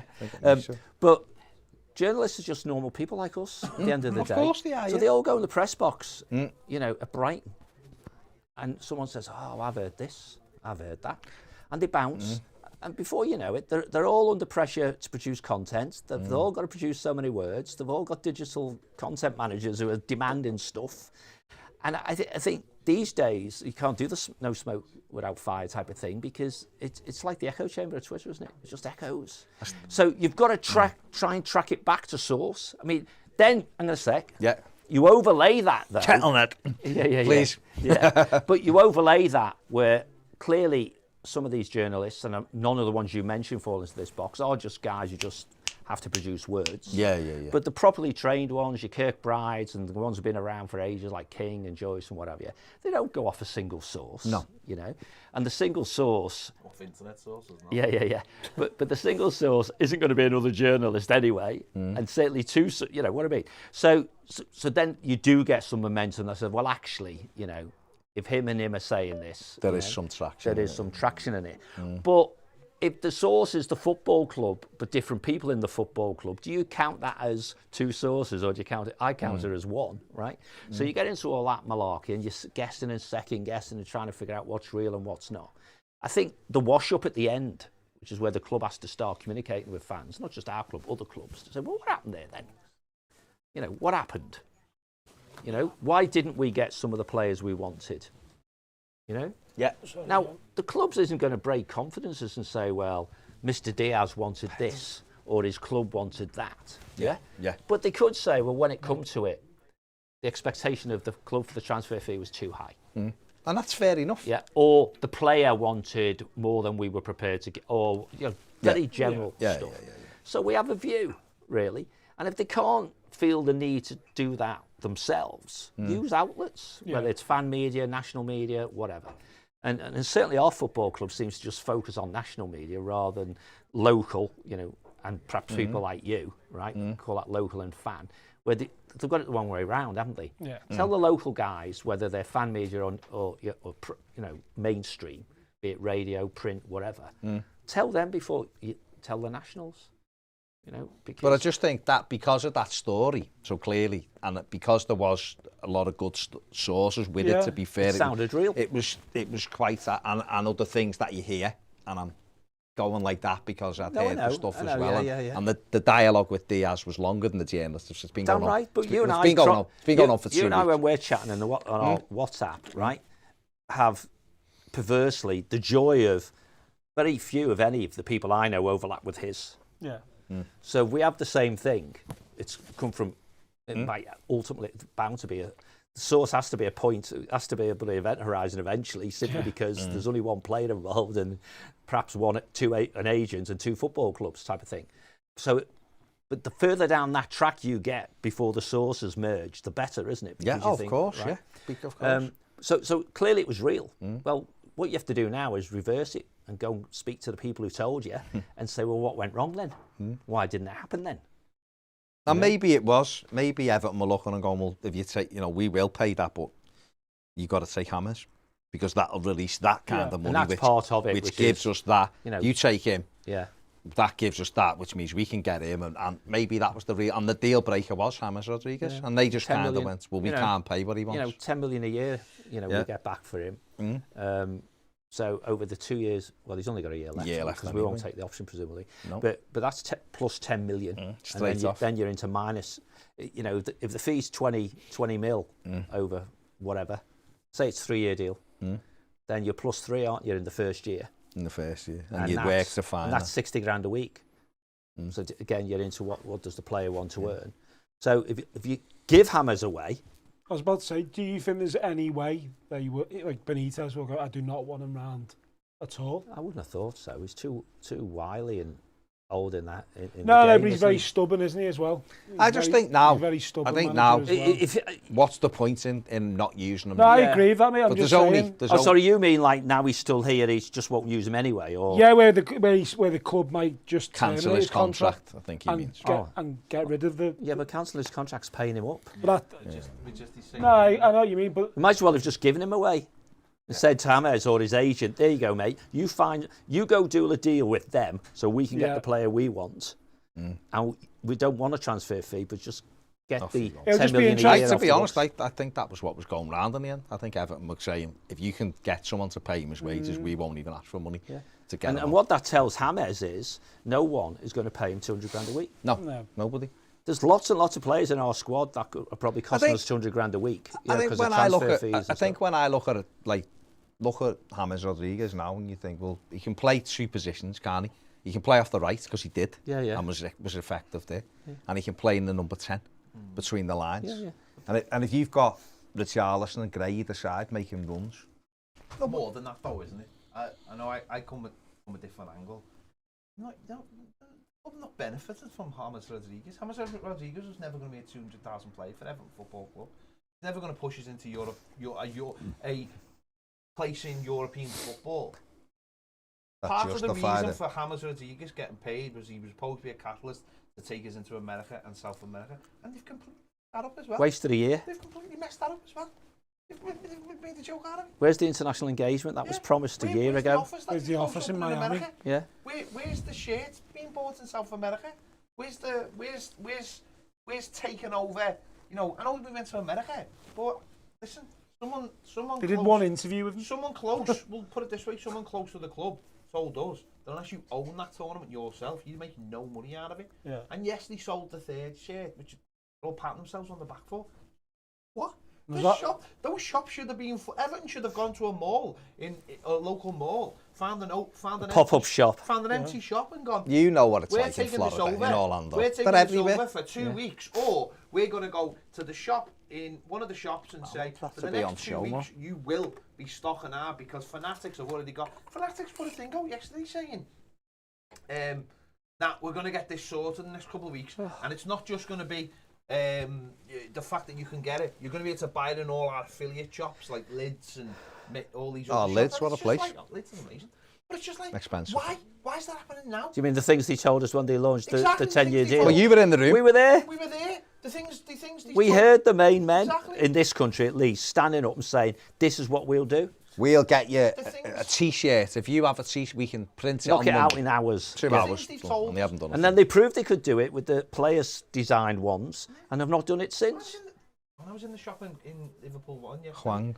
and they're still selling the same James Rodriguez T-shirt of Should have got the picture that they put all over the place. It's Edward. that's a shirt that's a year old. Anyone who's going to buy it Has would bought have it. bought it by Yeah, now. yeah, yeah. We see it all the time. We sell T-shirts. We know you only have a shelf life. Short you print have to bring run. new stuff out Yeah. all the time because the people who want to buy it have already bought it. No one new's buying it, and yet we can. And so you're telling me a player that we're paying £200,000 a week for? We this summer we decided, number one, not to give them the number 10 shirt, and number two, to only have one T-shirt available, which is fucking half-assed at best. And you're saying to me that you're justifying when you buy a player and you give them a wage like that. You don't just say this is all you're going to earn all this money from what you do on a pitch. Football's not like that anymore. Football's simply not like that. No. Man United are trying to get special dispensation to give Ronaldo the number 7 shirt because of the value it has. They know that for him, that's his value. Brand, Ronaldo 7. That's thank you. Yeah, put on the table his next to him there. His brand, that's his brand. You can have Ronaldo 28, but aesthetically, it doesn't look the same. Well, we should have done it with someone last season. When we signed James, that's what you just said. He should have had 10. Should have had the 10 immediately. We said that when we signed Etu. Etu should have just been given the number 9 shirt. Instead of number 5. Coney should never have had the number 9. But soon as there was any inkling that we were going to bring the centre forward in, bang, take that off you. Yeah. Etu, he was a classical number 9. You get because suddenly you're linking the brand, and someone might go, I love Etu. Yeah. I'll buy it because of him. I'm a Barcelona fan. I've got the number 9, Yeah. and I'm Nice. buying that shirt. Go ahead, And it should walk have been on, the same with James. I'll have the number 9 shirt to go with my Barcelona number 9 And Inter shirt. Milan. But that was it. Inter And Milan, so on, yeah. Barcelona. Seeing people saying, if it was number 9, I'd have I mean, bought that. look at the reveal we did in Miami and the like for James. And you do nothing after. It's a waste of money, isn't it? Yeah. Spent money and done that, never follow it up. You know, you were in all the media for 10 minutes. You know, this 15-minute of fame thing. Let's even go Andy Warhol's 15-minute of fame. Yeah. That was the 15-minute of fame. And we started, you know, if you think about it, we started the season brilliantly with him. Yeah. So build. Got to the first international break, we hadn't lost a game, we'd won every game. He was great, he scored a goal, great goal, he'd had assists. All of a sudden people go, James Rodriguez. He was everywhere, wasn't he? We saw it ourselves. Colombia's falling out the woodwork to be Evertonian. We saw it, even here in Toffee TV, we had 1 million views the first month with it. Really? Just in that. Our biggest ever month. Our biggest ever month. Incredible. Just because of him. I Bill- remember you lads doing the Bill- lives, and it was all basically Spanish, Colombian. Yeah, all I it was, remember. and they were loving Our it. first month. And they were going, what, Everton need to do more, Everton need to do more. What We did said Everton do? Everton went, Like We people said it. come around saying I've become Everton fans now because of James James Rodriguez. Rodriguez. We said it though. Everton should have just gone in, bought a load of plain t-shirts, blue t-shirt, whacked the badge on the front and hammers on the back, and just gone handed them out in Bagatar and all the other Could have places. done it. With 10 on. Dead cheap. But if they think about it, you get him. He's iconic number 10. Yeah. That's what he is. He's there number 10. He's got a shirt there, James number 10, Hammers number 10. Right? Got him. Plain t-shirt, like we said. Badge, Hammers 10. Everton. Could have made When it. he's got 11 million followers, we'll give him 11. But it looked like an Everton kit. Yeah. But it's just a t-shirt. This is what he says over and over again. And You we can get could him have out just so gone, quickly. Bang, bang, bang, bang, bang. And all kids could have had it, Everton. He could have bounced them all out and all that, and he didn't. And the minute he kind of just went, he's number 19. John, I don't know if you've seen that Q&A from yesterday, but it literally, that Hummel one and Fanatics, but it literally sent my head west. It's the stuff we've been talking about for 10 years. They're patting themselves on the back because they're opening a shop in China. Fuck, buy shirts in China. I can get a shirt in China for £3, an Everton shirt. Why are they asked? Why are they asked about China? Who in China's buying Everton shirts? Honest to God, who's asked? Get the shirts in America. I'll tell you what. Get them in Ireland. Get the training shirts in time, because after stock you can't even get in there. Yeah, and get them in Ireland, because where they're kicking up a fuss for them. And get them in America and get. I've been saying this since I apologise, but I've been saying this with Eric since 2010. It literally burns my head out. Every year I have to have this conversation. What annoys me is, and you do, I think. I apologise. I think We are going through the 7 stages of thingio. Grief. By Yeah. the time we get home, when I wake up tomorrow, I'll be feeling great. Be like, you know what? It wasn't a bad window, actually. And you know what?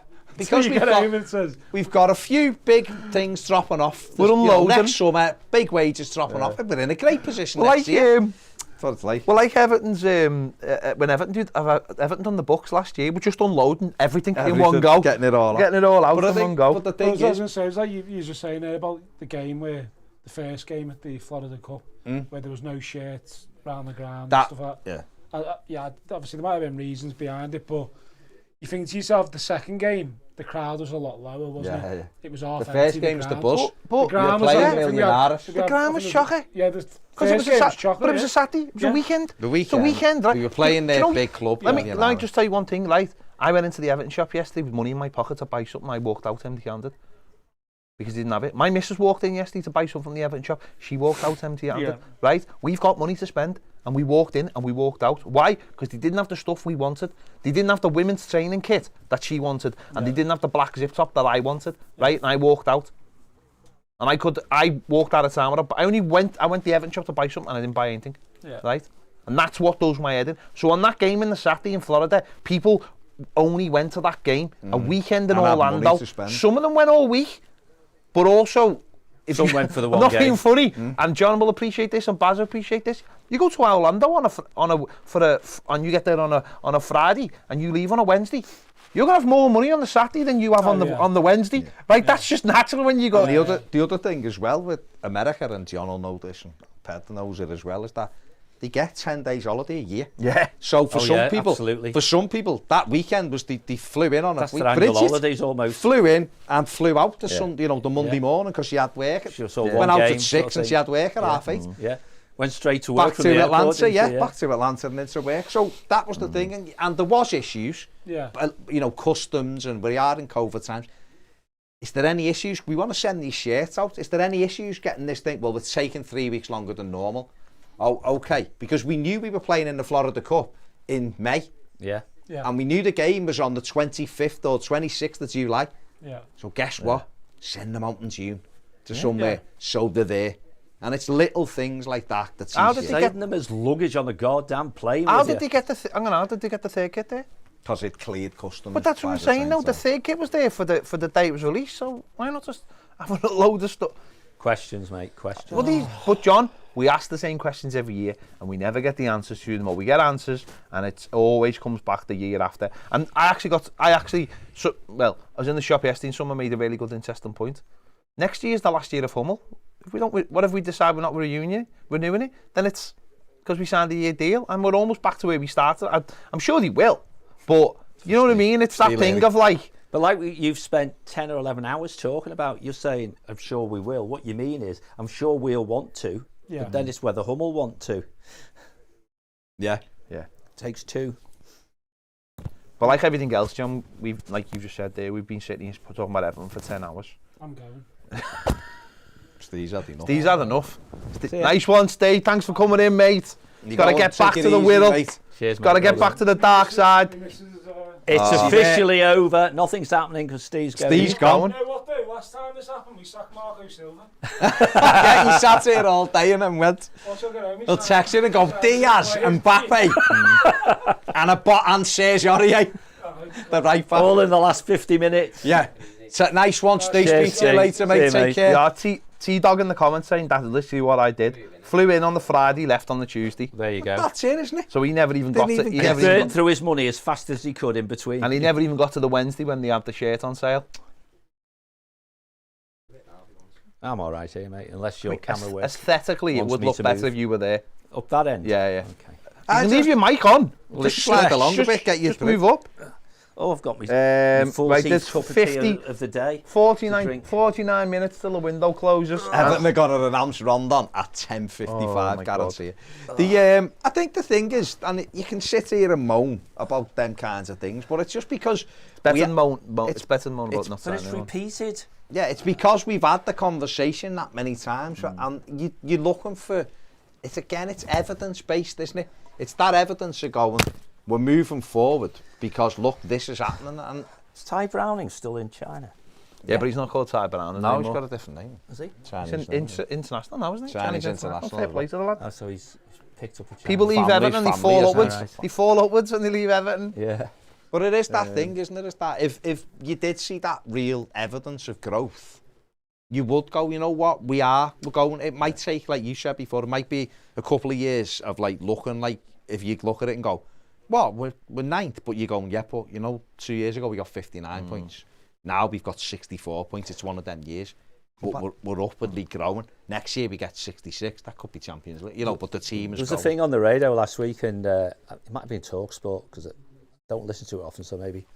But and it's one of the guys on it, a Man United fan.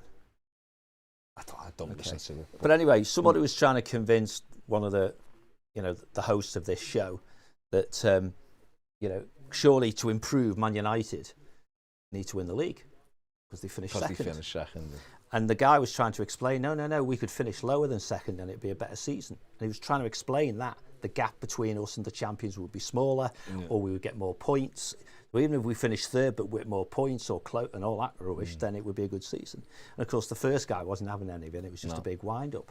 But you're right, you've got to have a metric that shows continuous improvement. But if that is for you, right? If Everton, and I think I know what your answer is going to be, but if Everton get Every question you ask, you go, I think if I know the Everton answer. get 60 points next season, Yeah.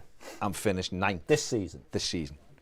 and finish ninth, are you going to go, well, we got 59 last year and we've got 60 this year, so we've had a good season? No. And that's it, isn't it? Us as fans would go, well, Everton could get 58 points next season and get in the Europa Conference League. I'd be like, We'll be much happier then. we'd be happier, wouldn't we, than getting that. Which again, and not breaking confidence, but talking to the company I was with today, I said that is the danger, what you've just described, of setting targets which are a bit like XG or something. They're just numbers, you know. So target setting should be about outcomes. Yeah. Right? Yeah. So the outcome that you consider to be successful, and let's say it's how the management team get a bonus, whether that's the on-field or off-team. You say, if we finish with more points than we did last season, you all get a bonus. Yeah. So now they all think, success is more points than last season. Right, yeah. But you could say success is more than 60 points, more than 65 points. Yeah. Or success could be qualifying for European competition and so on. Yeah. So you can actually say, well, because the point thing is all about the competitiveness of the league, maybe the number of points you score isn't really the right metric. It's have you won something? And we'll classify winning as top dog, win the Premier League, second, win the FA Cup, win the League Cup. Yeah? Yeah. Oh, maybe not quite this order, but it'll do. Yeah. Qualify for the Champions League, qualify for the Europa League, qualify for this little Mickey Mouse thing. And so therefore you've got 6 wins there, haven't you? You know, and you get varying degrees of rewards, and as do the players and all that good stuff for doing that. But they've got to be ones the fans recognise. You know, if you did a poll on your viewers and said, put them in order almost, you know, what order do you think they are? Then presumably it'd be Premier League, Champions League, FA Cup, for me, Europa League, League Cup, Conference. And of course, if you win the FA Cup, you get Europa League, you get 2 wins. If you win the Premier League, you get 2 wins because you get the thing. That and Champions League, or Champions League group stage, Champions League qualifying, and so on. Now they must do this, surely. They must do this to reward people, you know.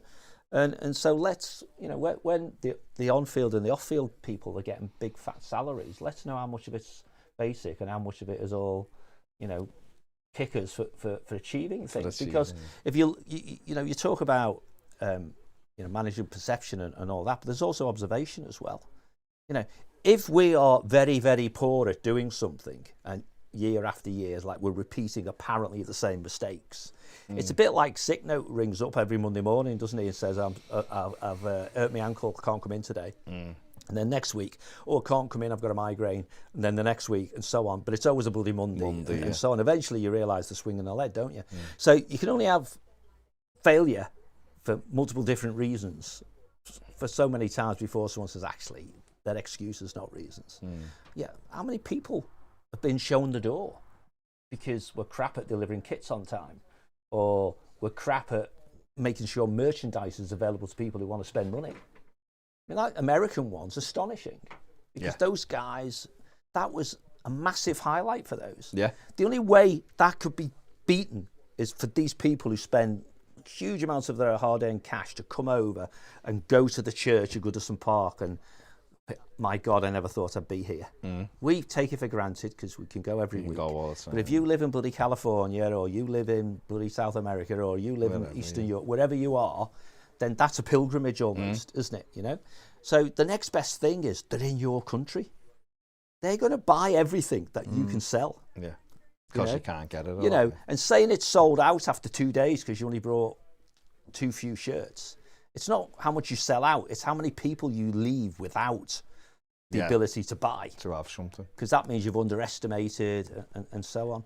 And I don't know how much the clubs say to the people in the States, you know, how many of you come in, where are you going to be, what do you want to buy, you know, and we'll just make sure we bring it. But that's not a massive money earner, but it is it does buy continued commitment and so on. There's so many. There's just little things. North Americans choose to be Evertonians, for crying out loud. None of us had a choice.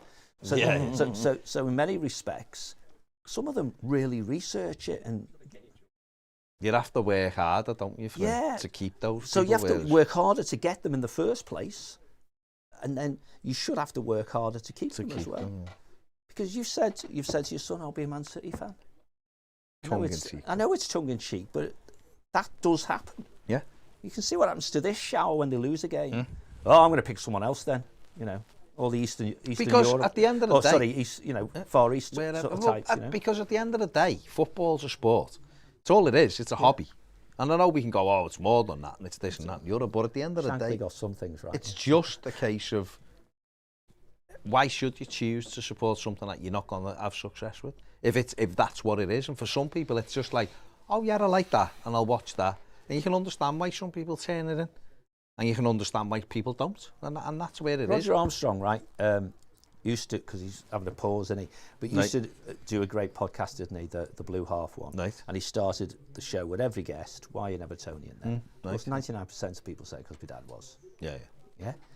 But pretty much American-born Americans, you know, without necessarily any link back to this club, they chose to.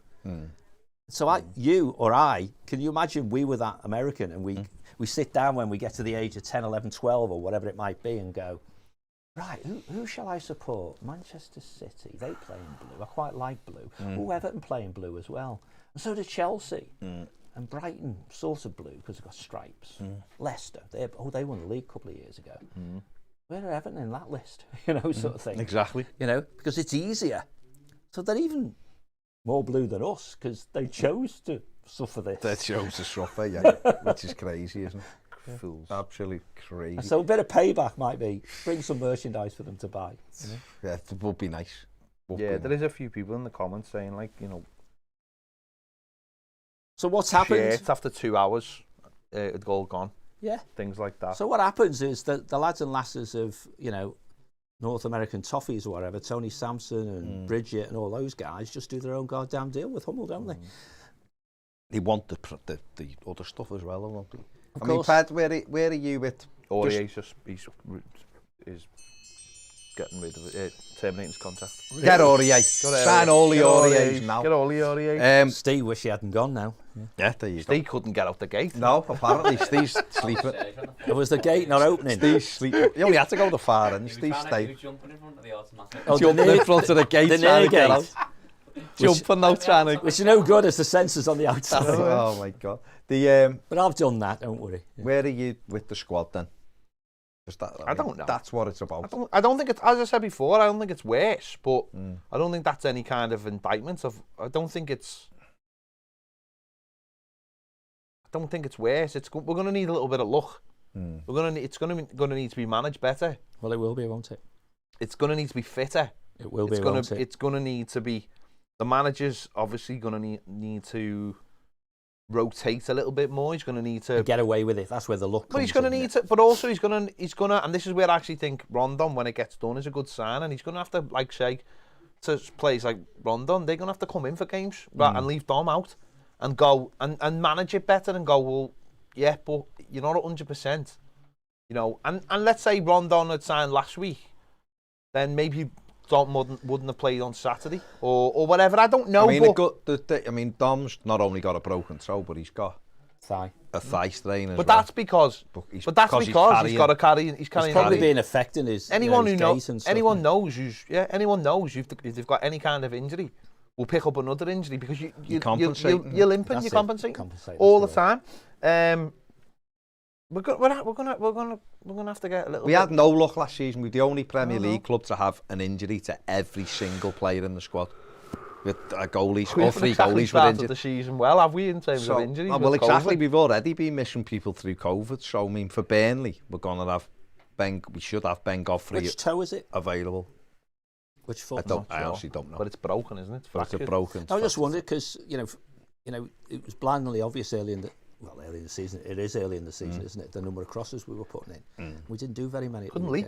That's what I mean. It's whether if it's his right foot and that's his take-off foot, then they say, well, no point because he can't get there. Yeah. Standing jumps are different because you use both. Yeah, you can use both, but a thing. So hopefully he can nurse that now for a couple of weeks and get treatments, and it's good for us that he's not going off for England. Go to England, can he? We've also got the extra 2 days because the game's on a Monday night against Burnley. That's right. Because you've got Rondon, now you can either have Dom on the bench against Burnley, or you can say to him, well, you know what, if you're fit, you can do an hour, and we've got someone who can come in for the last half an hour and you can come off.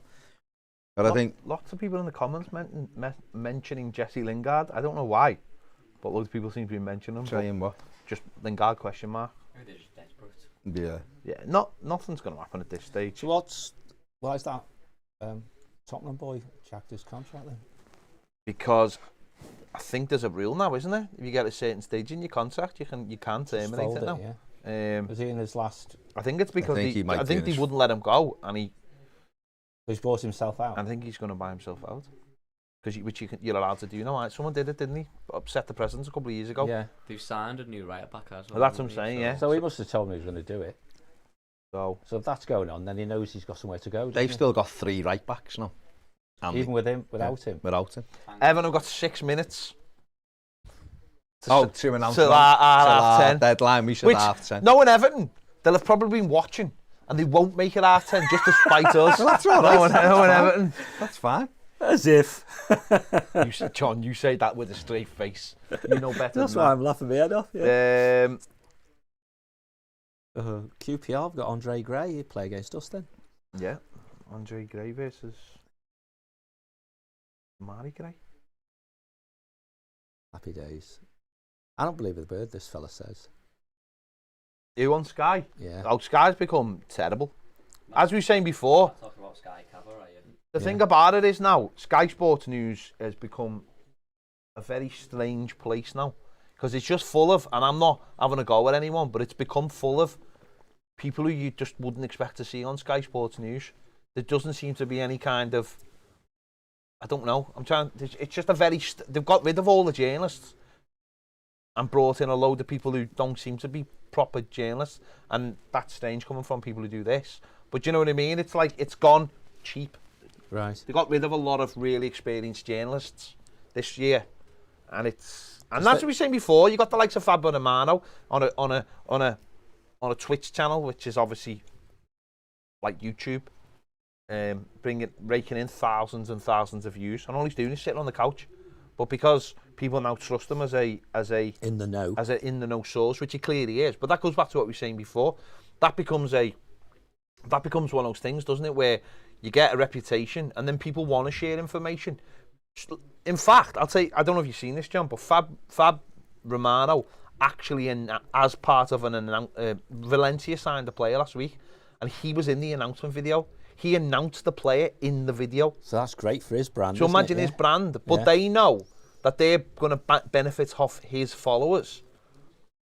It's nuts, but it's self-perpetuating, isn't it? Because agents will come to him now going, oh, by the way, Doesn't say across the bottom sponsored by Socios, does it?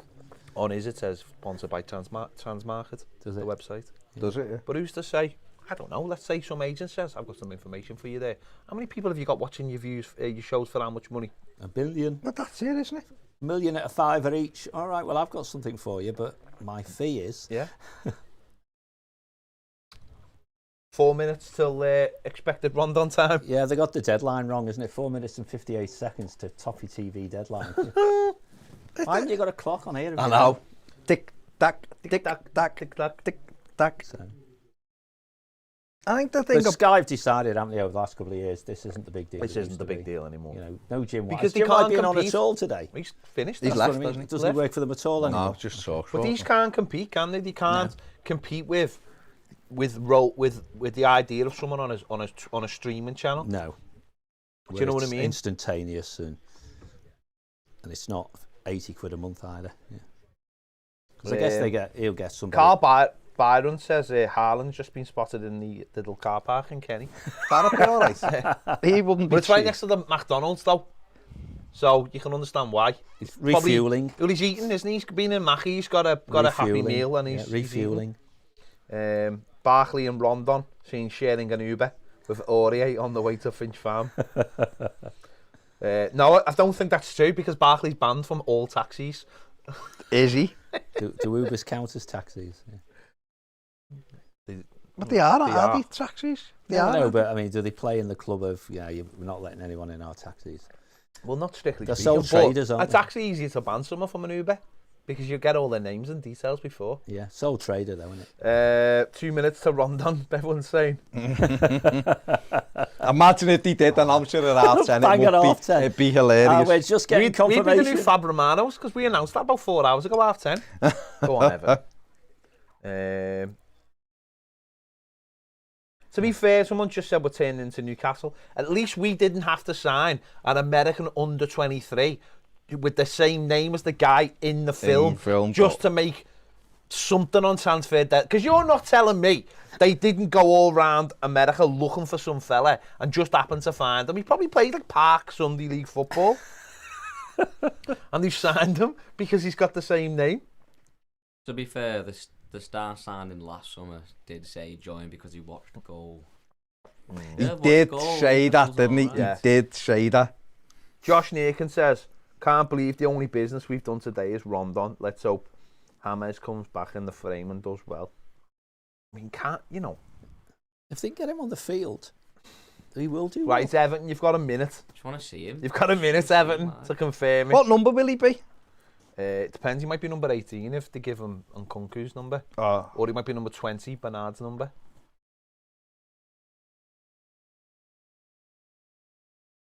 He'd go for 18, wouldn't he? Do we have a 28? Yeah, but he wants it to add up to 9, doesn't he? So you would think. Say Nichibi's old striker number. Nichibi was 28, wasn't he? Maybe they- they'll ask can for they- dispensation to take it off Can they DCL. just sign him? Give him number 29. What number is he going to be? Have you ever got And a then 29? Liverpool We had announce well, him. 27 was Stingo, wasn't he? 27 was Moyes. Moyes, yeah. No, but don't give him that. No. Never, don't give them numbers that haven't worked. Don't count your chickens yet. It might get to 10:30 in Liverpool. Oh, yeah, It is half 10. It's half 10 now. Oh. Well, Ned, you can't even look at your clock. It's half 10 now, Ned. TikTok. Tick, tock, tick, tock, tick. Everton are gonna announce him at 10:35 just to ruin it for us, so we don't get something right. Still half the Tick, hour, innit? tick. People in the comments saying they're tired. So are you tired? Try Sorry, being apologise for that. You can watch this in bed. We have to actually be here.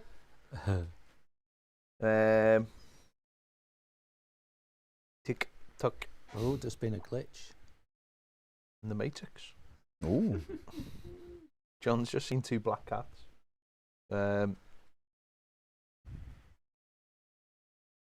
Nope, nothing. Yeah, it's gone. It's still within the parameters of 10:30. Oh.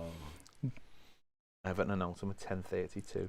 If they've got anything about it, they'll announce it at 10 to 11. Well, I didn't want them to. I want them to announce it at 10, so we could be right. But we did say quite late. Slouching now. It's the funny thing is, Well done, you boys, for being here so long. Yeah. It's our job, what are you John. going to do when we do this 24-hour thing? If you call in for a bit, we're still going to be going. Gonna do- Have we confirmed this yet, Ned? Ned, I'll be. Ned busy, doesn't have a sorry. choice. Ned just goes, well, I've got nowhere else to go. I live here, so Are you going to bring your lizard with you? no. How can you not see your lizard for 24 Hey, what hours? What are them gigging? It's warm enough in here for your lizard. No. No. No. I have to bring Oh. your DP projector. What? Keep us all warm. Yeah. Everton did not announce it at 10:30. Devastating. Devastating. They're waiting for Sky to come back from Why the couldn't you have advert. done that? yeah. Still talking about Ronaldo, aren't they? I think Arsenal fans are sitting there going, half an hour till we've got DCL. to announce till Dominic Calvert-Lewin. Yeah, we can't announce. Ian Rondon Allison until says, DCL signed for them, has he? Ian Allison, who's in Australia, said, went to bed with high hopes, woke up deflated, where's our Defeated, right I was back? going to say, was he playing some game? He said, have we tried the Tim Tam Slam yet, lads? We haven't.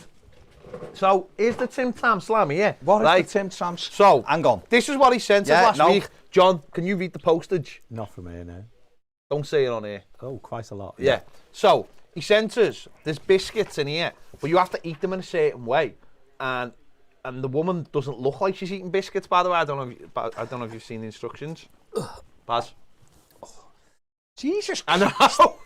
That's obscene. That's obscene. I know. That What? is, Hang on. that is obscene. Hang on. What's the thing for it? Enjoy slamming. And he's put, enjoy the slamming, lads.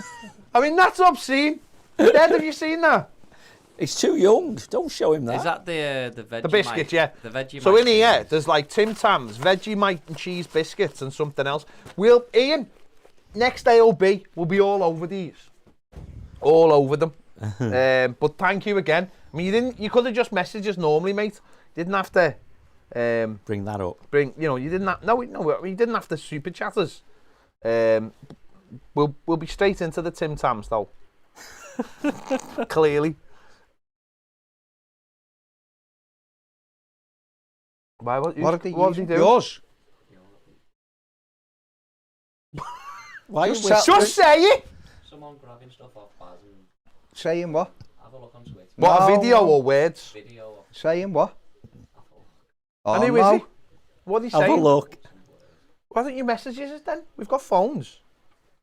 You know what, Alex Wiley? You've spot on, mate. Ned could have brought his guitar in, and he could He be could playing have. tunes. Yeah, They're yeah. playing James You could have been Bond's. sitting here just playing Or songs. the verve, the drugs don't work. The Tim Tams don't work. When are Everton going to announce this deal? Come on, hurry up. They're keeping it so We've had free. all day. Arsenal, Hector Bellerin joined Real Betis on loan, of course. All the journos have already moved on to England.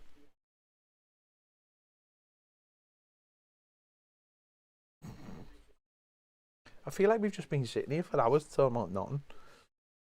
Sounds like a normal day. People are saying they're tired. Okay. Got the comments are smashing through here. Bellerin to Betis. Cam says, "Give me a slam."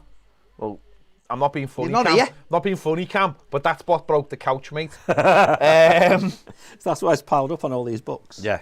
I'm going to take a Tim picture. Tam and Cam. That could be a feature.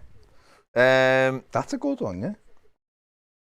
Steve P says, I mean, this might be controversial, They're but I good don't books. know. He said, aren't Tim Tams just the same as penguins? Don't know. When are we going to announce? I'm not being funny, but this deal sheet better have been in hours ago.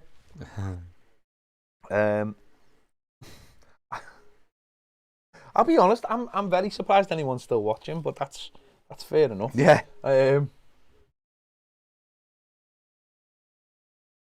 Someone's saying the Toffee TV board, Yeah. the Apparently. table isn't in line. 2 dinners wasn't enough. Do my OCD in. It slipped down, sorry. It wasn't It slipped was. down, I Wasn't moved slipped. it. John moved it Oh, because John. he was having his drink. Okay, sorry. I'll put one of them Mars bars in the freezer if you want, John. I don't think you want the facilities.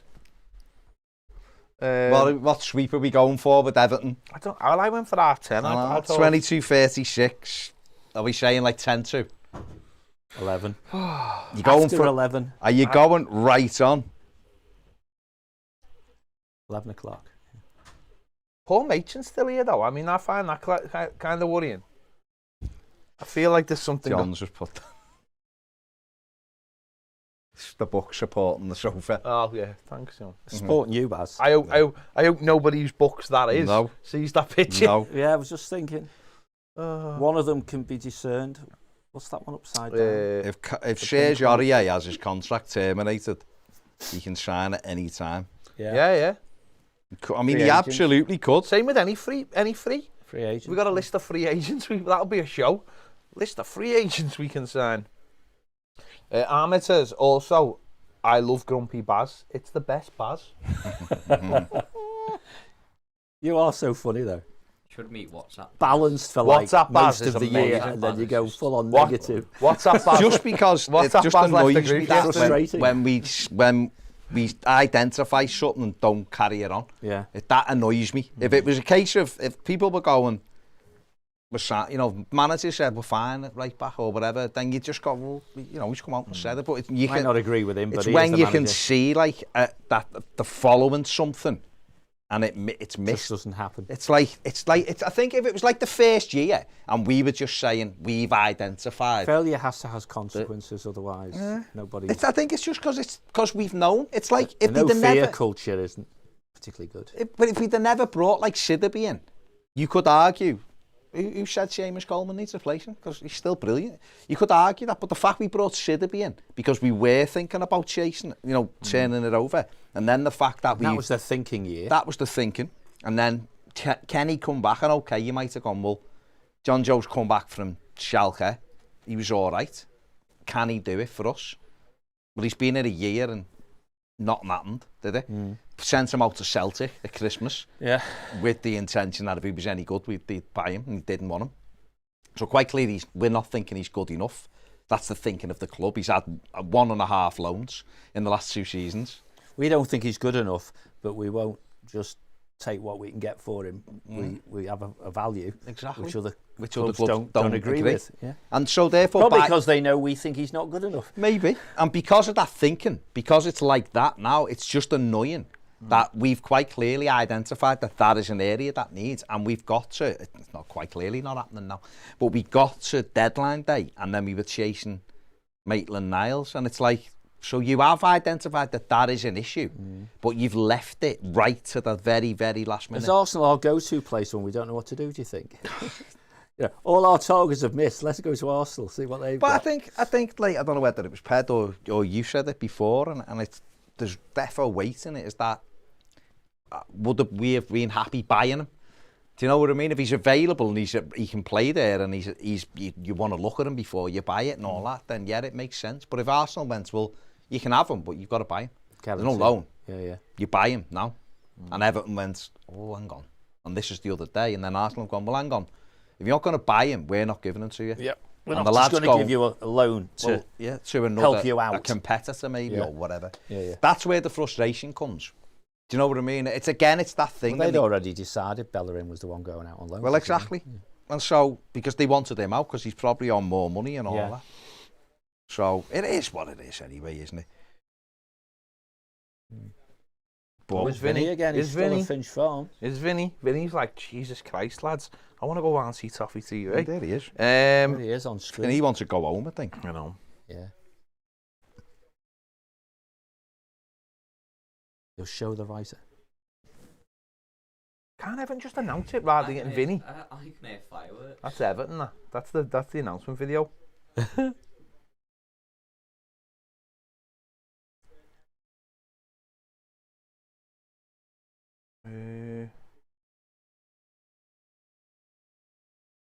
Yeah. Anyone in the comments? Me, Basic Trig and Ned are banning people as quickly as they come in. Don't worry about it. Just ignore them. I mean, you can't ignore them. Just bots. That's all it is. Just bots. So we're just waiting for them. Stay waiting. A lot of people think it's going to be 10:52. Akiva's highly recommending those biscuits. The older ones that were sent by Ian. Yeah, double coat, he says. Very interesting.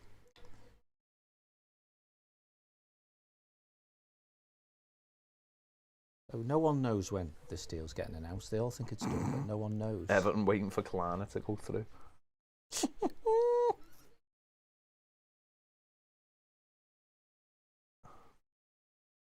La-di-da. Oh, I'm just waiting for the thing. It's just, I think it's funny that they dragged it out. this is incredible. Looking through our Well, paper. But I guess the other, what some people might say at the club is that you're dealing with the club in China and things have got to go back and forth until the deal sheet's signed, and you know. Oh, yeah. That's what they might say. But the reality is it was done hours ago. The journos have been briefed and they've just gone, let's confirm it as late a deadline as we can. Yeah, that's it. Give it. Do it while I'm gone. John's abandoning ship. Yeah. No, I'm going for a pee. I mean, you know. He's just... Kettle on for you, Ned. It's alright, I'll shove it on now if you want a tea. Jesus. 10:42. 10:42. So I imagine if Everton confirm this before 11 o'clock, we'll be done at 11 o'clock. Hopefully. We can do the whole look back on. And then we'll have to do I've had the a- Rondon video. Yeah. I've had some interesting news from an interested source. Oh. My dad says we're signing Terry Darracott as a backup. I don't think your for dad's got the Holman. facilities Well, for Even that. though Terry Darracott was a left back, so that's good, isn't it? I don't think your dad's got the facilities for that. He might know. He might have some inside info. Mightn't he? Some very strange comments coming into our thingos here. About what? Well done to Basic Trig for this. Basic Trig sorting them all out for us. Apologies. Some actually hardcore messages. Well done, Dark Arts. That fast, I'll click on it to do something and it's already been done. Christ, Everton. Bagging this out.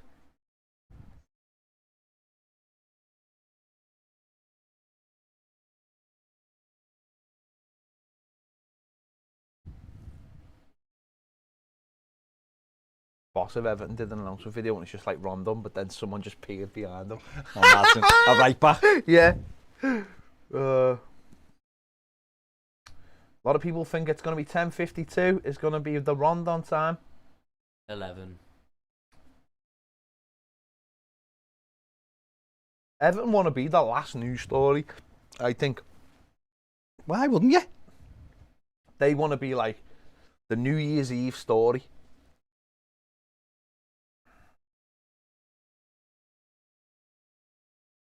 There are fireworks going off, aren't there? Yeah, maybe Liverpool have announced Salah, new contract or something, very late. Yeah. Even Sky give up, have they? Oh no, the 10:43 Hooton to Chester's been cancelled. That telly's not going to go off as well. The telly's like, you've been on all day. I know. What's going on?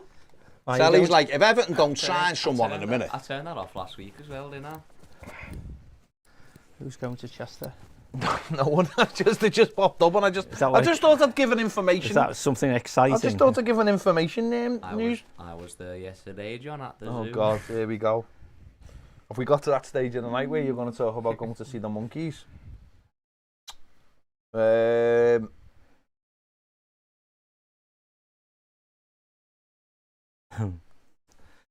Oh dear.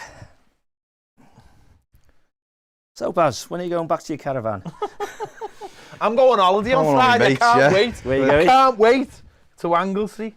I can't wait. Get away from this. Not this in particular. What's the weather going to be like for you? Oh, I'm not arsed. Oh, be lovely. Excuse me. Friday. As long as it doesn't rain, I'm all right. And now rain's not till Sunday. Oh, well, thanks. I'll get 2 days. 5 days of rain then. No, brilliant. Happy days. We cope. Baz always does all right when he goes away. doesn't he? Yeah. I just No, you go believe- to a caravan for a week and it's cracking the flags. You come back for 6 weeks, it pees down all of it, and then you go away again and it's cracking the flags again. It's just that, yeah, I just It's a expect knack. I can expect it to be nice. I mean, it's warm next week. It's just got showers. Well, it's been That's warm for a fine. while, hasn't it? 20-ish. I've got a Google. Google. Um, I've never heard that word for a long I've time. got what? a Google. I can Google. It's an emergency Google. I bought it last time I was in Betty Cole because I forgot to take my coat. So it was like 18 quid. And it's just one of those what you put in a bag and I just throw it in the back Yeah, of the my car. missus has an emergency Emergency. poncho in her There you handbag, go. which is about this bloody big.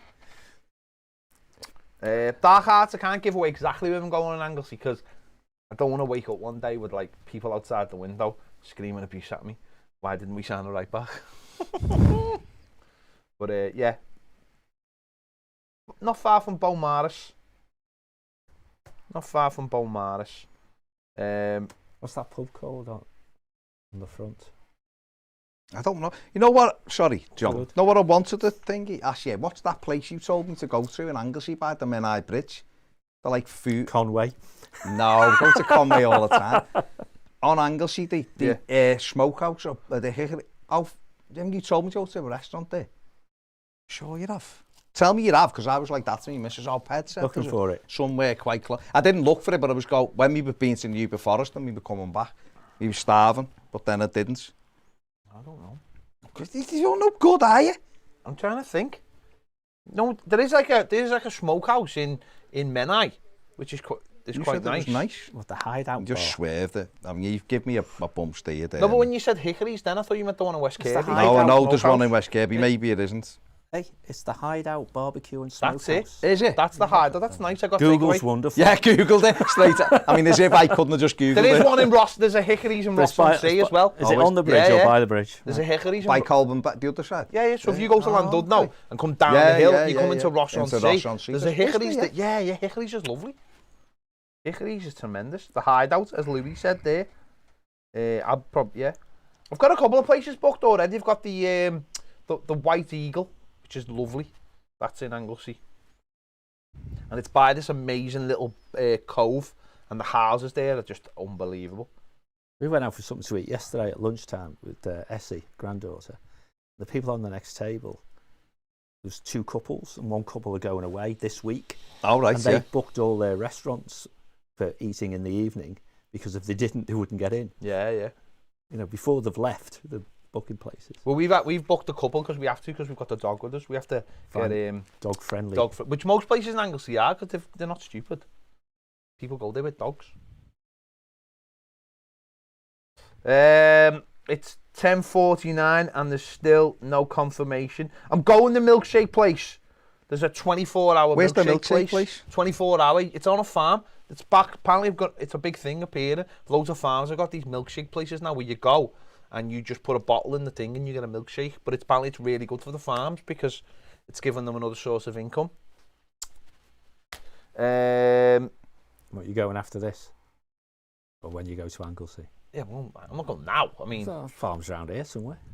there is, but I don't know if Finch they've got Farm's the not so facilities to far. have milkshakes. You should have nipped out. Anyway, he's nipped down to Finch Farm and took a cup of coffee for Just, Vinny. yeah. Just stood there, Vinny. Oh, we should have sent Ned with chips for him. Can't met them all. Fat bitch. I'm mad. The irony in that like statement is incredible. Calling Cam fat, isn't it? But, so what number are we going for Rondon in the sweepstake? Ned, go on, you start. What number Rondon? Pass. Oh, it's just a guess. It doesn't matter. 31st of August. 31 then. 31. Okay. Not Moyes Keane's, not 27. Ped went for. Do you go for Bernard? About the time or number? For, what are we saying? I don't, for Rondon's number. 20. 20 Bernard. 28. Is he 18? Cousin Kunku's I'd gone. go with Like 18. 2 9s. I'd So, go with yeah, 18. so 18. 18. I'd give him like 71 or something. Just on 18 mad or one. 27. See, I don't want him to have Moyes Keane's number. 72 then. That's a mad one. The problem is, he wants, when the Charleston come, he wanted 70, didn't he? For because of Pele. All right. And the Premier League wouldn't give him it because of the numbers had to go sequentially up to a certain number, even though we did have like a 62 or something because of the way it was, but they wouldn't allow newly registered because there was other numbers, which is why he had to go to 30. And then he eventually got 7, didn't he? Yeah. So, but Don't get that sequence. I don't want. No one has 69 players. Yeah, So. the Tottenham Hotspur can confirm the departure of Sergio Aurier following the mutual termination of his contract. Mutual. Interesting. Oh, hi, Serge. Welcome, Aurier.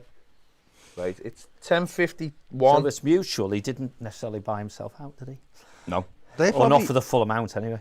They're probably just like, yeah. You know, let's get him out. If he wants to go and it's wages saved and all that, let's get him out. And that's... I guess, though, the big thing with that is do Everton look at him and go, tell you what, he might solve our right-back problems for the season. Mm. Arsenal just confirmed Takahiro. that Takahiro From Bologna. Tomiyasu, they've just confirmed that. Arsenal have they? Yeah. Let's see then. Another fullback. So it's 10:52. Come on, Everton. For God's sake. Oh. This is incredible. Is it, though? It's incredible that it's 10 to 11 and the lad who we've been signing for that about 4 days still hasn't signed. My missus has just texted me, picked up that Hickory place on Ped's recommendation and he didn't even remember telling you about it. Classic Ped. I did tell you about Sounds like... You told me about the West Kirby one. I wanted the one on Anglesey. There isn't one in Anglesey. That's what you confused me with.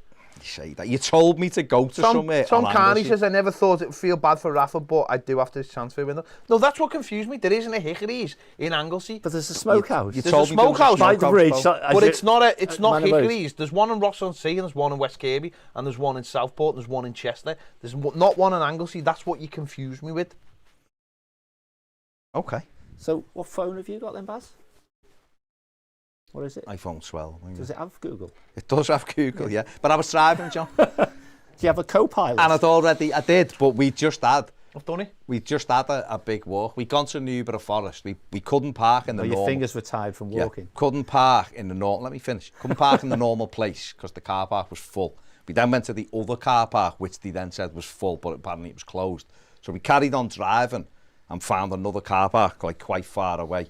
Got my phone out to, like... My missus said, we can get to the beach small car park? from here, right? A smaller car park. Because it was far. Got my phone out, yeah. But there was no reception. So we set off on a walk to the beach. 50 minutes later, we got to the beach through the forest. It was a gorgeous walk, but 50 minutes. It's a bit long. Done that. Went on to the island. Did you go on the island? Yeah, went on the island. Amazing. Walked around the island. The water was coming in. It's Got amazing. off. And of course, the 50-minute walk back after It's we the stretch. did. It was gorgeous, but it was a bit of a walk. And when we walked back, got in the car, and obviously it was about 7:45 at night, so we're driving. So I wasn't going to get my phone up and start looking for somewhere when I had shorts on and all that. So What's shorts got to there's do the with it? story. What's shorts got to do with it? I'm going to restaurants at 8 o'clock at night, was I? Oh, I see. So we had the KFC. You're cheapskate, yeah? But What should we leave the room to make a brew in the announcement? go on, Ned. Do it, Ned. We'll call you. Yeah. Have some mugs. Oh, I can't reach. Catch. Oh. No, I'm not throwing it. Just walk over. Look at you. No, know what? Professionalism. Your calves are in the way of the camera there. Oh, Your Apparently massive your calves. calves destroyed this sofa. 5 minutes. The girl's wife staying up just to see. Has Dick L been in the thing? No, I don't know. I haven't been on. The girl's waiting for Rondon, his wife waiting. The carbs. Oh, God. dear. I don't know. Definitely got to do that show. This has been An the longest innocent- day ever. Oh, God, yeah. There you go. Surge, Tottenham mutually terminate contract. It's mad, isn't it? That's why I haven't said anything. They want to do both of them at the same time. We're going to break the transfer window. Keith, again. happy birthday. Keith Pal's 65 today. Oh, is he? And he's spending it watching this. That's loyalty. Thanks, that is. Keith. Nice one, Keith. All the best, mate, Happy over in birthday, Amsterdam. mate. I don't know what you get in Amsterdam. I don't know what you get you might get a different kind of bus pass. I don't know. Does Ned just drop the kettle on himself or something? Probably, I hope so. Just growled in the back. Rah. Well, Ned. Doing an Ali impression. Bang the big car. Is that what it was? The thing is, though, Ned, how could you not bang your calf? Everton don't announce Solomon. I made you look. I'm just... Banged it on the other car. Look, is that Mason trying to look like Rafa from here? Did you hear that? Is it? It is Mason. Oh, isn't it? did you hear that? What did he say? I Bang. banged it on the other calf. Oh, and everyone in the comments is saying happy birthday to Keith. It's right, Keith. That's nice. Happy birthday. Announce Ned's calves. Everton are pleased to announce the signing of Ned's car. Gary, that's as the right farm. back. That's the farm I'm going to. Maiden Moston in Hollywell, I think. Oh no, that's the other one. I'm going on that on the way back. Well, where else are you going? There's one in If Anglesey. it's farms or smokehouses, he gets them mixed up. I want to get my own cow. Are you got the one on Anglesey? You going to Denise Donnell? No, Pilly Paris. Denise Donnell. Peace, Pilly Paris. I You don't even know, do you? I don't know. It's all Welsh to me. It's all Welsh to me. Says he in his Batman socks. Well, yeah.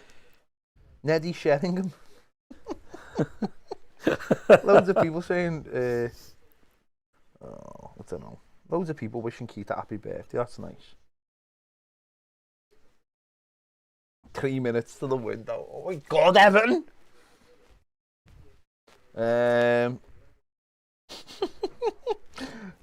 I don't think I can say that. I am milky coffee. But it is legal in Amsterdam.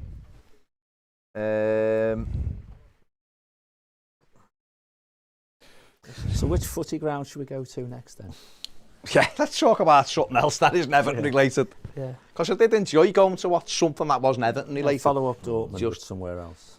I want to go back to Germany. Only good. Well, Germany was just like delicious. Salmon. cheers, mate. I I'm going to have to go to the toilet. But John, hold that thought and we will carry on Don't in a knock sec. your tea over. Don't drop that. Let's get biscuits out here. What are I these? think the only thing we can say is James Rodriguez is still an Everton player. He's still an Everton player. It's like a new signing, isn't it? 2 minutes to 11 and he's still an Everton player. 10. 10. No, I'm picking him up at 10. I'll get in there at 10 if you want. No, mate, it won't be before. It'll be 11 o'clock. But I will, if you guys are not here, I'll take him for a burger or something. A burger at 10 o'clock in the morning. Well, he's 12. Burger at 10 o'clock in the morning, though. A bloody McDonald's breakfast. Get Then. him a pancake or two. You know, I'll take him to McDonald's and he can have what he wants. Well, you can't, because you can't legally have burgers before 11 o'clock in McDonald's. Can't you? No. I mean, it's not a legal issue. It's just more of a... I would like a burger. You're going to jail. No, you'll have hash browns and Yeah, pancakes. was it a sausage pate or whatever they call it. Right, so it's the window shuts in 1 minute. And I know that doesn't really matter, but how have Everton not managed to do this deal yet? Well, we're running a bit late on that Sky then because it says I know, well, nearly 5 minutes. Yeah, Is it streaming? It's streaming on or YouTube. not, as the case may be. Yeah. Jefferson's gone to Burton Albion. The player that Everton couldn't sign has gone to Burton Albion. Still no announcement. Yay, he's been announced. Has he? Yeah. Okay. Rondon is officially an Everton player. Is being officially announced at 11 o'clock. Rondon I win. is... Change the screen, Baz. Where's the box? Have we got it? We've got it. Change the... If you press along... There you go. Look at that. I'll tweet it in a minute. There you go. Rondon has signed for Everton at 11 o'clock.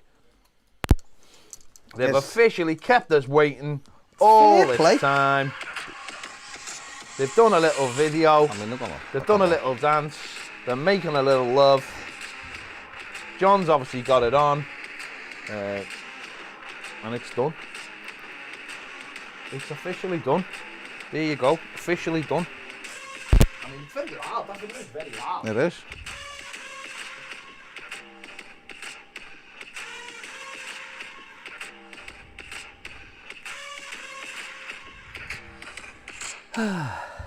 Well, there you go. Everton have signed someone. That's it. Going round again now.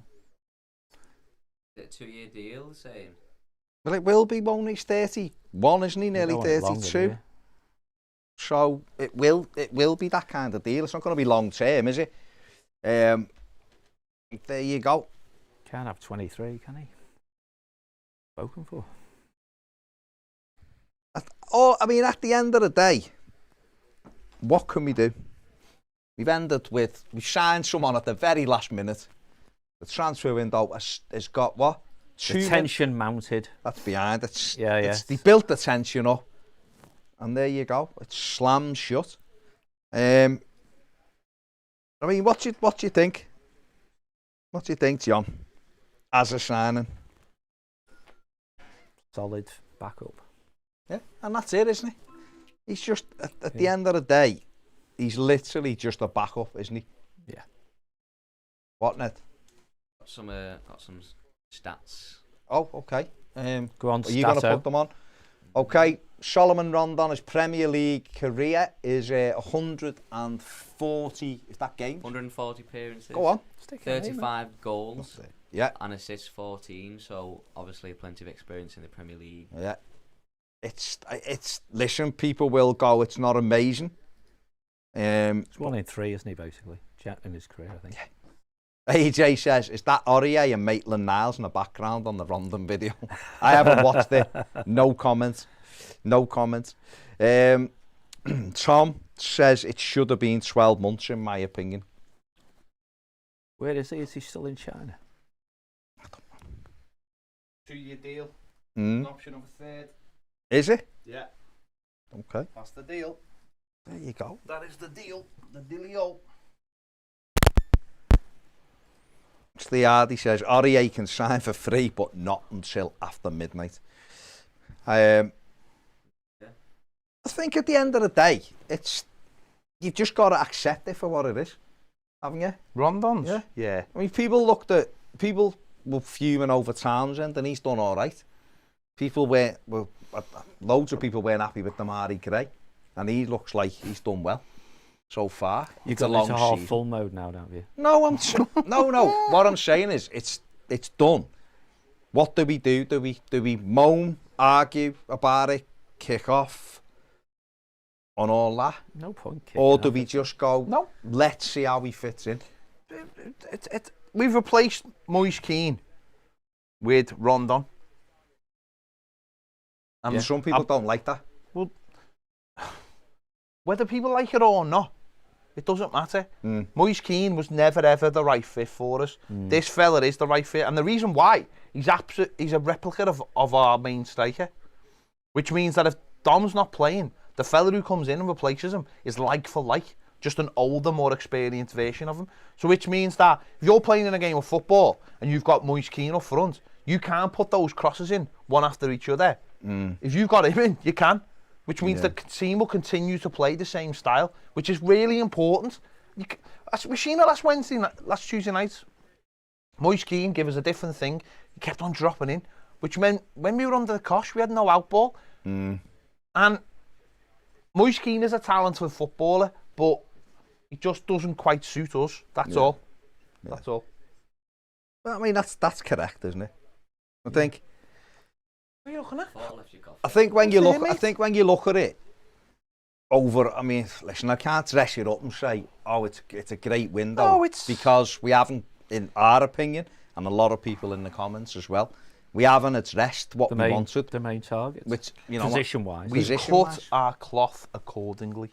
And actually, we've brought in players who are, Ones the manager's comfortable with. players that make sense. Very Moyes-esque, not extravagant, decent length contracts.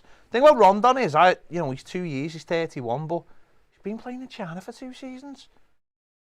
Daniel Hignett said, Rondon, defending the colours of a club with a history as rich as Everton fills me with pride. I can't wait to pull on the shirt and be reunited with Rafa Benitez. Say Everton have been briefing journalists all day. The BBC say it's a loan. I wonder if a loan turned into a 2-year deal near the end. I think like what Ped's just said there is important as well, is that too many times Everton have tried. This is what I was trying to say to you before, John, about wingers and stuff as well, and fullbacks, right? Is that when you set a framework of a team up, you've got it and you go, that's how we're going to kind of play. Yeah. And you're going to bomb forward and you're going to put crosses in and we're going to have a fella in the middle that's heading them in. And then the fella in the middle's got a broken toe and needs a rest. So you need one like him. And in the past, like Ped said, we've gone to Moise Keane for that. Completely different player. And he's a different player. And Moise Keane's going, why do you keep throwing them in? I want it into my feet and I want to be able to turn them. People, And different. And then the play, or it's Seamus Coleman going out the side, he raids, and Holgate's going, I don't want to do that. I want to stay in defence. All of a sudden, and I think that's why I'd have really wanted another winger who was quick, so that if we don't have Damari Gray for a game or Andros Townsend or that, and I think when we get that, I will feel much happier overall. Is that, you know what? When I look through the squad, we're all right. If we lose him, we're all right because he can do it. And if you lose him, we're all right because he can do it. I guess it's that thing of going. Tim Howard and Jan Mucher. You know, it was like Tim Howard's good. Jan Mucher is less good. And you're going, oh, can he do the job? You know, and all of a sudden then it went to Joel Robles and people were like, well, he's better than Mucher and he's a bit, you know, well, he's actually not bad. You know, and then we got to the stage where people were going, not Tim Howard, he's done now, Robles is the one, and then we moved on to Jordan Pickford. And it was like Olsen last year, wasn't it? Robin Olsen was dependable and was decent. But when you looked at his kicking compared to Pickford's, you were like, oh, there's a big drop off the way we play here because Pickford, his job is to direct the ball because he's greater. That's the balance between someone who can come in short term and do a job just because it is short term, who isn't costing you an absolute fortune, rather than the luxury some clubs might have of having almost a first choice keeper on the bench. Yeah. Who you can pay $5 million a year never to get a game. Yeah. I mean, can I ask you this, John, in terms of James Rodriguez, because obviously he's been subject. You know, the minute Carlo went, you know, the headlines have been he's gone. Yeah, because he only came for him. He's gone. He only come for him. Doesn't want to be here. Blah blah blah blah blah. But he is here, and the window's shut. And I guess that Rafa Benitez will use him. I imagine, because I think $190,000 a week or whatever, you've got to kind of play him. You've got to use him for his talent. And his talent as well. Paid. So therefore, you don't play them just because they earn a lot of money, do you? So do you see a situation now where he integrates himself back in and can change Rafa Benitez's mind almost to go, you know what, I've got the ability to play in this side? I don't know whether he has to change the manager's mind. Okay. You know, we don't know why we wanted to move him on. Maybe, as you say, his general view was, I came for the manager, not for the club. Yeah. It's the club who pays you. Yeah. Yeah. Yeah. At the end of the day, we expect from what Benitez has done previously in other clubs, he'll have spoken to each and every player probably and told them what he thinks of them. And whether that was just a simple conversation along the lines of, listen, you know, if you want away, mate, find somewhere to go. Yeah. I won't play you until that's settled. Yeah. It's settled now, and then you'll come in and you'll work hard, and if you're good enough, I'll pick you. But I'm sure Benitez will also say, talent alone, of course you're good enough. Probably the most talented player in this squad, but if you're not going to work, or you're going to turn up when you feel like it, then it's not going to work, is it? No. And I think. But you can't be in a situation of saying, I'm going to play him simply because he's cost me $200,000 a week. No. What I meant by that is. So you'd have to assume on that basis that in the dialogue that they've had, the expectation is he will do what I personally think most, if not all, footballers do, which is they want to play football. Yeah. Otherwise, you'd have let him go for bloody save 25% of his salary rather than waste 100% of it. Do you know what I mean? So it's got to be, we expect to get an output from him. Yeah. Do you think now that the window's shut, Everton should be a bit more clear, should come out and do a debrief on about what? About the window. How it You went. don't have to go, we're skint. No. Just come out and go, we had certain, you know, Marcel Brand sits down and says we had certain targets or whatever, and we did it a certain way. I think so. I mean, we talked before, or I did perhaps, you know, you can say a lot without saying very much, can't you? So you don't have to break I mean, Everton so often hide behind a very simple or commercially sensitive can't tell you. Well, no, actually, you can tell us a hell of a lot without breaking any commerciality, you know?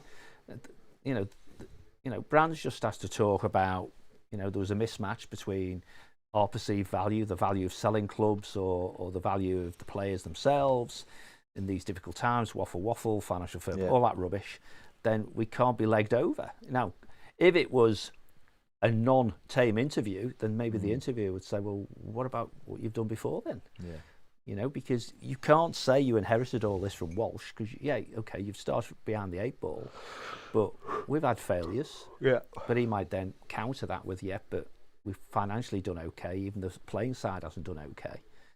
And classic bloody Gerrard when they lost, we go again, because that's all you can say, really.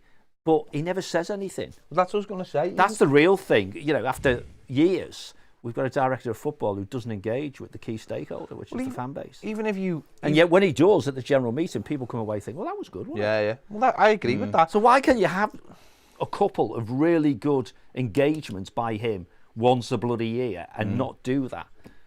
Quarterly. Yeah. He does a head and shoulders to camera about this is what's going on, these are the changes we're making at the academy, this is what we're hoping to do with the first team, this is why this guy went out on loan. It can all be non-emotive, confrontationally stuff, but allow the rest of us to believe in, we learn about the man. Yeah. And we believe that there is some form of plan. There's always going to be guys and lasses on social media and stuff who don't believe a word he said, others who believe everything he said, others who can read between the lines, so you can have debate. But he's out there, See, I think that's my criticism of him.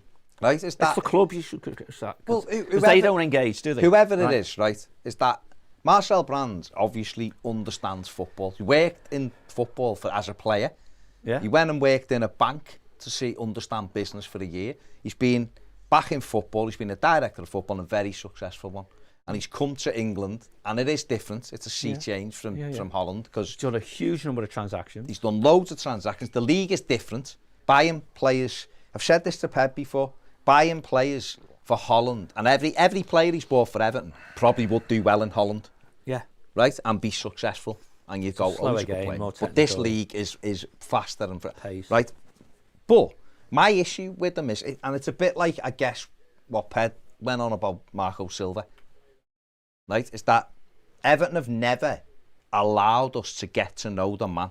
That's right. Right, they haven't humanised them in any way. And they must. Right, and therefore we're led. I believed. I don't know whether you two might have had totally different, and our viewers had totally different views about him. But when he come in, I thought we'd do more deals where we're picking up people like Nkunku and them kind of ones, and we'll have this thing of buying young, and we move the thing forward. Obviously, that's more difficult because you've got to work with a manager, and a manager like Carlo Ancelotti might go, you know, you said it before.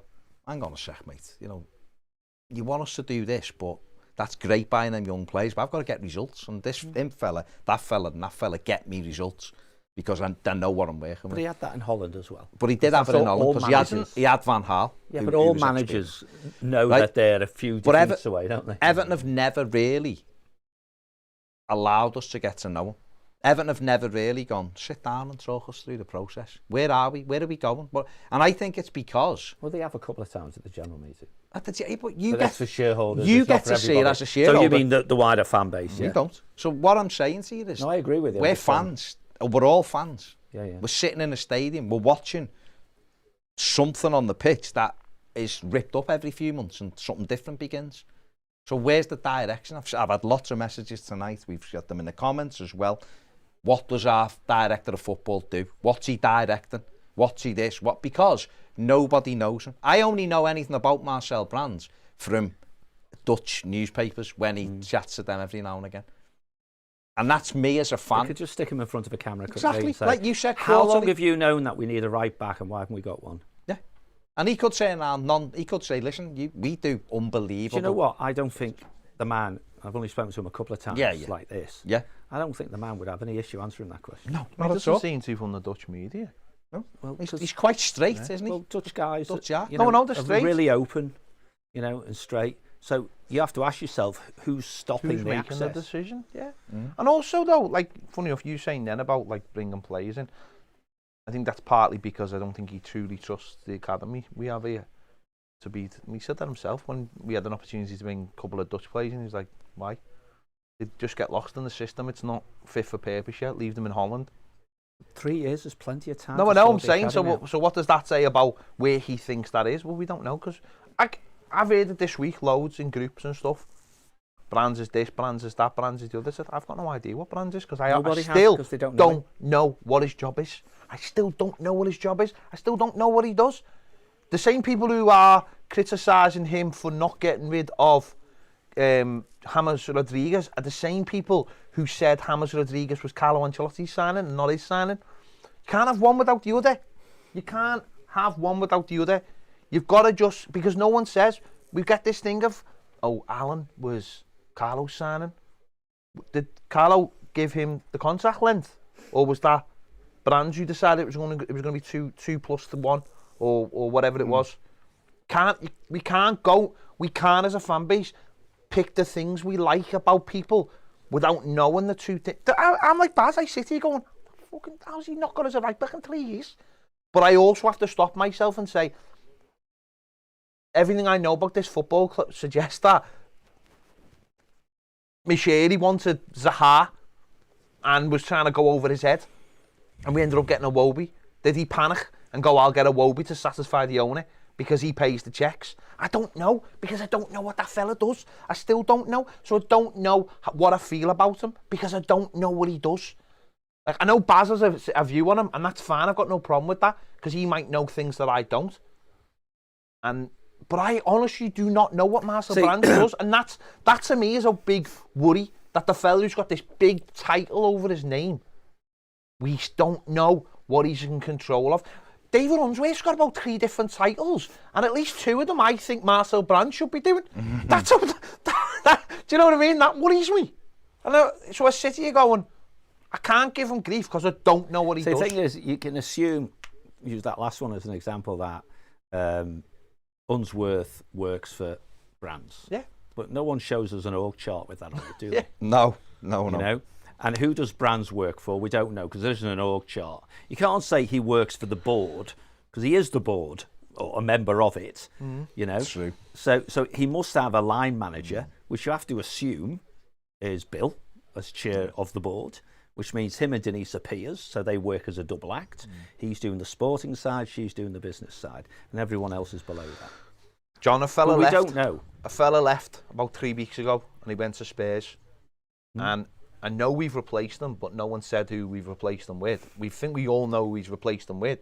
But the job he does, I still think Marcel Brands could be doing that job because that sort of falls under. Do you know what I mean? I'm not like pulling anyone out here. I'm not having a go at people. No, what I'm just saying say, is, you want to know? there's no clarity. And do you know when people go, there's this thing where people go, and I know people talk about it going, remember when we never knew anything? But we do know now. Once you open Pandora's box, you've Never get the lid back on. You can't, yeah. Once we all dipped our toe into what XG is and all this nonsense, you can't stop that. Once you come around going, parading David Unsworth, going, oh, he's this and he's that, well, then I want to know what he does, and I want to know what he does, and I want to know what his boss does.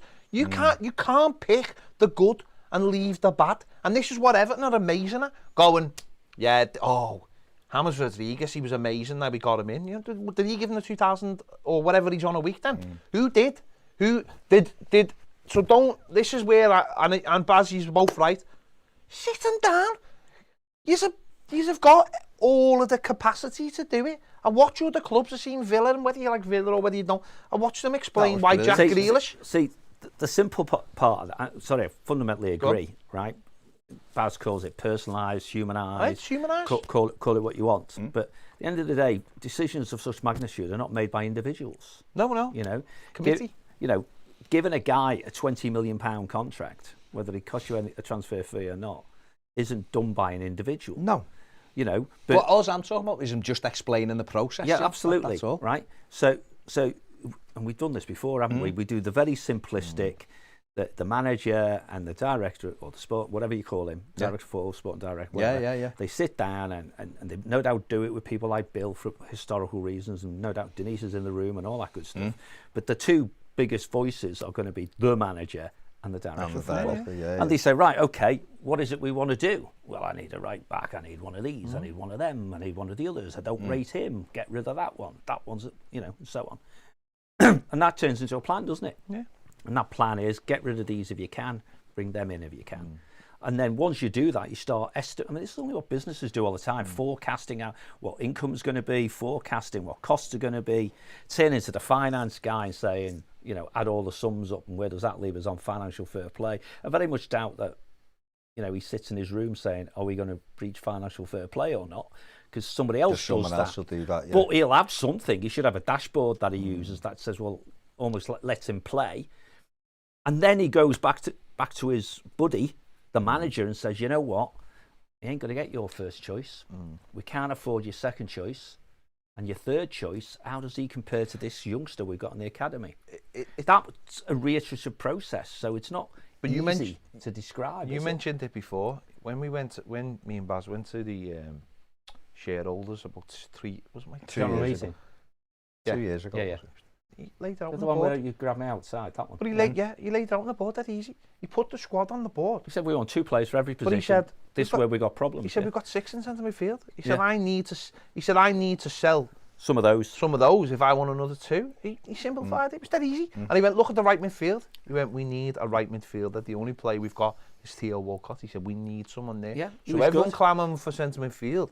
We need a right midfielder. But we need to sell a right midfielder to bring a centre midfielder to bring a right midfielder in. It's not. And the way he did it, it was not about affordability. No. Which is the next level, or peel the onion stuff. It was about, fundamentally, wasn't it? I need 2 for every position. Yeah. And if I've already got 2 in that position, but one of them I don't want, then I want to replace him. But he's got to go out and the new one's got to come in. And lining them up might mean one of them goes before the other one can come in. I mean, in window terms, or Yeah. the other way around. But he's got a plan. Now, that plan's got to get, torpedoes, hasn't it? Every time you change the manager. Yeah. Every time you change the manager, he goes, I know, whoa, don't get rid of that one. I like him. Get rid of the other one. And it's easy to see why we're where we are, isn't it? Okay, so that's what makes it easy for failing off-field executives to have excuses, maybe, that can look like reasons. Yeah. You're moving the chairs around, you're moving the goalposts, whatever cliche, whatever you want. Every time I get myself lined up to deliver exactly what the manager wants, you change it for another one. And if you've got a robust manager, and if you look at who we've had, Koeman, he's not going to be told what to do. Silva might have been too compliant the other way. Yeah. Allardyce wouldn't have taken yes or no if it didn't agree with what he wanted.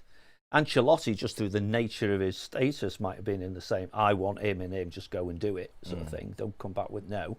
And now we've got Benitez, who's got a really strong voice as well. So it's really difficult to argue back again. But if you look at this manager, the club have publicly stated, was it publicly or just shareholders? Anyway, we put it in the minutes, so same difference, isn't it? A couple of meetings ago, that Marcel led the search for the new manager and Rafa Benitez was the outstanding candidate. But the decision wasn't made by Marcel. He makes a recommendation and then the board ratify it or say no, So you're always going to have the last say with somebody else. So let's pretend for a moment that he was Rafa was the outstanding candidate. Well, it makes it easy because clearly the board must have accepted his recommendation. But if Rafa was the candidate that they signed off on, but wasn't necessarily number one on the list, they must have said no to whatever Brands' number one on the list was, mustn't they? Yeah. So you get into that. Some things you'll never know, right? Because you would think by now we'd have some form of view of how we want to play. And for the first time under Benitez, we can start very early on. We can start to see how he wants to play. Yeah.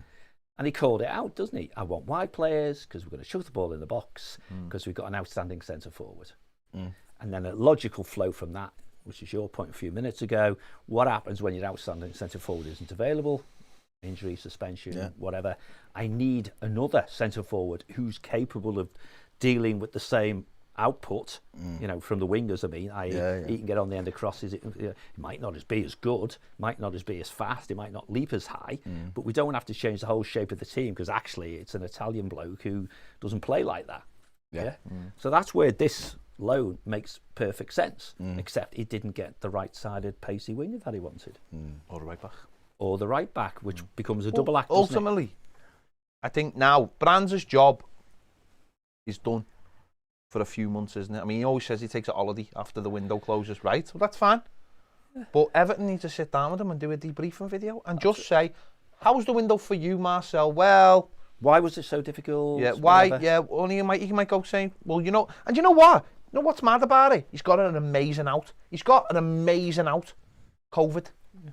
Oh, yeah. We haven't got the money because of COVID. He doesn't have to mention money that he's wasted. He can just go, we haven't got the money. Made it really difficult. We decided, because we know as a club we're going to have huge losses this year because of COVID, that we were going to cut our cloth accordingly. And we were looking for these positions and we got 3 and we missed out on that right back. Why?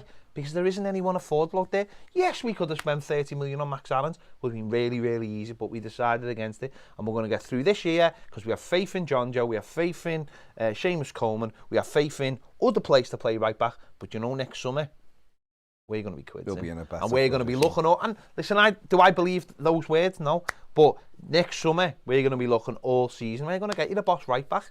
Because we know next summer with full houses and money coming from Sky and money because of people out their contracts, we'll be in a much better place. And look at the players we've brought in already. They're all great. They're all working hard. They're going to play well. And we've got a young... You could say, we've brought the age of the squad down. I don't know whether we have or not. But he could say that. Or I think you're absolutely right there. And when you're looking around, if you're looking at, we spent 1.7 million this window, which is it's nothing. It's absolutely nothing. We've got two goalies in. We've got 2 wingers in. and we've got a centre forward. We've got Jean-Philippe Gbamin back, and hopefully he can stay fit. How many more elements can he have? Abscesses aside, he can stay fit. You know, and hopefully the manager seems to be getting a little bit of a tune out of Iwobi, so that could be a plus point. And, you know, next summer we lose someone who shall not be named. We lose Fabian Delph off the books. We've got Cenk Tosun off the books. 3 big earners immediately. So I think that's $250,000 a week on them 3 immediately, just straight off the books. James Rodriguez will go, so there's another 200 Kenny grand. only got a year left. Kenny's only got a year left. They might give him a new John one. Joe Kenny. But even if they do give him another year, he's not going to be on big money. No, we'll probably. That's just right, so the few you've done is 25 million quid a year. Exactly. Immediately. So straight away you're going, well, that's healthy, because that's coming off the wage bill immediately. You know, but even worse than 25 million, they're not players who play football for Everton Football Club. That's apart from Hammers. Potentially, yeah. Potentially. So we've not got anything out of him. You know, and then you're looking again and going, well, right, okay, so we've got decisions to make on Yerry Mina, we've got decisions to make on Tom Davies, because they're contracts are running down, and we have to see what's what. So trying to turn that squad around, and maybe, and I don't like accepting it. But to a degree, you're behind the 8 ball there. Players who some fans might think shouldn't get an extended deal will. Yeah. Because you can't go and ship in and out 16, 8 in, 8 out. Well, someone just said there's 8, apparently there's 8 players that are coming off the books next. So you but can't the most important thing is, though, those players do not play football for Everton Football. The ones who don't play it easy, so like but those players don't. And I think we've actually come to that cycle now where, because people go, oh, well, Andre Gomes. Well, Andre Gomes will be a squad player this year and he'll play games. There's a couple of people saying, funnily enough, here, like, what about Andre Gomes? What about... Well, the thing, like Pez just said, Andre Gomes will play games of football. He'll come on with 20 to go and stuff like that. Yeah. And you know what? He might get better and better. And then you start going, actually, he's making a contribution. But he'll be a squad player, won't he? Like other players. That's what I'm saying. We've had lots of players who just haven't played football for Everton Football Club in the last 5 years who've taken money out. Tosun's, Bolasie, JP, so on. There's a lot of players who aren't for them. Yeah. There's a lot of players who aren't good enough. But, and you can say that all day, but they're part of the squad at least. They'll get games. They're not sitting off somewhere. They're not, they're not got long-term injuries. Well, you hope then that people like Tyler Onyango can step up, because everyone's got a lot of hope for him at the club. He's physically big lad, 6'3", 6'4" centre midfield player. You're looking at him going, oh, can he do something? Do we give him a bit of when he's fit again? Do we? I think he's going to be fit, start training again with the first team in a few weeks. Rafa Benitez will assess to Christmas. Then you go, is he good enough to sit in and be a squad player now? Or do we benefit from getting him on loan for five months and come back next summer and he's in the squad then because he's got league football? Ellis Sims is another one. Same one. Starting training again next week. So he's got till Christmas. Rafa Benitez might go, oh, this kid's actually, because he's tall and he's with a pile of subs to play with, you can get get them around the match prep experience. And you can look and go, he's good. Is Lewis Dobbin good enough? Does he need a loan? So you can make those decisions. And ultimately, you can start to turn the squad. And hopefully next, and it could be January. Everton could look now and go, in January, we're going back for Luis Diaz, but we're doing it in week 1. Yeah. Because we've got that money that's come in now. We've got the compensation from Thierry Small. We'll know where we are in the league. We'll know where we are in the league, and gives Porto a bit longer to look for a thing, and we could go back in January and go, right, we're willing to pay 35 million for him, and we'll give you blah, and he's coming on a 4.5-year deal, and maybe that's what they do, and and like you said, they look and go, right, a right back is our sole focus for this next 12 months. If we can get one January, sound, but if not, we know we're ready to go, and maybe then you start to turn that squad around a little bit in terms of there's no more Fabian Delphs, there's no more other people, James Rodriguez goes, Cenk Tosun's gone, wages are, like you just said, just quickly, there's 25 million. Well, Cenk Tosun's cost us about 10 million quid a goal. Well, I think the problem, he's been unlucky. We just had another window though where the main player, if you like, on the day, has come simply because he knows the manager. I know.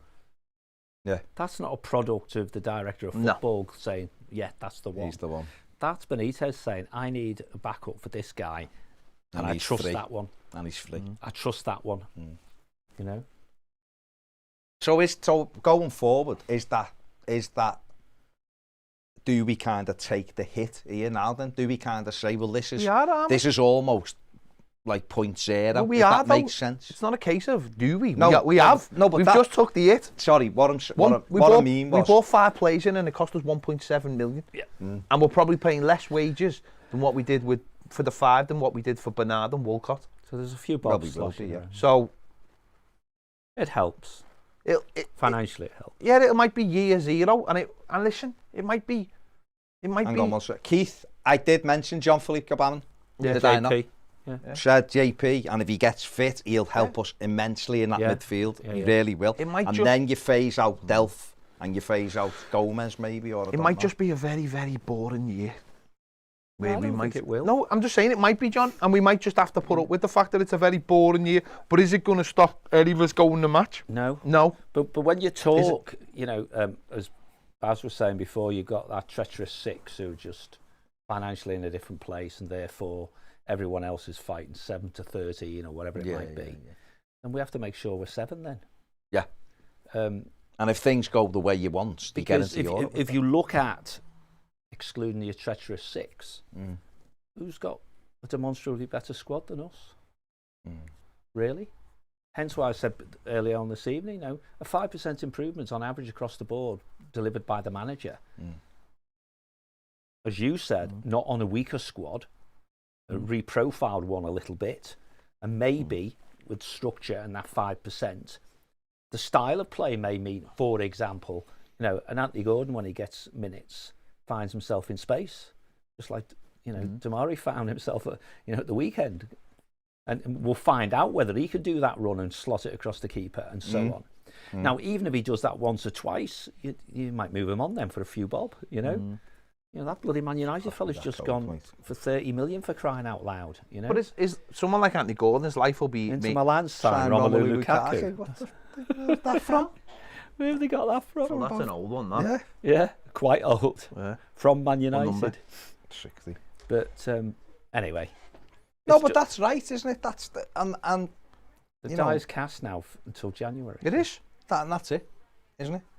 Ultimately, that's what it comes down to. Is that we've got what we've So got. Brands goes on holiday for a few weeks. Then when he comes back, he starts getting ready for January. The simple fact is, because Make sure you subscribe and give the video, the stream a like if you like it. the thing about it, I've seen people talking good or bad, whatever. If you spend them 1.7 million, it's been an absolutely brilliant window. If you were spending 30, 40, 50 million, it's a terrible window. That's the only way to look at it, isn't it? We spent 1.7 million. If that's all we had to spend, then it's been a brilliant window. We got 5 players for 1.7 million or whatever it is. If we had 60 million, then you go, oh my God, that's a terrible window. But if that's all we had, then how can you say it was a bad window? You have to say, why have we only got 1.7 million? That's a different question altogether, isn't it? So, if you looked at the start of the, I mean, Some smart aleck will start telling us tomorrow that Rondon's on 150 grand a week. It's not going to be that. We sat there in the summer, the start of the summer, and went, how many players do you think we'll bring in this summer? And we went 3, didn't we? Yeah. We were going probably 3, and it'll be this, and we all thought that. And Ned, to be fair, Ned said this quite a few times. If Damari Gray was 18 million, people would go, Our right. perception of the transfer window will be all. It'd be different because you go, well, Different if all right, Damari he's a Gray quick was- winger playing in Germany. And we spent 18. And we spent 18 million on him. He's come in, he scored some goals. You might look at it differently. Now, whether he's worth that or not is a different thing, but that's what happens. What do you think is going to happen with Yeremina now then? Because he got they'll less just wait. than 2 No, they'll just years. wait till next year now. They'll wait now, won't they? Because To sell him or to re-sign? No, well, they'll find out over this year. They've probably worked out that the difference between this summer and next summer is probably very marginal anyway. If they've made that decision. Michael Wood says, cheers, boys, I'm off for the day on the I think Super we're Chat. off Nice now, one, mate. Michael. What's I that? think we're off now. We're going 8 minutes left. We're going off a 1:45. So, no, but I think it's right. I think we've just got to... Yeremina is here. He's here, isn't he? End of story. So, at the end of the day, that he's an Everton player, and Everton will make a decision over the next couple of months what to do with him. They'll either offer him an extended deal if he's fit and ready. But I mean, he's played at Leeds and he's not available for the Brighton game. Oh, he's got a minor injury. We're like, we can't be doing this again. In my opinion, he's our best defender in terms of defender. I think Ben Godfrey has got potential to be the best. But Yerry Mina... Well, we'll find out in a couple of weeks, won't we, how many of those minor things were to do with we might ship them out in the window. Well, I mean, that could be it as well, but now Everton have got a decision to make. So you go, well, his contract's running down. Yeah. So He'll what, walk away so to what Zit. do we do? Yeah. Do we go, right, you need a new deal, or do we say, right, Yerry, from January you're available because we think we can get 20 million for you. You're an international centre-back, you're a good age, and then it might be that Everton go, Jared Branthwaite just replaces him, or it might be that Everton identify another centre-back and go, we will have him. January transfer window, Bailey or Diaby. Don't wind him up with Bailey. Don't. But that's what it is, isn't it? It's about turning the squad around. If you've got a manager in now, he goes, and all of this thing of, he's not going to be here for long and all that, which is what Benitez? Yeah. It's like, you know, loads before the season, they'll be gone in October, guarantee it. You're like, you can't guarantee it, can you? Spoke to Doc Brown, have you? If Rafa Benitez continues to squeeze out the percentages at this squad, and I know that there's an overwhelming feeling, you'll know this as well, John, there's an overwhelming feeling at Everton that squad is better than what it's been producing. Damn right it Without is. a shadow of a doubt. Whether We've people had that go, chat, haven't we're we? crap or we're not crap, We're better than what we we're showed. better than what we've shown. If this manager can get that out of them, then immediately you'll finish higher, your prize money will be higher, you'll be on the telly more, you'll be higher. We're all going to be in the stadium this year, so there's another 16, 18 million pound in revenue coming into the club, things like that. This year, in terms of transfer window, in August, or the whole summer transfer window, we've hardly spent anything, so that loss can't go onto the books because, you know, there isn't any loss to add onto the books. So you can start to pull things a bit closer, then maybe next summer things will be a little bit healthier and we can do the kind of transfers we want to do. Maybe. The key, I think, all that makes sense, right? The key to that is spending the money smarter. Yeah. Well, yeah. It's no good if the blocks come off next summer because you've got players bit falling more off and whatever, and then you just piss that up against the wall as well. It's got to be well thought. And I guess what we've got, and I don't think we've had at the minute for a while, is that we've got a manager who is obsessed by data now as well. And therefore, he's a data man, is he? And so if you're obsessed by data, you start looking at, and this is why Townsend came in, and this is why Gray came in, because it's Andros, well, we've got the best header of the ball in the Premier League. Let's get the most accurate, you know what, the most accurate crosser is actually free. And I know him, and I know what he brings, so let's get him, and we need someone to run up people at pace. That's classic Moneyball. Well, it is. And it's about time Everton did it. And so what you would think then is that the manager will then spend the next part of his Everton career, as well as coaching these players, looking and going, where are we short now then? And we might see a January move for someone, we might not. We might get to January and we're all right. And he goes, you know what, we've done okay. I'll go with what I've got. I'll go with what I've got. These young lads on Yango, Gordon's doing well. You know, could be Sims, might be in and around, and all of a sudden he's going, you know what, let's ride it out. Because in the summer I've got him and him lined up. And that's how you'd have to look All at you it. need from a Sims is to get into a match day squad and score a goal. Yeah. And then all of a sudden he's accepted, isn't he? Yeah, You straight could go, away. hey, he could do it. Yeah. You don't know. I'm not saying he can. He did well for Blackpool. It's a different League One and Premier League is worlds apart. We've seen strikers bang 30 goals in the Championship and come up and not be able to score goals. And Pookie is the biggest one, isn't he? You know, prolific in the Championship, not so in the Premier League. We've seen others who converted it into the Premier League as well. Of course. Mr. James, Mr. Everton on the Super Chat, nice one, mate, says, do you think Everton will offer Aurier a contract? No. I can't see it, but stranger things have happened, haven't he? He might, I think John alluded to it before, he's tore up his contract almost, or they have. They've mutually agreed. And that might be simply because he's got somewhere else to go. Someone, Abu Dhabi or something, might have gone, we'll give you 150 grand a week, and, you know, as long as there's no fee. And he's gone, I'll have a bit of that for a couple of years. Off we go. And Spurs are like, yeah, we're getting this fella off the books. Yeah, of course. 75 grand a week or 80 grand a week, whatever. Would he come here? Would Everton go? Well, the world's his oyster now. Exactly. Contact, isn't he? Free agent. Exactly. So, you know, unless he could be the modern day Lucas Neal. Wouldn't he? Come in for 4 months and then Everton sold him. You know, give him a year contract. We sold him in January for $750,000. I meant, Ka-ching. we've got some money people are going to buy you because you don't cost very much. Yeah. You've made a bit of thing, and everyone's a winner. So Yeah.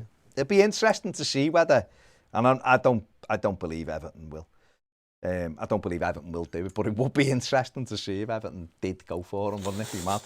It'd be mad, but maybe they have just, and I guess viewers will tell me before we go, is that John alluded to it before, is how far down your list do you go just for the, I mean, Ned, we haven't heard much from you, which is probably a good thing. I was going to say something a bit Everton related, but Paul Merson's sharing his transfer deadline day in wisdom again, and this time it's Ronaldo's not going to have a big impact on United, and the reason why is because he won't be the same player, and if he was, then Usain Bolt would still be running the 100-metre. Okay, I mean, that's Paul Merson, that makes real sense, so fair play to him. That makes no Fair sense play to at all. him. Just for you, Ned, how far down do you go, like John said? You've got a list, and say you've got 3 right-backs on it, and you can't get any of them, and your third one, you thought you were getting a loan, and it got pulled. Do you then just offer anyone, just for the sake of it? If you're getting a permanent deal, and it means spending money, then you're taking a calculated risk that is going to improve you. So do you look at, or also our backup, John Joe Kenny, like, do we risk wasting 5-10 million on this player who may not be as good, or do we take a risk that John Joe Kenny may turn into prime Dani Alves? I'd personally take the risk. question was how far down your list do you go? You would take the risk, so you'd go as far down as long as they had improvements on John Joe Kenny. That's a good way to think about it. That's a good way to think about it. But what if that improvement is only marginally better, and you're tying yourself to a player that you don't really want? No, but that's what I mean. That's why we might financial facilities. But this is where I think you get some old speak, which is this is intuitive at the moment because he's got no data, he's got no insight. It's just intuitive. I'll decide whether I think he's better or not. And you're saying this manager will look at the data and go, the number 1 is 28% better than Kenny. Yeah. The number 2, by my metrics, is 25% better. The number 3 is 15, and he's going, whoa. Number 4 is 8. Yeah. No, sort of thing. Because part of that's got to be, if the guy is an improvement, then he's an improvement. That means you've got to get rid of John Joe Kenny. And if you don't get rid of John Joe Kenny, you've got to actually say whatever we pay Kenny has to be added to the improved guy to say what the true cost of the improved guy is. So it's not easy. But the other issue, I wouldn't go past number 2 because why would you take third choice? The thing is, if you say to depends if you've got an injured player and you have to do something. Of course, without signing a right back now in the squad you've got, can you get us into Europe? Is there possibility? There's a risk there. If you don't sign a right back, we might miss out in Europe. But if you don't, can you get us into Europe? And the next year is 20 million to sign a right back, a proper decent right back. But what they might look at is John Joe Kenny is a decent backup for the season. Give him a new contract. Give him what he's on now. Is he going to turn it down? He's got no club willing to take him. So you may as well sign a new deal. And Everton go, you know what, John Joe? If you're not in our plans next summer, we'll let you go for Tony a bit. We'll let you go for a nominal fee, really, as in a couple of million, right? We'll be linked with next year again when someone goes down. We'll be linked with Max Aarons. Of course we will, but he'll be a championship player again. Yeah. But Everton might go, John Joe, just back it up, and it might not even be that he plays because they might Benitez might go, I'd rather have Mason Holgate there because he's taller and he's quicker, and the fellas in front of him are Richarlison this week, Damari Gray, and James is playing in the 10. So actually, we need someone who's just going to fill in because Richarlison's going to be making them runs. Townsend in front of you. Yeah, no, but that's what I'm saying is that it depends what he's doing. And it depends who you're playing. Andrew S says really enjoyed the content, lads. Top 6 this. No, it's very, very hard to break the top 6 right now. I disagree. I think. Well, West Ham got in the top 6 last season. West Ham are a very good side. They're not, though. Where's this thing come from? With West Ham, it's like Evertonians do this every year. They have this thing that it was Wolves. And every other club's better. Sheffield United, it was better than us. So what are you saying? They're a very good side. Well, are Everton a very good side? Are Everton a very good side? Yeah. Okay, well, so therefore, but I think they're both. But I would say I would still rather have Everton squad every day of the week than this. They've got one. So would I agree with you. But I think they've got one lad who can score goals who's injury Have you put prone. my mic up? I'll just put it back on. Yeah. Yeah. What, Antonio? Who's it? What, you took And once, it off? once Antonio stops scoring, no one. Shoot you. I think they've got a decent squad. Yeah, I'm they're not saying they're okay. going to finish above it. No, I'm just saying they're okay, but they're in the band with Well, everybody. the top four for me is settled. Well, United, top four yeah, settled, yes. and then you'd say Leicester. What I would you'd say say, Leicester, Tottenham. what I would say is Tottenham 'cause they've kept Spurs have actually kept Kane, and they've bought a couple of good And they're players. top. So you would look and go, and the top. Yeah. So you'd look at Spurs and go, they're for me, they're favourites for sixth because they've bought well and they've got Harry Kane. Yeah. So they're. I think they're favourites for fifth. Well, actually, yeah, now. them and Leicester. 'Cause So they've kept therefore, Kane. all of a sudden, you're going to seventh then, aren't you? But Everton are in a fight then with Villa and Leeds and Arsenal and West Ham. Absolutely, for seventh place. Seventh, it could be the Europa League. Yeah. That's all we can do. All we can do is aim No, to get better points. You're lying there. You're lying. Why have I I've missed? got to pick it up on the Someone, line. someone told me to mark the words that Rafa's going to be gone. Seventh is the after all this. Conference League. Conference League, sorry, Conference League. So therefore, you're in that fight, and Everton post 60 points this season, then arguably they've done better than they did last season. And that is 13, 14 home wins, 6 away wins, gets you 60 points and a few draw. And you've still got, I've said this before, there's 20 games won. There's still another 18 games. So you can You lose. get bits and bobs out. You can lose 13 of them, get 5 draws, and you got 65 points, which is Champions League. So Just focus on getting to we've, the simple fact we've is- won a home game and we've won an away game. So 18 wins to go. The simple fact is, this league doesn't accommodate more teams than probably 5, if that makes sense. In terms of what In way? terms of every year, 6th, 7th, and 5th, 6th, and 7th is never the same teams. No, that's right. Yeah. So it doesn't accommodate more than it did for a couple of years, and that's where the big 6 came. But then Leicester came and Arsenal dropped out of it. But it simply doesn't accommodate. When we got all the money, we were like, we'll make that a 7. We didn't. Yeah. Wolves come up and they finished Their 6th or 7th. season, yeah. A couple of years. Leicester have done it a couple of years. So maybe Leicester may be the one that break it, and maybe Tottenham keeping. But it doesn't accommodate. Yeah. 7th place has changed every year for about 10 years. So it's simply you Well, the big 6 have only been the big 6 3 times, I think, in 10 years. I think it's something like that, or 4 times. It's not as often as you think. Yep. And it's because it's The changed. simple fact is, it's like once you probably keep going down the league, it's, I suppose it's like a hand in poker or a hand in whatever. The odds just get bigger and bigger and bigger and bigger. And if you're, because the simple fact is, you throw West Ham on the hat, and I might go, West Ham are amazing, but you can say to me, but they've got Europa League this year. So suddenly they're playing Thursdays, Sundays, and They've got to deal with that. can that squad, can Leicester's squad? So therefore, Tottenham, you go, God, they're looking good. And I go, yeah. But you know, one Thursday night when they have to travel to the back arse of I don't know where, and then they've got Man United on the Sunday. Yeah. And then you go, what did he always say? Don't want Europe this year. Jamie Carragher came in here and went, if Liverpool don't get Champions League, I don't want them to get Europe. Clean run at it. Wolves got to the Europa League.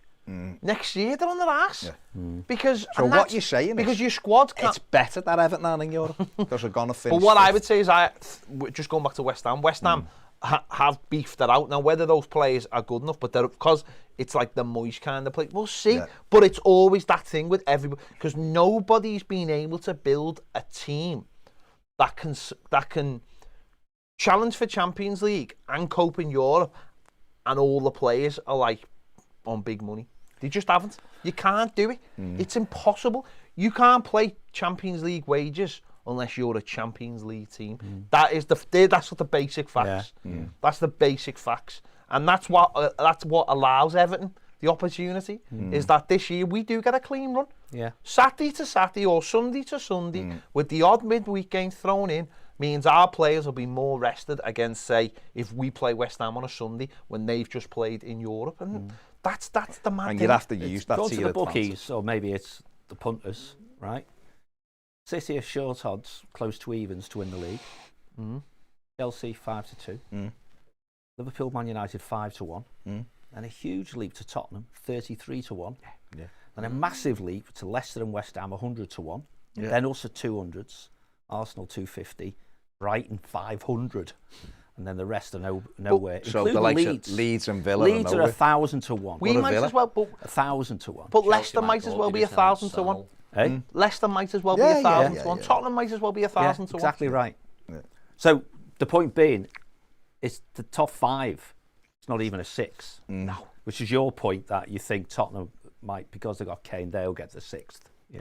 Well, their odds would have been far inferior if Kane had moved, wouldn't they? Oh, Of course, but you can't. The thing about it is, Tottenham's tournament looks a lot easier than Leicester's tournament. Leicester have got to go to Napoli Yeah. in the group stages, but then Tottenham in Play the more game games. in the first game they played played a much weaker side. They got beat 1-0. Second leg comes around, they play a much stronger team. They win 3-0. Yeah. So if they do that every game, it might be, well, if we play Tottenham that game when they're at home, you know, I don't know what their fixture list is, but if they've got easy teams when they play at home or whatever, do you know, it's all There's a lot of and then variables, yeah, isn't there's there? so many But the other- variables. Your data man Benitez will be working out when we're playing those teams in Europe, where are they likely to be beforehand? What kind of team And you know are what they the- likely to play? Do you know what the other thing that the fans don't, when we never kind of take into advantage, is that, you know, when we talk about what if Seamus Coleman gets injured? Well, what if Kufal gets injured for West Ham? What if Kane gets in? Who've they got? What if, exactly, so who's the back? You know, what if,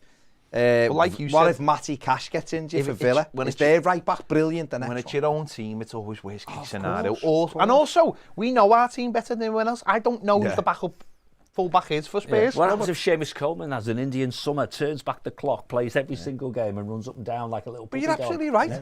Harry Kane's got as much chance as Seamus Coleman is Breaking getting injured down. because his ankles are goosed. Yeah. And he's got more pressure He on had him. 3 injuries And he's last getting year, it. Kane. I heard it yesterday when they said Dominic Calvert-Lewin was out of England. They were like, that puts a hell of a lot of pressure on Harry Kane. There's He only can't Kane play. and- It's only him and Bamford. Bamford, yeah. So, Bamford's never played for England before, right? England have got 3 games. Have they got to go to Hungary? So Kane's got to play at least one of them. So he's got- probably the hardest one. Yeah. You would think. So the Bamford's pressure is playing too. suddenly on Harry Kane, who's only played 1 full game this season, or 2 full games, I gotta don't play know for what it England, is, yeah. right? And he's got dodgy ankles. Well, he has to go over on his ankle. And look at Leeds. On a dodgy pitch. Look at Leeds. They lose Patrick Bamford. Bamford. There's Same thing. nobody. And Bamford hasn't played for England. And he hasn't played. So Gareth Southgate's got to put that into consideration. And you've got glass ankles. So there's a lot Harry of Kane. variables. And people are right, if Everton lost A, B and C, we would struggle a bit. But then if Villa lost, you know, Watkins, Bailey and Mings or... Of course, it's anything could happen. Right, I think we need to wrap it up. Yeah, that... Right, we are finishing. Thank you We to are, everybody who joined us today. We've been on air since around 2 o'clock. Earlier, but yeah. No, it's about 2 o'clock. Was it? Yeah, it's about 2 o'clock. Oh, yeah. No, it's about 2 o'clock. Yeah, sorry. Fair play. We've been on and off all day. Big thank you to the lads from the Unholy Trinity podcast for coming in. Big thanks from Cam from the Mighty Blues. Big thanks to Steve Kelly. Big thanks to John Blaine. Big thanks to Ned for being behind the camera and working his bollocks off, for a portion of chips and a bit of rice and very, very plain chicken, which is just the weirdest thing I've seen all day, actually. The choice of anything. He had plain battered chicken, which was just dead weird. Strange. Very strange. I don't get it myself. Big thank you for everyone who's been watching all day. Big thank you for everyone who's on Super Chats or didn't do Super Chats, who just got involved in the stream. Big thanks for Everton for leaving it to 11 o'clock. Tremendous work, Blues. Big thanks to the people who set off the fireworks. And yeah, we'll be back tomorrow because that's just what we do. See you later. Peace. Bye.